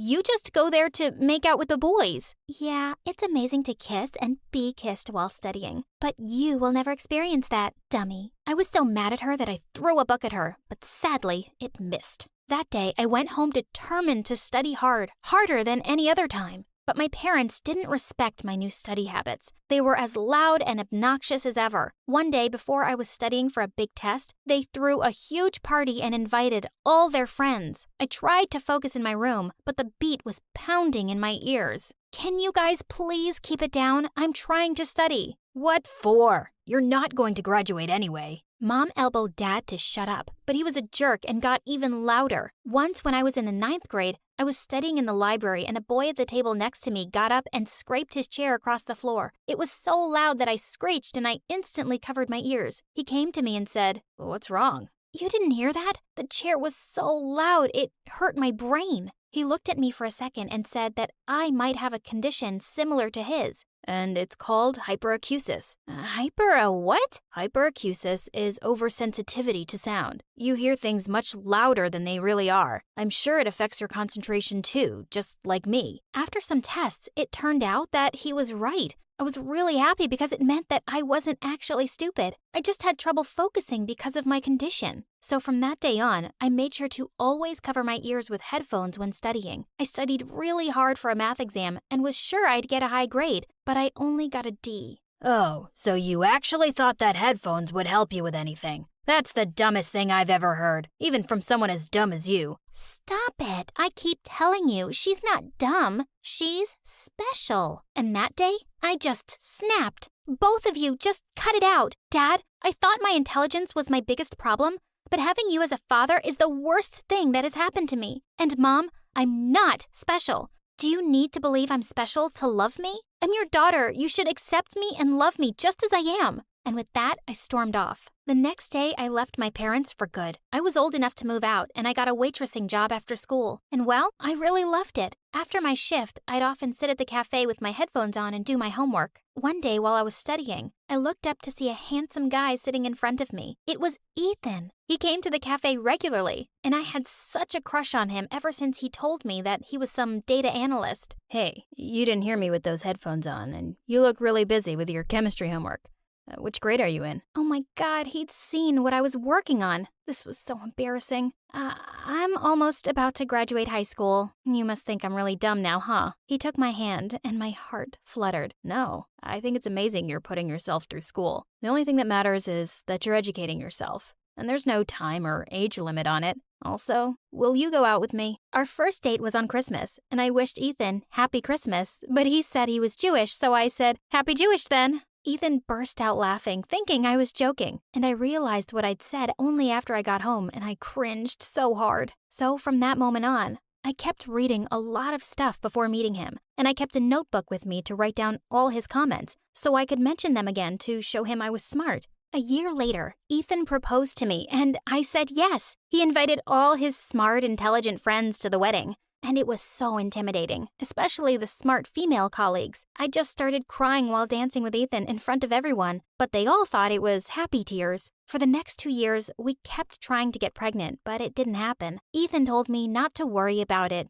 but I started feeling even more insecure. Everybody could be a mom. Was I going to fail at this too? To our delight, I got pregnant a few months later and gave birth to a beautiful baby girl, Anna. The minute I saw her face, I knew I would be a good mom. And I was. Once, Anna didn't stop crying and I noticed her lips were slightly blue. I immediately knew something was wrong and we had to take her to the hospital. When the doctor checked her, he was impressed. He looked into my eyes and said, "That's actually really smart that you were able to spot the problem right away." That was the first time someone said that to me, and it was a freaking educated doctor. From that moment, I started to understand that it was okay not to be perfect or the smartest. I could still be someone who could raise a good kid and do good in the community. 3 years later, it's Anna's first day at school today, and I can't wait to learn all sorts of new things from her. Hi everyone, I'm Billy. Yeah, just like Billie Eilish, but not famous. Welcome to my second home, the hospital. If you want to know why I live here, please like and subscribe. Growing up in Canada, I was always in awe of how beautiful the country was, besides the freezing cold and constant snow. But Mom and Dad loved to travel. That's why before I turned 10, I had already been to 5 different countries. One time, when we were at the Met Museum in New York, I had the worst stomach pain. My stomach burned and I couldn't walk. Mom, Dad, it hurts. They rushed me to the hospital, and throughout the day, they tried to calm me because I was so scared. Honey, you're gonna be fine. Don't worry, we're here. She must be in so much pain. Look at how much she's sweating. My poor baby. And then it all went blank. When I woke up, I found Mom and Dad talking to the doctor. What the doctor said left me wishing I didn't hear it. I was diagnosed with Crohn's on my 14th birthday. Crohn's is when your bowels are inflamed and can cause severe stomachache and may also require surgery at times. My parents did everything they could to cheer me up, but I was angry at everything. Even though I knew they were struggling financially and were very stressed, I couldn't help it. I was rude to the nurses and even snapped at my parents. One day, however, I had snapped to the point that I threw a bowl of custard at the door right behind the nurse. That's so disgusting! Who eats food like that? Billy, that's no way to behave. They're trying to help you. I don't want anyone's help. None of you understand how much pain I'm in or what it's like to be stuck in here. It would be an understatement to say my parents were shocked at how much my behavior had changed. I hated everything about my life. I was away from my friends, stuck at the hospital eating tasteless food, and worst of all, my condition got worse. When I turned 15, I had to get a stoma temporarily, which is kind of gross and you don't need to know the details, except that I had several questions for my doctor. Will it stink? Is it safe? It won't cause an infection, right? Honey, give the doctor a chance to answer. Because of the surgery, I had to stay in the hospital for a couple of months so I could be monitored. The pain was getting worse, and I hated being at the hospital at first. One day, I walked out of my room because I couldn't sleep. That's when I heard someone crying. I walked towards the sound and saw it was Mom, and Dad was trying to calm her down. I don't know how to help her. She's so upset here, and the bills will keep getting higher. What do we do? We will continue to be happy around her. She will be irritated, but if we stay happy, maybe she'll feel more hopeful. I felt like the biggest jerk. My parents were struggling, and I had no idea because they were trying so hard to make me happy, make me feel like a normal teenager. That was when I decided to repay the favor and make them feel better about everything. But the only way I could do that right now was to be happy, or pretend to be, even if I'm not. So, to make my parents feel better, I sucked it up and decided to stay happy. I read somewhere that having a positive mindset helps heal faster, and that is exactly what I did. I decorated my room with pictures of friends and family, every trip we went on, and so much more. Billy, I love what you've done with your room. It's so pretty, honey. Thank you so much. I was cut off by some guy yelling and a nurse crossing my room wiping her tears. The nurse told me that there was a new guy down the hall and he was always angry. I knew how he felt, and I realized what a horrible person I had been to my nurses before. I knew just how to fix his mood. I wanted to do something for him, to get him to smile, but he wouldn't leave his room. All he did was yell at everyone who spoke to him. I had had enough. So one day, when he was taken out by the nurse to run some tests, finally I had my chance. So I rushed into his room to prepare my surprise. I decorated it just like mine. I think better than that, because by the time I was done, it looked like a unicorn threw up a rainbow in there. And wow, when he saw the room, the expression on his face was priceless. You, what have you done? Oh shoot.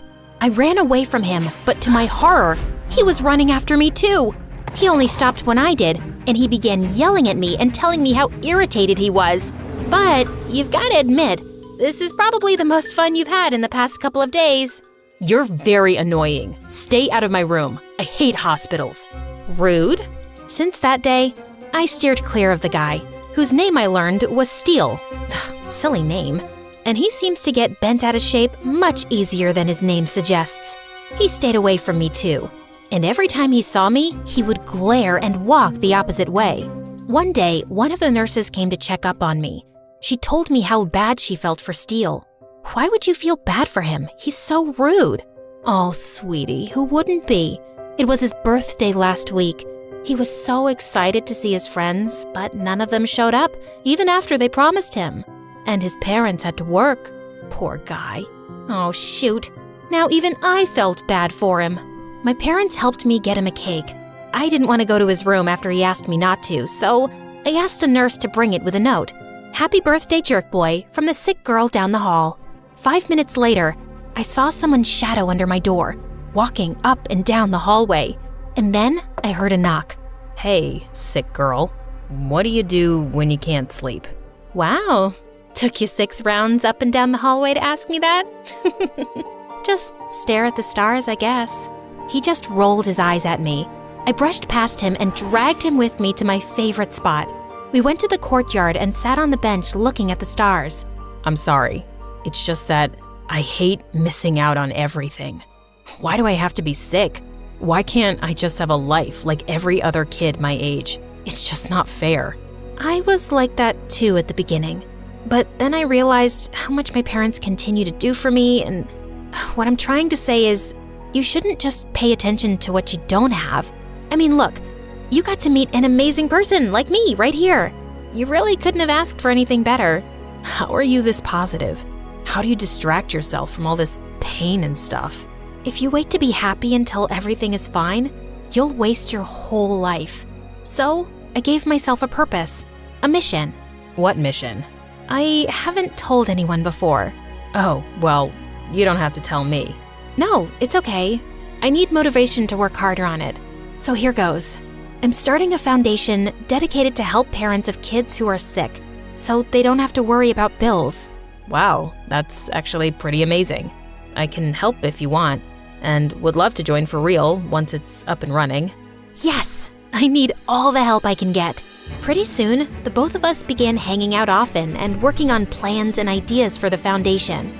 I would spend all day in his room and he would at mine. We even introduced our parents to each other. It was nice to finally have someone close to my age to talk to, who understands exactly what it's like to have a condition. One evening, a couple of weeks after my stoma surgery, Steele came up to my room. Want a change of view? What did you have in mind? I followed Steele out, and he helped me walk by holding onto my hand and my waist. My face was turning red as a beet, and my heart was hammering in my chest. Was this what a crush felt like? He led me to the cafeteria, and my jaw dropped. He had set up a beautiful candlelight dinner. Whoa, Steele, I didn't know you were such a sap. Why? All you do is work to help other people. You deserve something just for you. Thank you. This is so beautiful. He led me to the table and it was all set up. The food was still steaming. Steele even pulled out the chair for me to sit first. What a gentleman. You know, even before I was sick, I wasn't very nice. I was rude, angry, and took everything for granted. And then I met you. I didn't know anyone could be so fun and positive while things aren't going the way they want. As much as I hate the hospital, I'm glad I'm here. It was so sweet. But then he leaned in to kiss me.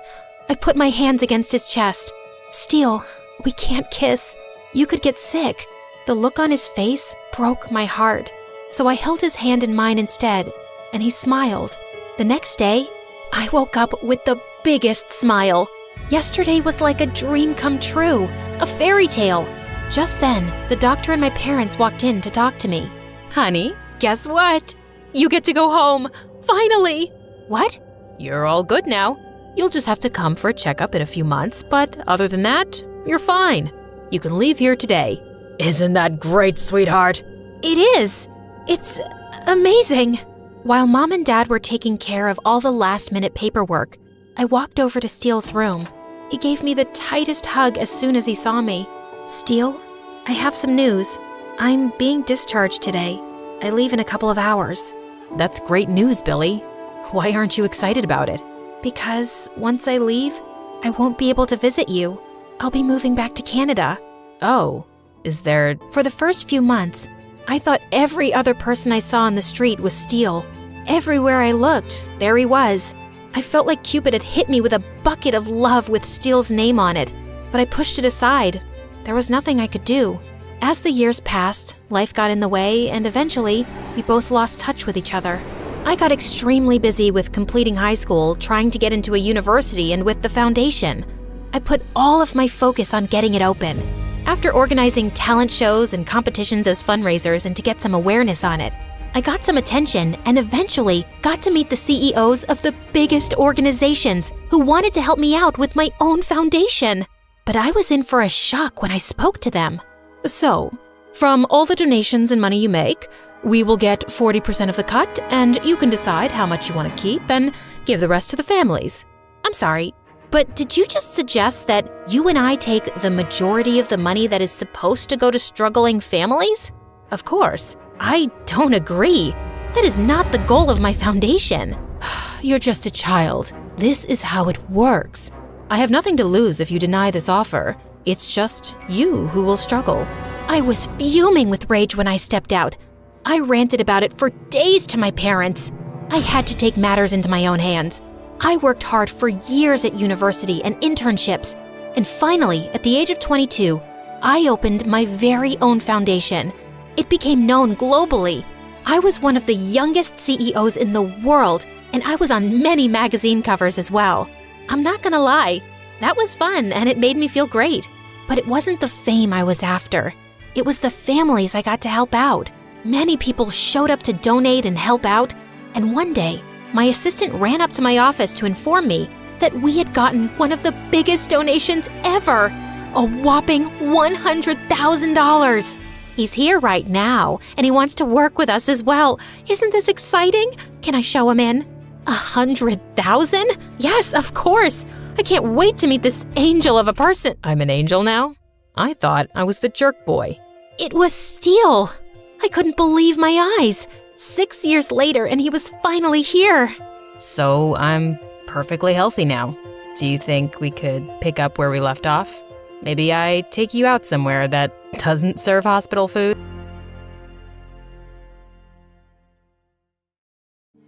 I now declare you divorced. I know what you're thinking. Emma, 50% of marriages end in divorce. Don't be so dramatic. Wrong. This percentage is so outdated. It's 80% now. Also, I'm not upset because my parents are getting a divorce, but because... Wait. I'm getting ahead of myself. Let me start from the beginning. And make sure you like this video and subscribe to MSA. I was born in a very poor country. But luckily, my parents were entrepreneurial geniuses. They built a business empire early on, so I never had a taste of real poverty like others here, and was practically raised with a golden spoon in my mouth. Mom doted on me and was super attentive, but Dad wasn't around much, so we'd never grown close. And when I was 11, he just announced out of the blue that he wanted a divorce and was moving to the US. He left just like that, without even paying child support. The most traumatic part was that he took our wealth and my lifestyle with him, and I had to eventually give up all the expensive stuff that had made me who I was. What do you mean, let's go eat hot dogs in the park? We're not hobos. Should we be sleeping on park benches next and using newspapers for blankets? I'm just saying, we can hang out and not spend money all the time. But apparently, we couldn't, and that's the first time I noticed I had no real friends around me. I switched to a public school, which was so stinky and embarrassing. Can I have one low-cal lobster, please? Oh, yes, of course, milady. 1 second. Oops, guess we ran out of those. Mashed potatoes and greasy chicken on Mondays. Remember it. It was a hard reality check, but over time I learned a lot and got really street smart. Do you have seafood today? Mashed potatoes and greasy chicken on Mondays, sweet pea. Remember it. By the time I graduated from high school, I was a strong, savage girl who would not let anyone cross her. I had saved up for a flight to the US, and I was ready for revenge. Daddy, here I come. Dad was the owner of a huge restaurant chain here, so he was easy to locate. I wasn't sure exactly what I was gonna do yet, but I wanted to get close and find some dirt on him that I could use. And even though I was 99.9% sure he wouldn't recognize me, I'd still gotten a serious makeover to avoid the risk. Hi, I'm Emily. Are you looking for waitresses? Yes, we are hiring. We'd be happy to try you out. And so I began working there with no clear plan in sight. I just knew a salary didn't qualify for revenge or even child support. One day, as I was polishing the cutlery in the kitchen, I heard Katie crying while she was on the phone with someone who was clearly yelling at her. Poor Katie. Her husband is a nut job. This happens often? Why is he yelling at her? It's probably something to do with work. He is the boss after all. The boss? As in... Yep, that's his wife. Wife? He remarried? I must have fainted, because the next thing I knew, I was lying on the floor and Colin was checking my pulse. Gee, you scared me. What happened? I said Katie was the boss's wife and you went pale and fainted. So you tell me what happened. Oh, I think I just didn't drink enough water today, that's all. Sure, okay. Colin and I became the closest co-workers. He sort of became like a guardian angel to me. Your lunch today has all the nutrition you need. Can't have you faint in my kitchen again. Although what? Well, I haven't performed CPR in ages. I might need a refreshment course. You know that doesn't count as a kiss, right? It only makes you a creep. Emily, you pervert! How dare you go there? I was merely suggesting you help me practice a life-saving technique. Ha ha ha. Colin, you know, if you want, you can ask me out like a normal human being. As I was walking back home that evening, grinning from ear to ear that I finally had a boyfriend who seemed to like me for me, I remembered that he actually didn't know the real me. He didn't know my name was Emma or that our boss was my dad. Over the next few weeks, I kept looking for an opportunity to tell him, but there never seemed to be a right time. One day, Katie told us there was an extra shift available for a waitress at their house because they were hosting a party, and I jumped at the opportunity. Bingo! As I entered their mansion that evening, I felt a sense of nostalgia, and a realization dawned on me. Dad's life hadn't stopped or changed like mine after he'd moved on. He didn't actually lose anything. For him, Mom and I were just a pit stop. Magnificent, isn't it? Oh, hey, yeah, it really is. When we went inside, Katie welcomed us warmly. She was always kind, but in her home, she seemed more warm and maternal. It felt like we were guests, not employees. Kids, come show Emily around and put her bag in the locker rooms. Hey, Emily, nice to meet you. Hi. As they showed me around, I felt like they were living the life that was stolen from me. What a lovely house. Oh, you've won so many math and art competitions, I see. Did your mom take you to all of these? Both Mom and Dad. They never miss a competition. Oh, Dad too? That's nice. My dad never took me to anything. Oh, I'm sorry, Emily. I'm sure he was just busy. Dad is busy sometimes, but he always makes it up to us. So, he did know how to be a real dad. What did these kids have that I didn't? Why couldn't he love me like he loved them? I sat in the locker room alone, staring at the wall and just overthinking every memory I had of us when Colin came in, and suddenly I just burst into tears. Emily, what's wrong? Colin, I have to tell you something. And I found myself spilling my whole story and the reason I came to work for Dad. I spared no detail. Colin's mouth had dropped to the floor. He was silent for a few seconds after I finished, then looked up at me. Honestly, good for you. What? You're not upset that I lied to you? No one knows this, but my real name is Samson. I hated it and hated my parents too. So I changed it and I left home at 18. I wouldn't say the real me is Samson, who was an angry teen at home. Colin is who I choose to be every day, so that's who I really am. He was so right. The decisions I made daily were what defined me. Know what? He deserves anything bad that comes his way. I want in.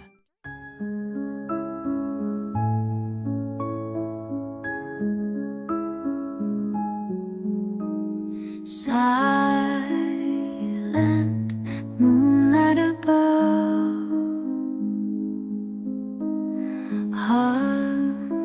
heartbeats, whisper of love. Nights a blanket so still. Stars are bending to will. In the shadows we find sparks that light up the park. In the shadows we find whispered secrets entwined. Closer we dance, lost in this trance. Mystery calls through the night, hearts that take flight, motion so tight.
party, I managed to slip for a couple of minutes into Dad's office. I wanted to find something I could use against him, so I scanned the room well to make myself familiar with it, then left. Since it was the holiday season, I'd have plenty of waitressing opportunities at his house to sneak in again. I'd noticed that he had a safe in his office, and every time I snuck in, I tried every possible 4-digit combination I could think of. His kids' birthdays, his wife's, his own, but nothing worked. Until one day, I randomly tried my birthday, and the lock clicked open. Wow, now that's a surprise. Did he still think about me? Maybe he did love me. For a minute, I felt guilty and didn't want to go on with my plan. But then I remembered, if he actually loved me, he would have recognized me by now. So no, he probably used my birthday because it was the last thing anyone would ever know or think of. Thanks again, Daddy. Inside, I saw piles and piles of money. I wanted to snatch it all and run back home.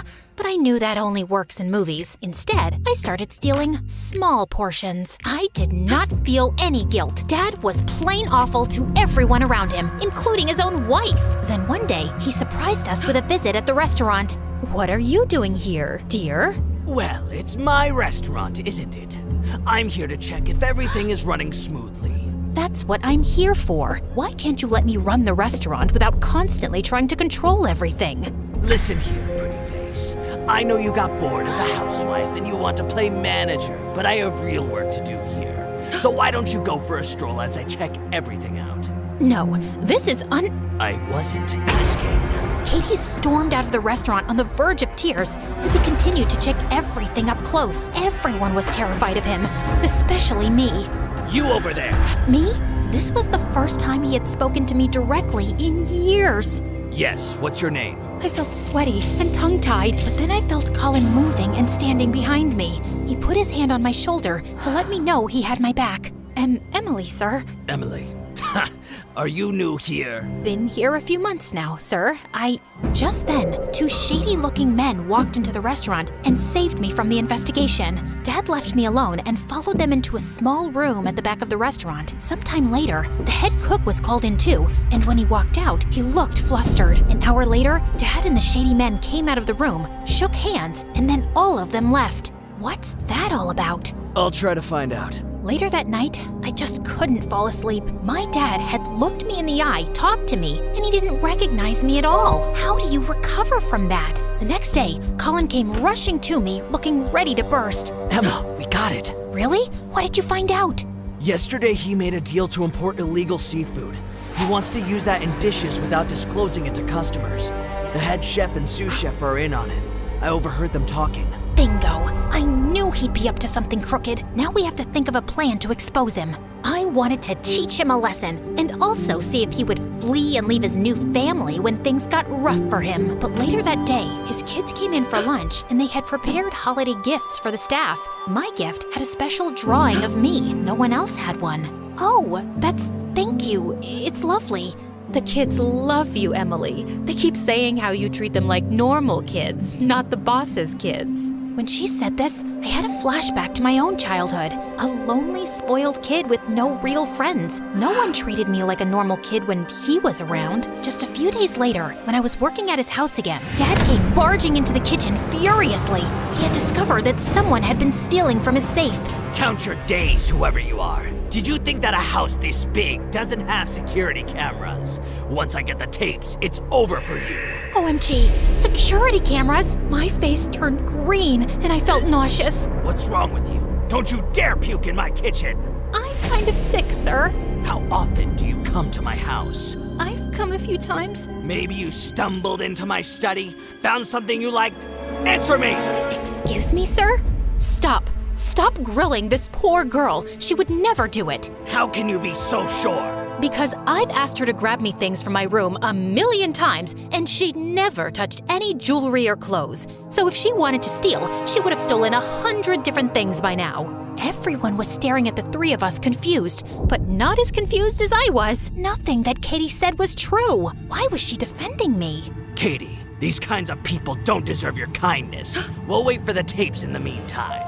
These kind of people? It echoed over and over in my head. Ugh, how I wanted to say, your daughter, flesh and blood, Dad. But I held my tongue. I suffered that humiliation, but I never showed up to the restaurant again. I texted Katie that I just couldn't work there anymore. I had stolen enough money, but I wasn't done with my revenge yet. Colin had managed to take photos of receipts in the cook's office, and it was all the proof I needed about Dad's illegal seafood purchases. I could go public and destroy him, and I would enjoy it. But at the same time, whenever I imagined his downfall, I only saw his kids being upset or hurt, and every time they popped up in my head, an image of my broken, younger self also popped up.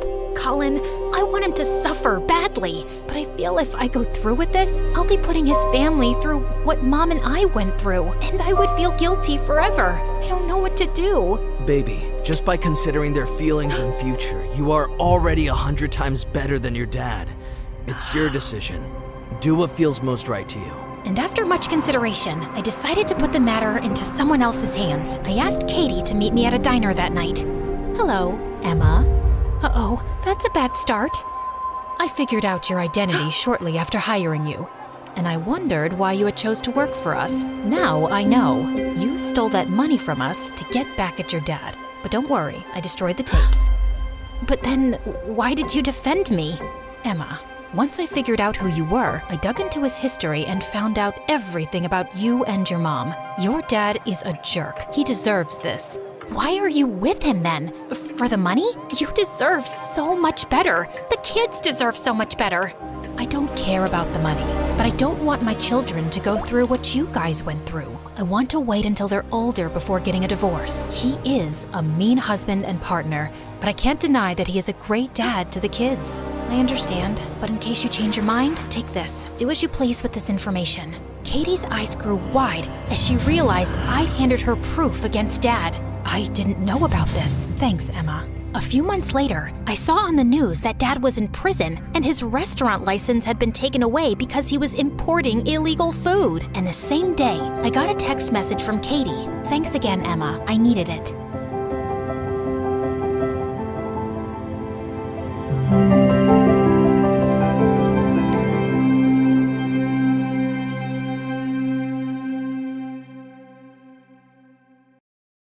My sister Tito and I were playing in the playground when a boy called my name. "Hey, Dami, you act so tough. Let's see if you can climb this tree before me." "Bet you can't." "Oh yeah? I am Dami, the Nigerian nightmare. Watch me." "Yeah, come on, Dami, show him what you got. But if she climbs before you, you owe $5. Got it?" "Deal." I got to the top within a minute, but right then, Mom appeared out of nowhere, and she had seen my stunt, and she looked furious. "Oh my God, what are you doing, Dami? Are you out of your mind? Get down at once." Well, I tried to come down, but got stuck on a branch and ended up falling on Mom. Tito had a good laugh and collected the bet money from the boy. But the moment Mom turned to her, she made that innocent face of hers and then winked at me to stay quiet. Oh, I wish you could be like Tito. She is so perfect. Yep, perfect she was. In fooling Mom, Tito was obsessed with making money. She'd make bets, date rich guys, and one time even sold Mom's earrings without telling her just because she needed to buy the latest iPhone. But I never ratted my sister out because we were inseparable. She was my confidant and I was hers. Hi, my name is Dami, and I am from Nigeria. Please like and subscribe. Ever since my sister Tito and I were kids, people always said how different we were from each other.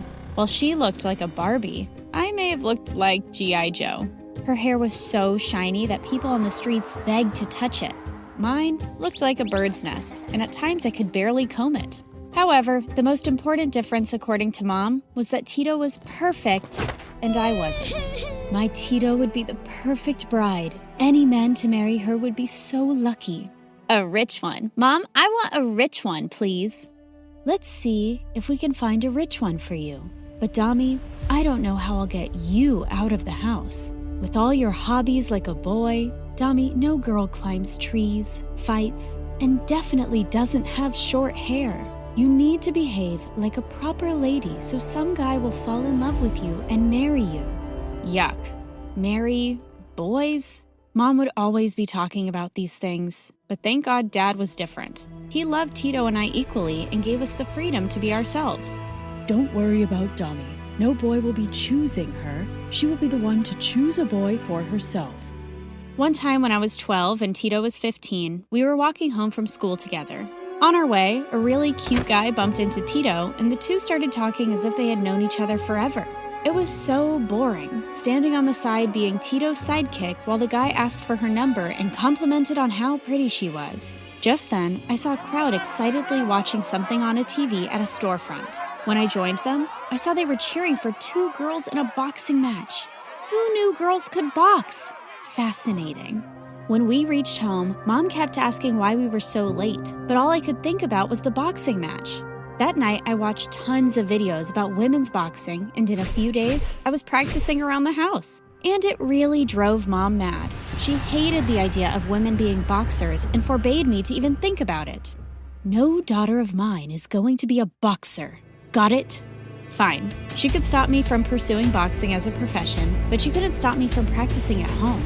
But one time, when I broke a vase that had my great-grandma's ashes, Mom gave up.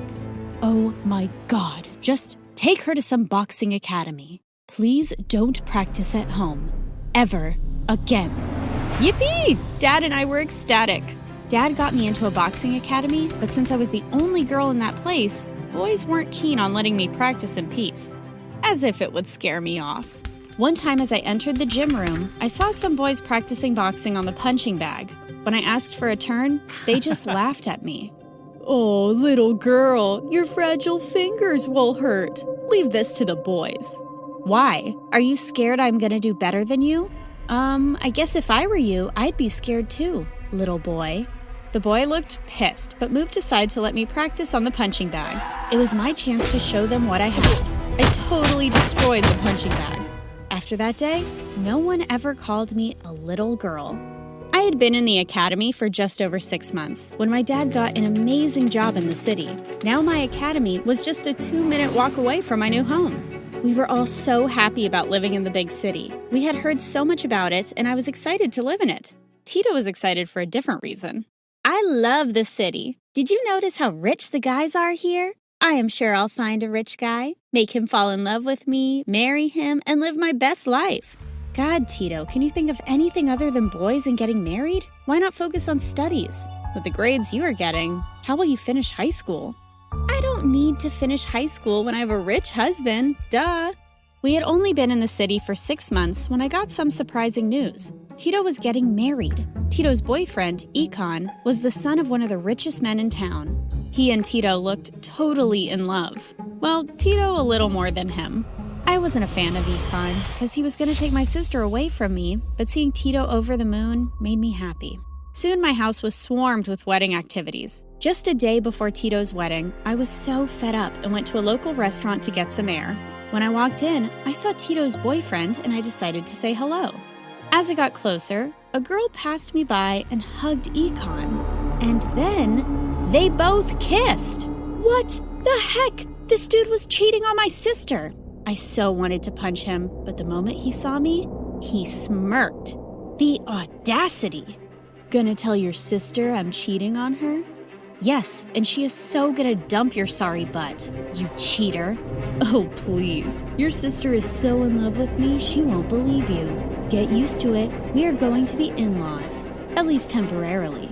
I just need to marry a girl of my dad's choice to access my trust fund, and then I'll be free. You know, I can pay you for keeping your mouth shut for a while. I saw red hearing his words and gave him a much-deserved punch before leaving. At home, I tried to tell Tito the truth, but she didn't believe me and told me to keep my mouth shut. One word and I swear I'm gonna stop you from becoming a stupid boxer. Got it? You know how much she adores me. She'll listen to me. But Tito, zip it, Dami, and let me get my beauty sleep. Ugh! I went to my room and I was so mad Tito was acting like a fool. The next day, Tito was dressed in all white, and as she started to say her vows, I just couldn't keep my calm and stood up. This marriage is a scam. He has a girlfriend and he is marrying my sister just to access his trust funds. Tito, this worm is cheating on you. Dami, stop it. Shut up. You have no proof. Yeah, I have. That black eye I gave you yesterday, but I think you need another one too. Before I could get a hold of Econ, he turned and ended up falling into the huge wedding cake. The wedding was a mess. Tito crying, Mom screaming, Dad angry, and all the guests running out of the hall. But at least my sister dodged the bullet that was her cheating groom-to-be. I knew Tito was upset, and I needed to talk to her. But just as I went to her room, she pushed me out. You ruined everything. You ruined my big day. I hate you, Dami. I'll hate you forever. At home, I thought Mom would blow up, but to my surprise, for the first time in forever, she hugged me and thanked me for saving Tito from that cheating jerk. But Tito is so angry at me, Mom. Don't worry, she'll be fine. Give her some time. Days passed, but Tito wasn't ready to forgive me. Every time she'd see my face, she'd walk in the opposite direction. It was like she hated me with every fiber of her being. I had to ignore her, so I focused hard on my dream, and one day, I saw a poster for a boxing tryout. The winner had the opportunity to represent the country in an annual global competition. I submitted the form and got a positive reply. I was ecstatic. But on the day of the tryouts, something unbelievable happened. I woke up to the sound of my mom crying like a banshee, and then she fainted. I had no idea what had happened, but when I saw a picture of Tito on her phone with that cheating jerk Econ, I knew what had happened. Tito had run away and married that butthead. By the time Mom was conscious, I knew the bus for the tryouts had already left. My chance had been blown. I was sad for days, for both missing the tryouts and the fact that Tito got married to that cheat. Wow, life was a topsy-turvy ride, but I pulled myself together and applied again the next year. Like before, I got selected and represented my country on a huge platform, and in the end, returned home with a gold medal. You have made us so proud. I always thought Tito will. Mom, come on, cheer up. She is happy wherever she is. There was no stopping me. I won many championships and even started coaching young girls in the academy. But one time when I returned home, nothing in the world could prepare me for what I was about to witness. Tito had returned with a baby. So he left you, didn't he? Huh? Of course he didn't. I'm here to visit Mom and Dad. Just shut up and mind your own business. Well, Mom and Dad patched up with Tito, but her visit was just extending. It had been 2 weeks and she hadn't left. I knew that good-for-nothing husband of hers had dumped her. One night, as I woke up to get some water, I heard the baby crying in Tito's room. I peeked inside, and Tito wasn't there. So I picked up the baby and took her to my room. Gosh, my niece was a miracle from above. I had never seen a baby as beautiful as her. We instantly bonded, and in no time she was asleep in my arms. When I went to put her back, I was shocked to see Tito counting money. But the moment she noticed me, she hid her hands behind her back. "What do you think you are doing? How dare you touch my baby?" She was crying. And that money, where did you get it from? Huh? It's mine. I'm married to a super rich guy, remember? Give me my baby and stay away from my child. I don't want her turning into a Hulk like you.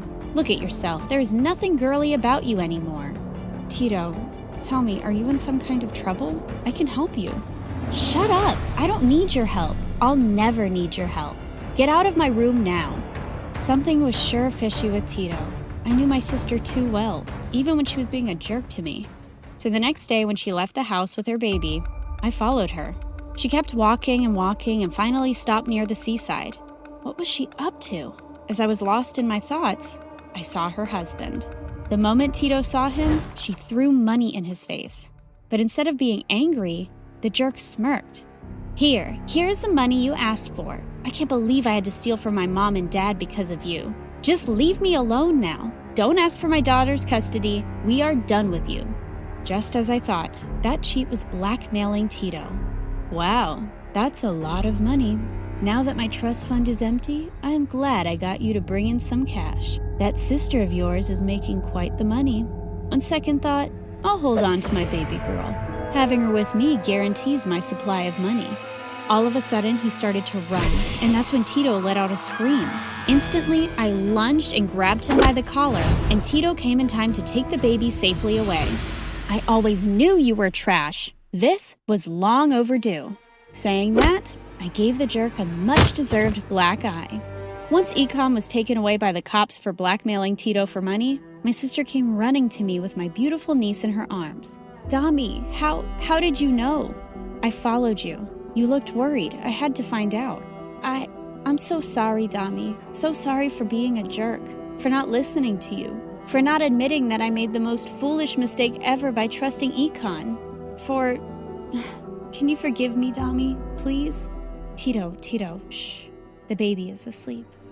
Look, I might not be able to forgive you right away, but I promise I'll always have your back and will always, always love my niece. Dami, and I promise I will wait for you to completely forgive me. Strong people like you will always find it in their hearts to forgive others, but they don't forget, so they won't be hurt again.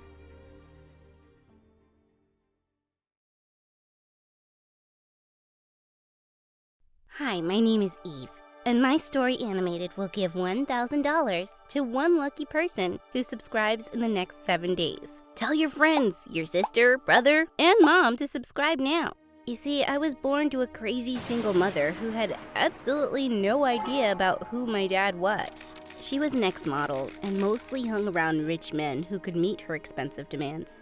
One time when I was 3, she left me alone at home to go out partying with her friends. I left the house and went to the neighbors and spent the night there, and Mom didn't have any idea. On my first day at school, I said to Mom, Mommy, wake up! It's my first day at school. School, huh? Who are you? Go away. Let me sleep.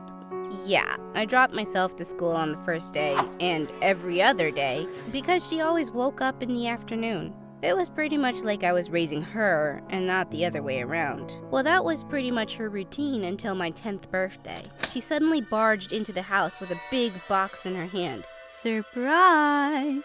OMG, she remembered my birthday. I ran to hug her when suddenly she stopped me and said, What are you doing? Trying to ruin my dress? Stay away and listen. I have a big surprise for you. With that, she showed me the rock-sized diamond ring on her hand and told me she was gonna marry a billionaire. I thought she was being funny again, but to my surprise, she indeed got married and we shifted to a pretty big mansion in the city. But I was the happiest about finally having a dad. He appeared to be a nice, humble man. Once he ripped his pants, but then he just sewed a patch on them himself. Oh, darling, why don't you just get a new pair? Oh, honey, you know I don't like spending much on myself. It's fine. I was touched by his simple way of living, something Mom knew nothing about. My only issue now was my stepsister, Olivia. She was a year older than me and looked at me like she'd eat me alive when we first met. Hi, I'm Eve. I hope we get along well. But she just ignored me and left.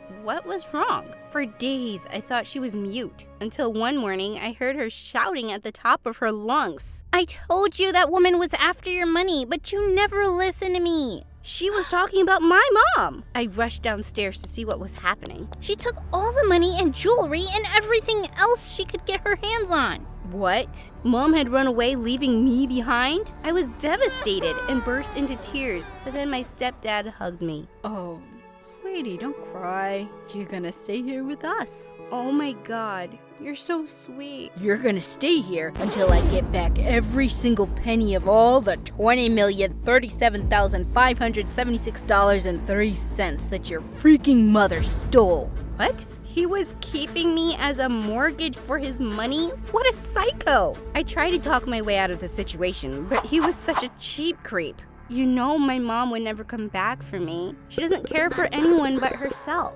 Then I'll make you work instead. I will make sure I have my money's worth back from you. Gosh, what I thought was his simple way of living turned out to be his cheap way of living. He literally licked the food off his plates and drank the last drop from the milk carton to ensure nothing was wasted. Ew, that expired last month. So what? I paid for it. He was a total psycho. No wonder his daughter was so annoyed all the time. I really wanted to get along with her, but for some reason, she always avoided me. Hi, Olivia. Do you want to have breakfast with me? No. Olivia, do you want to go shopping? No. Olivia? No!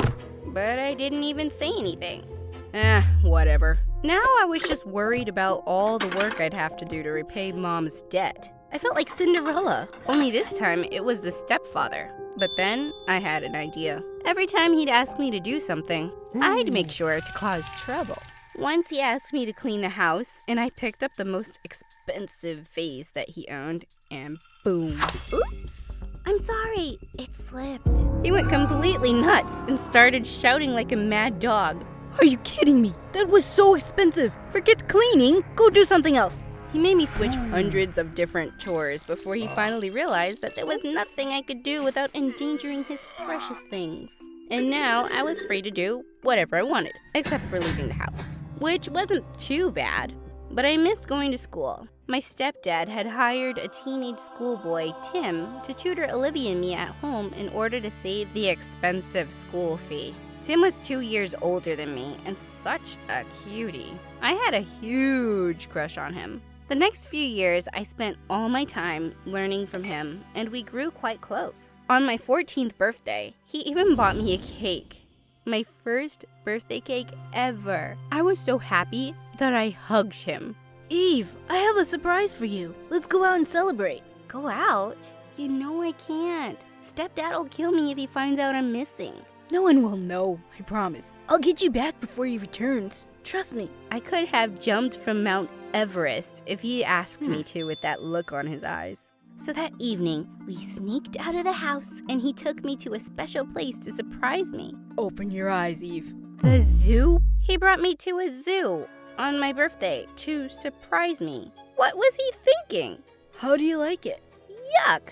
I hated it, but I had to pretend like I was amazed and excited by his surprise. I love it! I just can't wait to go in and watch all those animals. Imagine what it'd be like to see those sexy, hairy monkey legs up close. Yay! Huh, I knew you'd love it, 'cause you can actually relate to them so much, right? What? Relate to them? Did he think of me like some animal stuck in a zoo? All that time, he just kept yapping on endless information about all these animals that I couldn't care less about. By the time we reached home, I was so done with all the animals on this planet. And Tim. Hey, Eve, I just want to say, it was an amazing day.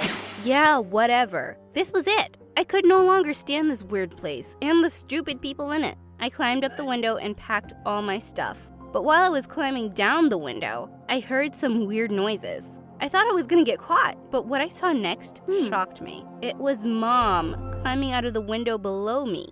Mom? What are you doing here? Susie?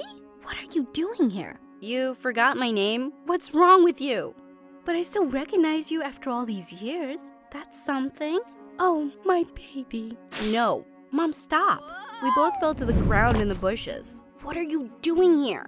I'm here for you, baby. I don't believe you. And what do you have in this bag? Cash? Jewels? Money? No. Clothes. Who do you think I am? A thief? Yeah. Suddenly some lights turned on in the house, and I hissed to Mom. You tell me why you're here, or I'm gonna shout, and your husband will definitely send you to jail. Oh, no. Sweetie, I'll tell you. I found your dad. OMG! My dad? My real dad? You're not lying, are you? Of course not, honey. Have I ever lied to you? Okay, I swear on all my money. It was hard for me to digest the fact that Mom had come back just to make me meet my real dad and risk it all. But what if she was right? I had to see for myself. So we smoothly sneaked out of my stepdad's house and got on a plane. I was so excited. When I stepped out of the cab, my jaw literally dropped. This house was even bigger than my previous home. Is this where Dad lives? Are we gonna live here now? He's not cheap, is he? Oh no, he's an amazing man. When we got into the house, I saw an old man walking with a stick. I ran and hugged him. Hi, Grandpa! I'm so happy to finally meet my dad's side of the family. Oh, no, honey. That's not your grandpa. That's your dad. What? He couldn't be my dad. I looked nothing like him, and he was already around 80. I pulled Mom aside. Mom, how can this guy be my dad? Do you have any proof? Oh, honey, don't you believe me? Of course not. I didn't believe her, but then the old man came to me and said, My daughter, you've grown up so much. I feel so sad that we've never met earlier. And saying that, he hugged me tight. I could literally feel the warmth of his love. He was such a nice person. Well, even if I wasn't his daughter, I felt like I could just keep him company. The next few weeks were the best. We played, talked, and laughed together, and I literally felt like the happiest person on earth. Then one day he told me that he was gonna put all his money and fortune under my name. No, you cannot do that. Why not? Because I'm not your daughter. I was afraid this might give him a heart attack, but what he said next almost gave me one. I know that. What? You know? Yes, of course. That woman, your mother, I've never seen her in my life. She thinks she's fooling me, but the fact is, I don't mind it. Then why are you doing this? Oh, Eve, I've never had any kids or family. I was always so busy with work that I never married. Now I have all this money and these riches, but no one to share them with. But why me? Because you're a nice person. You've been through so much, and yet you had the courage to speak the truth and refuse all this money. I admire you for that, and I'm even more convinced now that you deserve all this. Oh, Dad! I hugged him tight. Finally, I had a person who understood me and loved me. I had someone I could call family. It's okay. You can call me Grandpa if you like. Of course, I continued to call him Dad, and he was the best dad ever. And Mom, she didn't get a penny. Dad passed away by the time I graduated school. With his inheritance, I opened several old age homes all across the country and donated the rest of the money to charity. I sold Dad's mansion and bought a cute little house, which is always full of good friends, laughter, and warmth. Things that money just can't buy.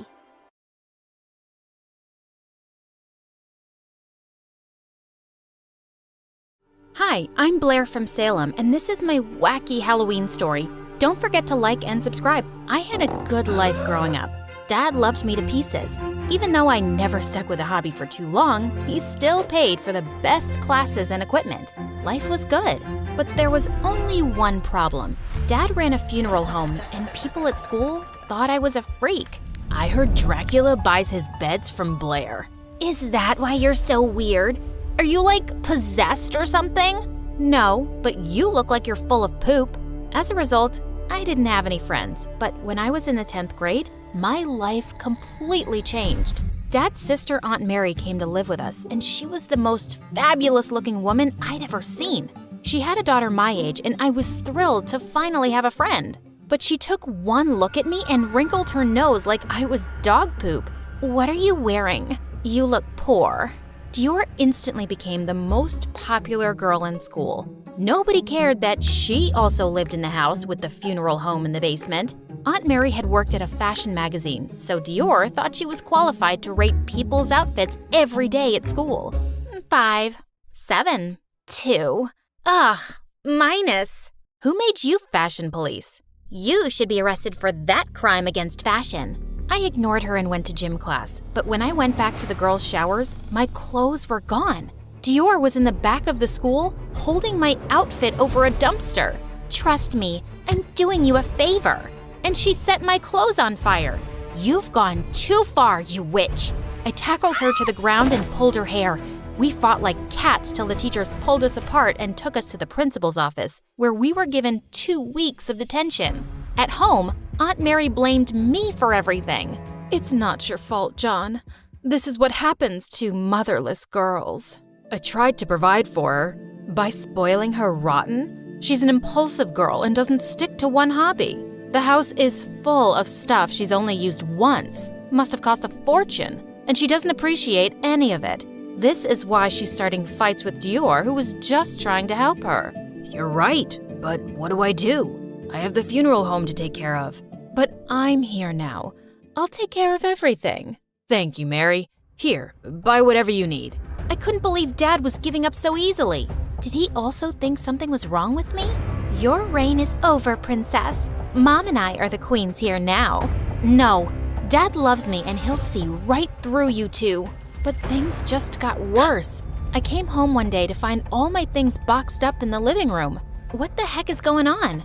You don't need such a big room, and I could use the closet space. So I took it. And where am I gonna sleep? The closet's pretty big. Dad won't allow this. You've overstayed your welcome, Aunt Mary. I'll have him kick you out of the house. But instead, Dad accused me of being selfish and not welcoming my aunt and cousin as I should have. I was completely heartbroken, and I felt replaced. Things were already grim at home, but a week later, I was rushing to the cafeteria to get the last slice of pizza when a boy beat me to it. Hey, you must be new here. That's actually mine. The lunch lady must have forgotten to tell you. Don't see your name on it. What a jerk! I had to settle for a gross sandwich. Ugh! The pizza thief's name was Ashton, and he had recently transferred from New York. He was super rich, but I suspected he was some kind of robot because the dude never changed his expression. But the girls were going crazy over his good looks. His style is on point. He's so mysterious and dashing. I mean, yeah, he was cute, but the guy hardly ever said 2 words. A few days before Halloween, Dior announced she was throwing a party and that there would be a prize for the best costume. I was planning on staying in my dusty, spider-infested attic bedroom, but then I heard Ashton would be there, so I spent hours coming up with the perfect outfit. But when I finally came out of my closet, I got the biggest shock. The party didn't have a horror theme at all. Everyone was dressed up like models and the Kardashians. I looked totally out of place. Oh my God. Blair came dressed as the ghost that's possessing her. It's Edward Scissorhands, you idiot. I think you mean lame boy, lamer hands. Yeah, you'd know all about lame since you threw a lame party. What a snooze fest. Do you think you can do better, freak? You wouldn't know an awesome Halloween party if it bit you on the butt.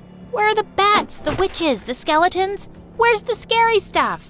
We're not crazy like you, and I throw classy parties, but I'm not scared of anything. Oh, I think you are. If you're so brave, spend 2 hours at the McNeely Mansion with me. First one to come out crying will be the other's personal assistant for a month. What's the McNeely Mansion? I jumped in surprise. Ashton was so close, I could feel his eyes on me, and it made my heart flutter in my chest. It's the most haunted place in Salem. It was abandoned years ago after the place burned down in a freak fire. Sounds cool. I was terrified of the place, and I was sure Dior was gonna chicken out, but to my shock, she said, "You're on." Everyone got to the McNeely Mansion, and my heart sank into my belly. The place was spookier at night. Ashton was going to time the dare, and the others waited around making bets on who would win. This is where you can live once Mom and I have you kicked out. Ugh, she was trying to get in my head. I hated her so much. I walked to the house on jelly legs, imagining all sorts of horrors inside. I stood in the front hall, my heart hammering in my throat. The whole place was creepy, windy, and cold. Goosebumps broke out on my skin. Suddenly, Dior pushed me. Right then, go on upstairs. You wanted an adventure. Shut up, Dior. Let's just stand in one place for 2 hours. I thought you wanted a spooky Halloween. Go find a ghost boyfriend or something. You won't ever get a live boy to date anyway. What is your problem? Why are you so mean to me? Because you're a walking eyesore. Nobody wants you at home. Uncle only gave you everything because he feels sorry that your mom left you. Just get lost already. You are the worst, Dior. You can't treat people like this. Don't tell me what to do. Don't push me. Suddenly, we heard a deep voice behind us. Nasty fights leave nasty scars. I jumped out of my skin in fright, and Dior ran out of the house screaming like a banshee. But there was no monster. The ghost of my imagination was a homeless man with missing teeth. You scared the living daylights out of me. And you made Dior nearly pee her pants on the way out. My apologies. You live at that funeral home, right? Dude, you live in a haunted house. You don't get to judge. Oh, no. I see you around town. I hear your aunt moved in with you. What's she like? Does she have a lot of money? Did she buy you this awesome costume? Okay, you're officially freaking me out. If you don't want me to call the cops, you better buzz off. The homeless man left me alone, and 2 hours later, I walked out of the mansion in triumph. Dior's face was scrunched up as if someone had farted under her nose. That was cool. You're very brave. School life changed completely. Now I was the popular girl, and Dior was my personal assistant. And it was awesome! I made her cut all my sandwiches into small pieces so I could eat it with a fork. I made her do all of my homework in disappearing ink, then made her do it again. And I even had her warm a seat for me at a chess game in the park. I had her running errands around campus in a chicken costume. It was hilarious. But when I asked her to clean out my locker, she put her foot down. No, absolutely not. I'm wearing vintage Chanel. Then wear this hoodie. It's Walmart. You're taking things too far. This is just cruel. I quit. Maybe I had taken things a bit too far, but I wasn't sorry. One day on my way home, I saw the homeless man from the mansion snooping around our street. I chased him to the park, but he got away from me. But when I turned back to go home, I saw the most amazing thing. Ashton was rolling around on the grass with a cute puppy licking his face, and he was laughing. The sight set butterflies loose in my stomach. The dog playfully ripped the shirt he was wearing and it fell right off. Oh my God. But as soon as he saw me, his expression became robotic again. What the heck? Is this your dog? Yeah, his name is Bruce. Cool. Oh, good dog. I fell hard on my back, but I didn't care. Bruce was such a lovable puppy. I rubbed his belly, but then Ashton said it was time to go. But before he did, he picked the grass from my hair. His face was close, and I could see just how green his eyes were. And then he just left. He was super weird, but really cute. The next day at school, he brought me a whole pizza for lunch. Hey, thanks. What are you doing today? Maybe you and Bruce can come over after school. Sure, I think he really likes you. Only him, or… He didn't answer. He turned around, face expressionless, and walked away. I was thinking about why he was the way he was when someone knocked my pizza to the floor. You don't need the extra carbs. What kind of witch magic have you done on Ashton? It's called human decency? You wouldn't know anything about it. No way is someone as cool as him into a loser like you. You're definitely up to something, and I'll get to the bottom of it. I ignored her. I hated going home these days, but I was looking forward to Ashton coming over with Bruce. We played with Bruce in the garden, and Ashton became a completely different person. I felt my heart beating fast when he looked at me. What's your deal? You're like RoboCop with the rest of us, and with Bruce, you finally start acting human. I'm not good at making friends with humans. They lie and cheat. Animals are loyal, and they don't want a lot from you. I know what you mean. I've never had friends either. I thought you were popular in school. People hang out with you all the time. Yeah, but they're not my friends. They still call me a freak behind my back because my dad runs a funeral home. What's wrong with that? I know, right? You're pretty cool, Ashton. Call me Ash. And he came closer when suddenly lights blinded me and we were surrounded by the police. Hands up! What the heck is going on? I watched in horror as the police went inside the house and pulled Dior and Aunt Mary out. They were struggling and screaming and cursing their heads off. And Dad was coming behind them, looking confused. Then a man in a suit walked over, and I recognized him. He was the homeless man. Special Agent Curry, we've been following these criminals across 3 states. Criminals? You must be mistaken. This is my sister and my niece, also known as Sticky Fingers Mary and Dastardly Dior. They have stolen from several banks and rich men, and I have a warrant for their arrest. You'll never find the money. Never! All of a sudden, Bruce jumped forward and dug his teeth inside Aunt Mary's fur coat. Let go, you dirty mutt! But the coat ripped and money started pouring out of its lining. I can't go to jail, Mommy! I'm too pretty to go to jail! Dad was shocked. He turned to me looking completely confused. What have I done? I trusted them completely. I was still mad at Dad for trusting Aunt Mary over me, but he didn't deserve to go under a mountain of debt because of all the money they'd probably spent or stolen. We'll be fine, Dad. I'm sure Agent Curry can talk to the banks and we can get our money back. I don't care about the money. I let them treat you horribly because they convinced me you were spoiled. Can you ever forgive me? Of course I can, Dad. I love you the most. I hugged him tight. I finally had my home and my dad back. Life was going back to normal. Bruce barked, and I saw Ashton standing at the edge of the garden. Well, better than normal. You were awesome, boy! Who's a clever dog? You're a clever dog! I trained him, you know. Then I owe you my eternal thanks. So I leaned up and kissed him, and he kissed me back, and it was perfect. So I learned that crime doesn't pay. Tell us about your most hilarious Halloween costumes in the comments.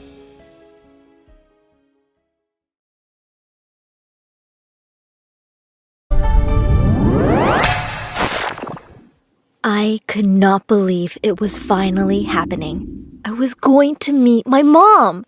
The hospital called at 3:30 in the morning to tell my dad that my mom had finally woken up and was asking for him. I know this sounds crazy, but my mom's been in a coma since I was born. I literally put her in a coma, and she hadn't woken up once in 14 years. Until this morning. My dad burst into my room, almost knocking my lamp over on my bedside table. I startled awake, and before I could even open my eyes all the way, he said, "She's awake!" Before I continue my story, I just want to remind you to like and subscribe to My Story Animated to hear more craziness like what you are about to witness. At first, I thought he was talking about me, and I was about to yell at him for waking me up. But then I realized what he meant. My mom was awake. My mom! I never heard her voice in real life. I never seen her eyes look into mine. I've held her hand, but she's never held mine. She's been here the whole time, but she has been so far away, too.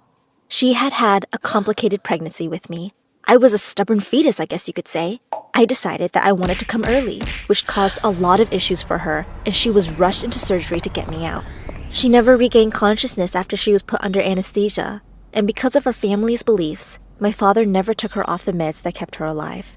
I'd always had a feeling that at some point, I would have to be the one to end my mom's life. But thankfully, it didn't sound like that was going to happen after all. I bolted out of bed and ran to get my brother up. He was 2 years older than me, so he only remembers small fragments of mom in real life. He remembers her singing Twinkle Twinkle Little Star every night, and she made the best chocolate chip pancakes in the world. The sad thing is, he doesn't remember her smile or the way she smelled. So this day was the best news for all of us. My brother never said it out loud, but I knew that he blamed me for what happened to our mom. And to be honest, I didn't expect any less.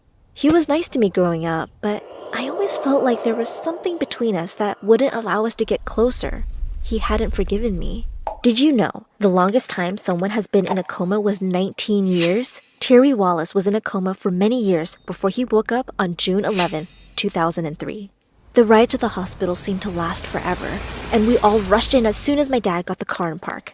Our happy reunion was cut short when the doctor stopped us outside of my mom's room. He had a grave look on his face. Something was wrong. "She wants to see Emma," the doctor said, and my dad pulled me forward. He said no problem and tried to get the doctor to open the door. "No, see," the doctor started. "She doesn't understand that Emma is a teenager now. She thinks that she just gave birth to her several hours ago." I think all of our faces turned white. Of course, we had thought this could happen, but we didn't know what to do when it finally came to be. The doctor told my dad that he didn't want to shock my mother until we were all here at the hospital with her, and we could introduce me. This wasn't going to be easy, and we all knew that. I held my breath as my dad and the doctor went into my mother's room. All I could hear was some muffled talking from the doctor and my dad. Then my mom started to scream uncontrollably. "Bring me my baby!" I got goosebumps up and down my arms. This was probably the most afraid that I've ever been in my life. I was so afraid that my mother was going to hate me and that she was going to think I ruined her life too. I almost ran out of the hospital, but my brother nudged me forward. The door to the hospital room stood open in front of me, and I walked through. I had never seen my mom with her eyes open. She already looked so much more full of life than she had just days ago. "Hi, Mom," I said, twirling my fingers through my hair. I did that when I was nervous. My mom was doing the same with hers, as she said, "Hi." My dad said that it was okay to step closer. I couldn't help but start to cry as I walked up to my mom. She had the same hair color as me, and her eyes were just as blue. My dad had always told me I looked like her, but I never could see it until now. In that moment, I felt like my mom had come back from the dead. I know she'd been here this whole time, but she was as good as gone. I touched her face and her eyes lit up. It's like she knew it was me. It's like she remembered my soul when she carried me in her stomach. "It is you," she said, and she wrapped me in a humongous hug. We bawled together on the bed for quite some time.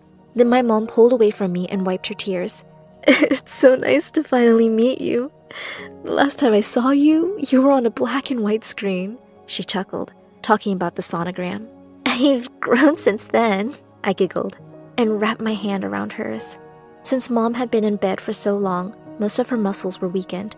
She'd need lots of physical therapy to get them back into shape. She wouldn't be able to leave the hospital for a couple of weeks, maybe even a month. And when she did leave, she would still be required to do lots of physical therapy and other therapies, I guess. Those other therapies would help her deal with all the time that had passed and missing out on our lives and things like that. The one thing we didn't know how to tell her was that our dad was remarried. We'd had a stepmom for the last 3 years. My brother and I had given our dad our blessing to start dating again after the 10-year anniversary of when my mom went into a coma. He'd been so lonely. He'd basically only lived for us, and having someone there to help with the kids would be amazing too. We decided we weren't going to tell my mom that first day. We thought it would be too much to add to everything else that was going on. On the ride home, my brother blurted out that he didn't think we should tell mom at all. He thought we should make our stepmom move out, which I didn't think was such a bad idea either. Our dad wasn't going for that. He hadn't fallen out of love with my mom. He'd just become stagnant. And the fact that she was awake now seemed to be weighing heavy on his mind. He was silent almost the entire ride home. When we pulled into the driveway, I asked if he was okay. He looked at me with tears in his eyes and said he just didn't know what to do. We walked into the house and gave each other the biggest hugs. Our stepmom walked up and asked if we were okay. She knew what had happened and all of the craziness that was now going to continue. Except she thought that my dad didn't love my mom anymore and that they were actually divorced, when in fact, he'd never divorced our mom in the first place. This was going to be hell for sure. Later on that night, while my brother and I were supposed to be sleeping, we snuck down the stairway to listen to my dad and stepmom talking in the kitchen. "So what are we going to do?" my stepmom was asking. My dad was silent when she continued, saying that obviously we would need to contact my mom's family and have them help out. My dad said we were her family, and she would stay with us. My stepmom hated that idea and suggested that we get a hotel room for her until we could figure something out. That's when he dropped the bomb. "We're still married," he blurted. My stepmom nodded. "Yes, we are, and I have every right to say what happens in this house." He gave my stepmom the side eye and said, "No, I mean that I'm still married to her." "So we aren't even legally married?" My dad shook his head. I could tell he was crying again. My stepmom let out the biggest scream I'd ever heard. I think it blew out my eardrums.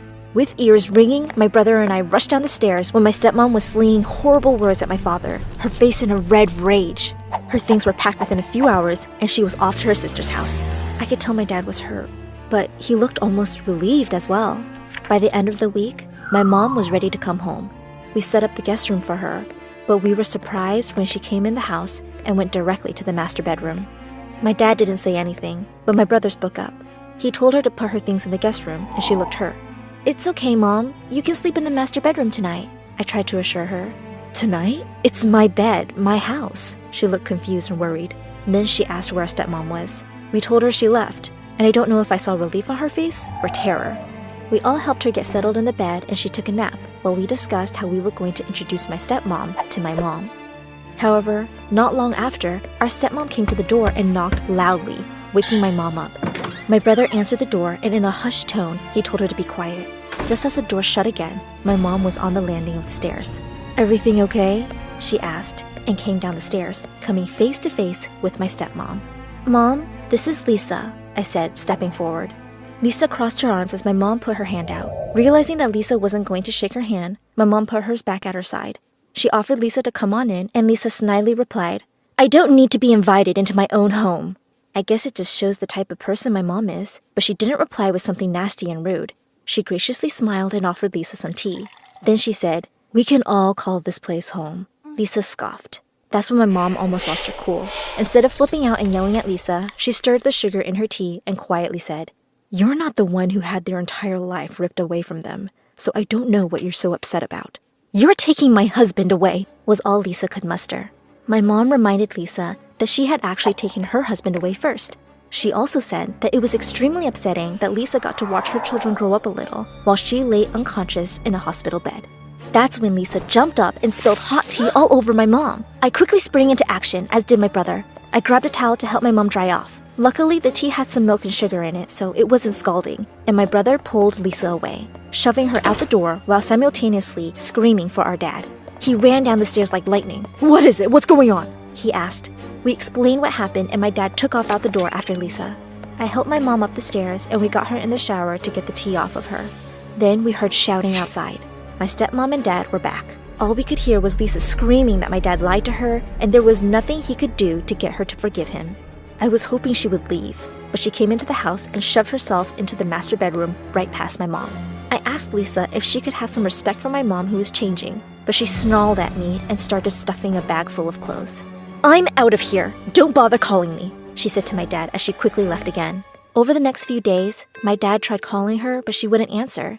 He tried to get a hold of her sister, parents, and everyone else that would know where she was, but no one would give him any clues. During that time, he was also taking care of my mom, driving her to some appointments and making her food when she was hungry. My brother and I were busy with school, so thankfully, he was able to keep her company. A couple weeks after the crazy incident with Lisa, my brother and I came home to see our parents sitting on the couch together, my mom's feet across my dad's thighs. I couldn't believe the sight. When we came in the door, the two looked as if we caught them doing something wrong. They blushed and tried to scramble away from each other. My brother and I burst out laughing. They were married after all. We didn't mind that they wanted to get closer. It had been almost 15 years since they'd been able to do that. That was the moment we thought that we had our mom back. She was still pretty weak and often didn't understand how to use technology, but she was smiling more and cracking jokes. Her and I talked a lot more too, and I told her about almost everything that I've done in my life to catch her up. We cried a lot, and I held her while she apologized for not being around. Then things started to get strange. She'd wake up very early in the morning and turn on all the burners on the stove. The refrigerator door would be wide open, and the house would smell like gas fumes when we woke up in the morning. The last time that this happened, she was sitting out on the porch while everything in the kitchen was running, including the sink and the microwave. The back door was left open, and I saw her curled in a ball. I walked out of the door and asked her if she was okay. She didn't answer. I sat down next to my mom and put my arm around her. When she looked at me, all I could see was pure terror in her eyes. "Who are you?" she asked and pulled away from me. I looked at her utterly confused. "I'm your daughter, Emma." "No, my daughter is a baby. I just had her a couple of months ago. Who are you and why are you in my house?" "Dad?" I called, and it took a few minutes, but he showed up on the doorstep. "Something's wrong with Mom," is all I could say before she grabbed my hair and pulled my head back. She started screaming, "Where is my daughter?" And my dad grabbed her, pulling her arms behind her back. It was then that she snapped out of whatever trance she was in. She started crying and saying, "I'm sorry, Emma." I ran upstairs and locked my door. To say I was terrified would be an understatement. Something was going on with my mom, and we needed to figure it out. My dad called the hospital, and they told him she may have had some memory lapses. But this was way more severe than a slip of the mind. She physically hurt me. And she's a very small woman. There was something else going on here. I spent the next several days trying to keep my distance from her. She apologized to me several times after the incident on the porch, but I was still afraid to get close to her. My father and brother had no problem accepting her back into the family. They would play board games and watch movies together, but every time that I would join in, I could tell that a dark mask fell over my mom's face. She would constantly stare at me out of the corner of her eye, and I swear I could see a red glint flash over her normally bright eyes whenever she didn't think I was looking. Then, one night, I woke up to her staring at me from across my bedroom. I popped up in my bed and asked her if she was okay. She didn't reply, but I could see her eyes in the darkness. They weren't right. I screamed for my dad again, and when he came in the room, he flipped on the light. She wasn't in the chair anymore. We searched for her everywhere in the house, but she wasn't anywhere we could see. That's when we heard the blood-curdling scream. Tune in next time to hear what happened with my mom in the woods. Hi, I'm Brianna from New York. Please like and subscribe. I was raised by my single dad who owned a multi-million-dollar company. Even though he was super busy, he always put me first, and I felt truly loved. He worked from home till I was 3, and then he hired the best nannies to take care of me while he was away. Life was good until one day, something really strange happened. I was 4 years old when one night, I saw Dad working really late and I decided to make him some hot chocolate. As I walked over to his desk, I suddenly tripped on the carpet and spilled it all over his laptop. Oh my God, Brianna, you fried my laptop. It has so much important stuff on it. Suddenly, I felt something happen to my face. I could feel my lips and nose and cheeks twitch uncontrollably. Dad noticed it and immediately took me to the doctor. She told us that face twitching was an involuntary condition, and it just happened to some people when they were stressed. There wasn't really any cure for it. When I turned 5, Dad enrolled me in the best school around. In the first lesson, the teacher asked us all to write a few lines about ourselves. But this girl next to me kept talking so loudly with her friends, I could hardly focus. Hi, can you make a little less noise, please? I'm trying to write and... Gosh, are you telling me you're as stupid as you look? Don't interrupt me again. Just then, my face twitched, and she looked even angrier as the others laughed. She thought I was mocking her, and after that day, Mona became my sworn enemy. And it just stayed that way forever, even when we got older. Once, when I was in 7th grade, Dad and I got stuck in traffic on our way home, and we saw a homeless couple on the pavement fighting over a sandwich. A boy my age was sitting near them with a basket of apples, and he came running towards us. "Sir, would you like to buy a pound of apples? It only costs $1, and with that, I'll buy dinner." Dad bought 5 pounds and gave him $200.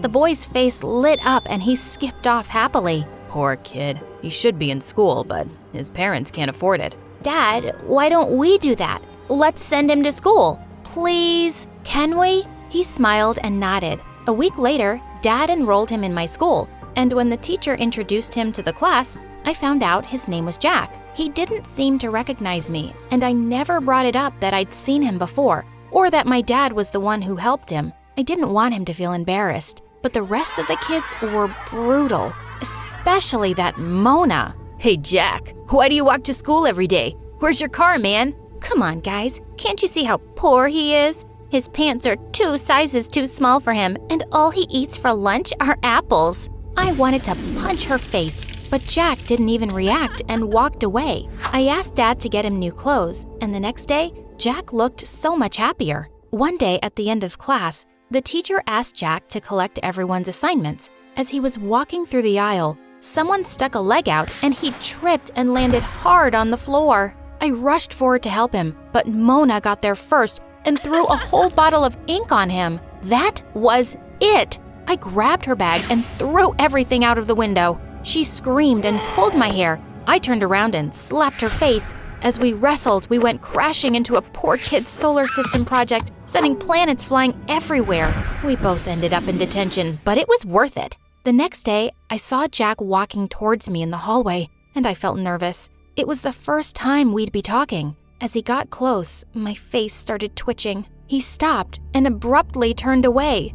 Oh no! Jack, please stop. I didn't mean to tease you. You just wrinkled your nose like I'm something disgusting. I thought you were different after what you did yesterday. Just let me explain, will you? I told him about my condition and his face softened. We started hanging out after that, and soon we became friends. Well, I started having a small crush on him. He was sweet and simple, unlike any of the other rich, hoity-toity boys I knew. A few days later at a park entrance, someone was selling lottery tickets and we both got a ticket each for fun. The results were posted online the next day, but Jack said he was too nervous to look. I laughed and took both tickets and started scrolling through the results. My eyes almost popped out when I saw some numbers. The winning one was mine.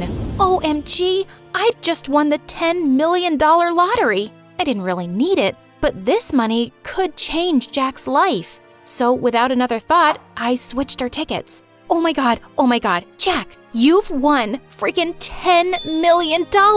Can you believe this? He stared at me in shock, then started whooping and jumping around like a crazy monkey. It was the best moment of my life. I was so excited to meet him after the weekend, but as soon as I entered school, I spotted him in a corner surrounded by some kids, including Mona. Gosh, couldn't they just leave him alone? I rushed forward and shouted, "Just knock it off and stop bullying." No, Brianna, relax. They're my friends. I stared at him in disbelief. Friends? These guys? Turns out, Jack was on the local news for being the lottery winner, and now everyone in school was suddenly his friend. Kids were swarming over to our table at lunch and nearly knocked me off trying to sit closer to him. Everyone wanted to know what he'd do with his millions. And well, he was spending them. One day, the flashiest yellow sports car drove up to school, and Jack jumped out of the back seat. He was now wearing branded clothes and carrying the latest iPhone, showing everyone pictures of his mansion. I was really happy for him, but he was suddenly so busy with all these new people and going to parties, I barely got to see him anymore. So one day, I texted him to ask if we could meet later, and he said he'd love to take me out for dinner. In fact, He picked out a really fancy restaurant, and it kind of felt like a date. But I was so mad when I kept waiting for 3 hours and he never showed up. He wouldn't even pick up his phone. On my way home, we were driving past some cafes when suddenly I yelled at my driver to stop. I spotted Jack under a streetlight, putting his scarf around a girl's neck and pulling her in for a kiss. And the girl was freaking Mona. I stormed over to them. What the heck, Jack? You stood me up for dinner, and what are you doing with her? He's kissing me, twitchy face, because I'm his girlfriend. His what? Jack, are you crazy? Gosh, Brianna, I totally forgot about dinner. And no, I'm not crazy. Mona has apologized for everything to me, and she's actually really sweet. No, she's not, Jack. Can't you see she's suddenly into you because you're rich? That's why all those other people are your friends too. What's your problem, Brianna? Why can't you just be happy for me? Does it bother you that I'm not your poor friend anymore? The one you can feel sorry for and take care of? You just can't stand that I'm as rich as you now. I can't believe you just said that. And suddenly, my face started twitching horribly. God, I hate when your face does that. It's so annoying. I snapped and slapped him across the face.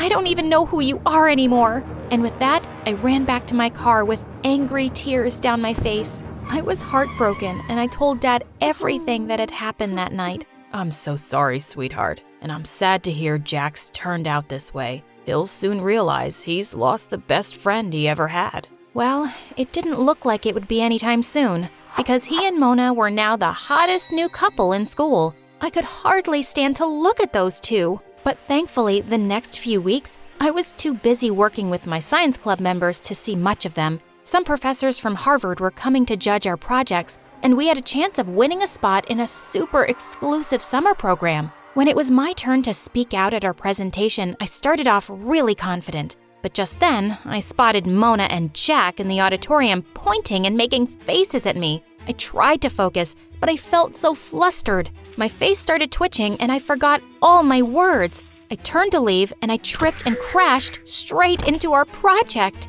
As I saw Mona and Jack laughing from the corner of my eye, I picked myself up and ran away from there. I couldn't believe my best friend had become a spiteful jerk, ruining everything for me. I just never spoke to him again. A few days before the end of high school, I was walking past the principal's office when I saw Jack inside. What's happened to you this past year? You've ignored all my warnings and now you've failed 3 subjects. You're not graduating high school. You'll have to repeat a year. What? Come on.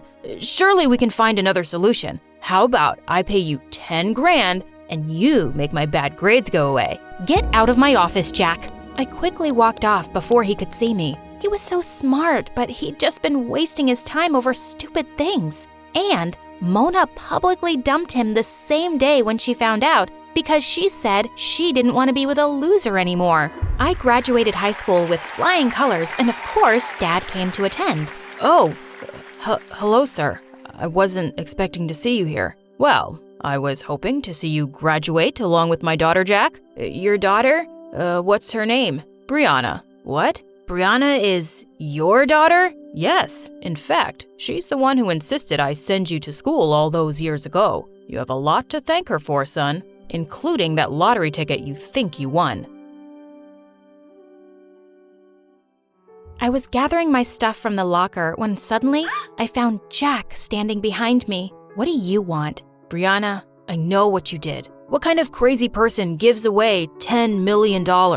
What? How do you know that? It doesn't matter. Just tell me, why did you do that for me? Jack, when I saw you as a kid on the roadside, it broke my heart to think you didn't get as lucky as me to be born to rich parents. That lottery ticket was also just dumb luck. I didn't do anything to deserve it, but I really believed you deserved a better life. I still believe that, and I don't regret giving you the money at all. I can't believe I was such a terrible jerk to the best person in my life. I'm really, really sorry. I don't deserve your forgiveness or your friendship, and I won't ever bother you again. Goodbye, Brianna. I hope you have a wonderful life. He walked away, and I had a lump in my throat as I watched him leave. A few years later at university, I was studying in the library one evening when I realized it was quite late. As I was walking back to my apartment, I I suddenly felt like I was being followed. I looked around to find 2 masked men right behind me. I tried to run, but they caught up instantly, and one of them snatched my bag as the other pushed me to the ground. Just then, someone came out of the shadows and punched one of them. To my shock, I saw it was Jack. The 2 men started beating him up as I screamed for help. Just then, a policeman came around the corner and the 2 men ran away. I called an ambulance and immediately rushed Jack to the hospital. He was unconscious and in really bad shape. He went into a coma. 10 days later, I was sleeping on a chair by his bed when I felt a hand on mine. Oh my God, you're awake? Are you okay? Yes, I'm fine. Jack, why were you there that night? How did you even know where I was? I regret what I did to you so much, Brianna. So I made a promise to myself to always look out for you. I was too stupid to notice, but all those years, you were my guardian angel. You watched over me and stood up for me when no one else did. I owe you my life forever, and I love you, Brianna. Finally, you sound like that sweet boy I used to be friends with. I forgive you, Jack, and I love you too. And with that, I leaned in for a kiss.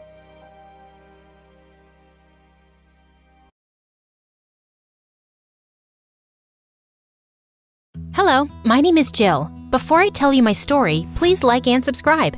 If you do, you'll see a double rainbow outside your window right now. I was born to A-list celebrities.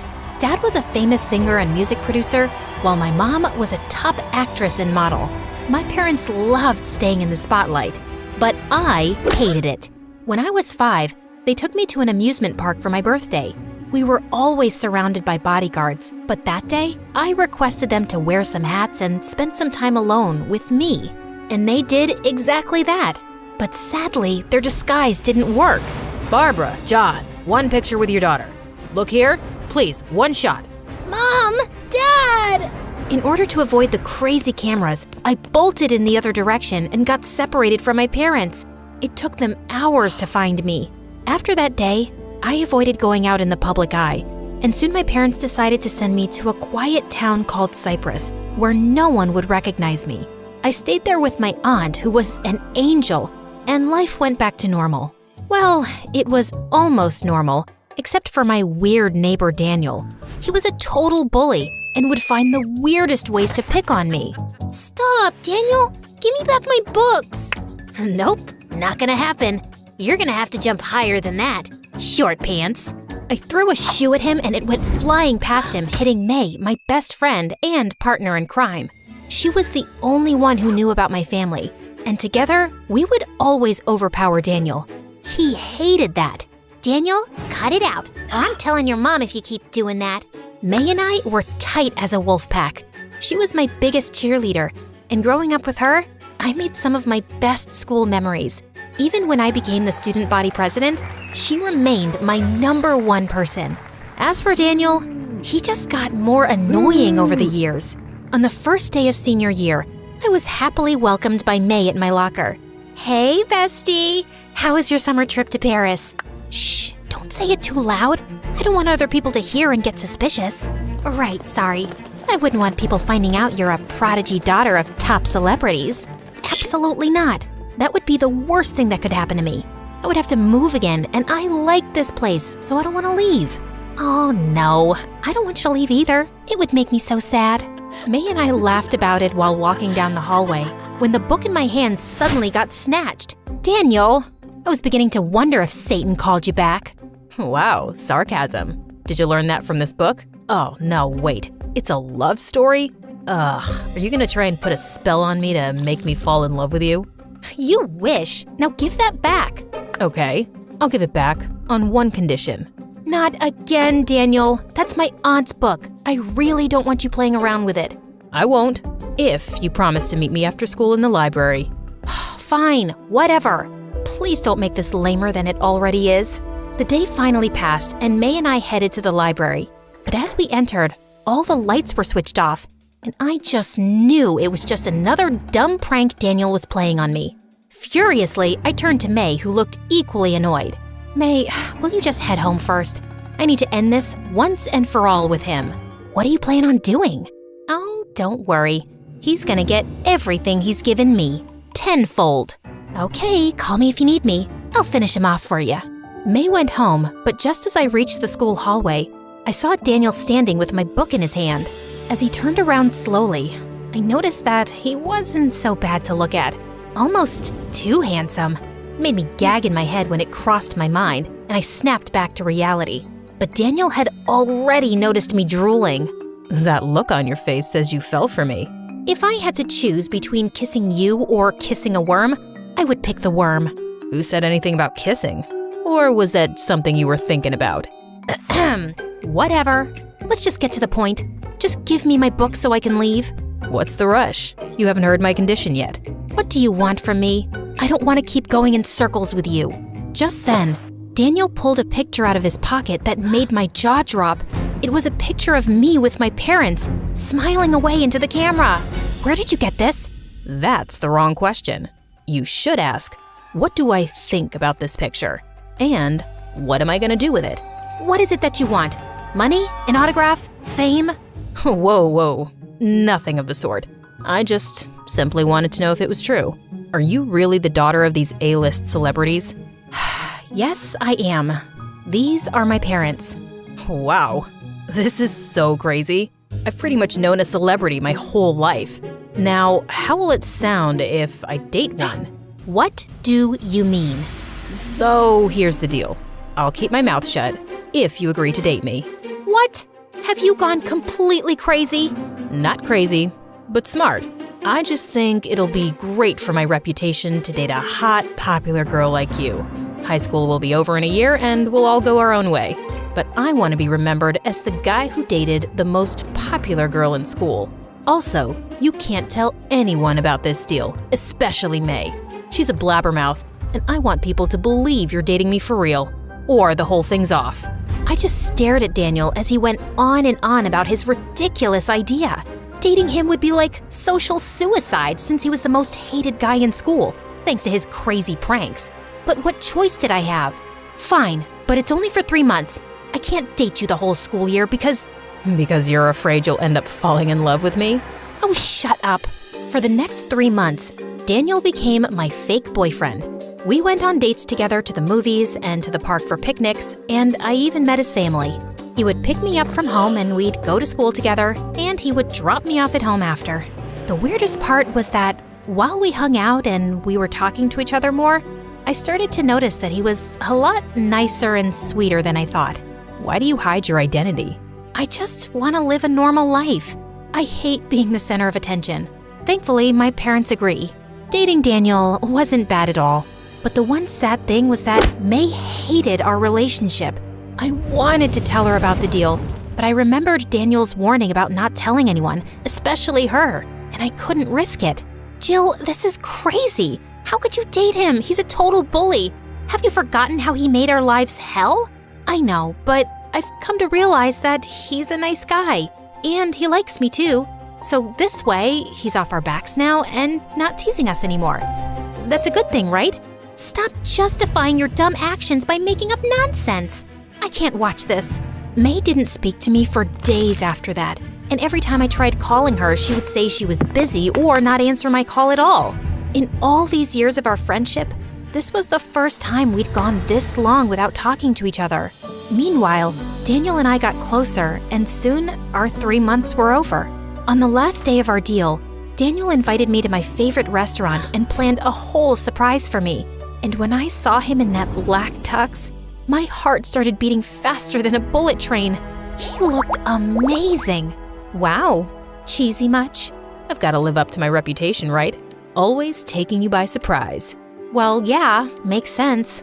I just wanted to say that these have been the most amazing 3 months of my life.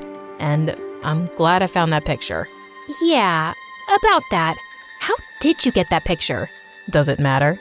Before I could say anything, Daniel pulled me in for a magical dance, and I forgot all about it.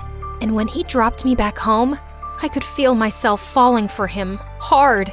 I didn't want this to be over. I fell asleep with thoughts of Daniel in my head. And the next morning, I woke up to a million phone calls from Mom and Dad. I wanted to call them back, but I was going to be late for school.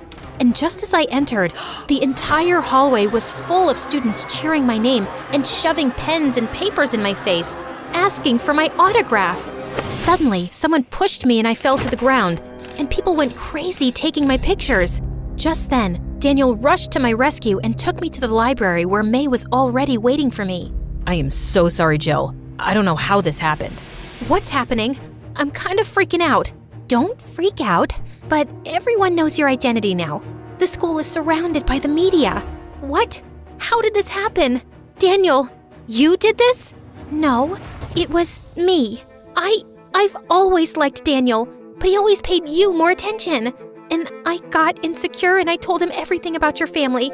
I gave him that picture. I thought he would expose you and you'd hate him forever, but instead, he turned around and asked you to be his girlfriend. It hurt me watching you both happy, so I lost it and posted the picture to the school forum. I didn't know things would actually get this crazy. Her words made me sick to my stomach. I can't believe this. I trusted you, May. You were my best friend. How could you? Listen, Jill, I know you're mad and you have every right to be, but we'll handle this whole situation together. We? There's no we. You never told me my best friend betrayed my trust and gave you that picture. And our 3 months are over, remember? You got to date the most popular girl in school as you wanted. Now do you want to keep dating me because of all the extra attention on me? Of course not. It's not like that. I really do care. I don't want to hear it. Just stay away from me, both of you. And the very next day, I went back to my parents' place. Where am I supposed to go now? This is a disaster. How about not going anywhere now? You can't hide and run forever, honey. And you've lived away from us all your life. We miss you. Maybe it's time to accept that your life will always be a little different from other people, and it's okay. Mom was right. I had to get over my fear of the paparazzi. So the next day, I asked my parents to call a press conference. It was our first public appearance together in ages.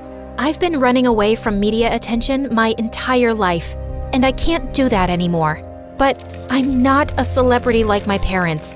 I just want to be a normal teenager. Everyone deserves some privacy and space, and I hope that people can respect that.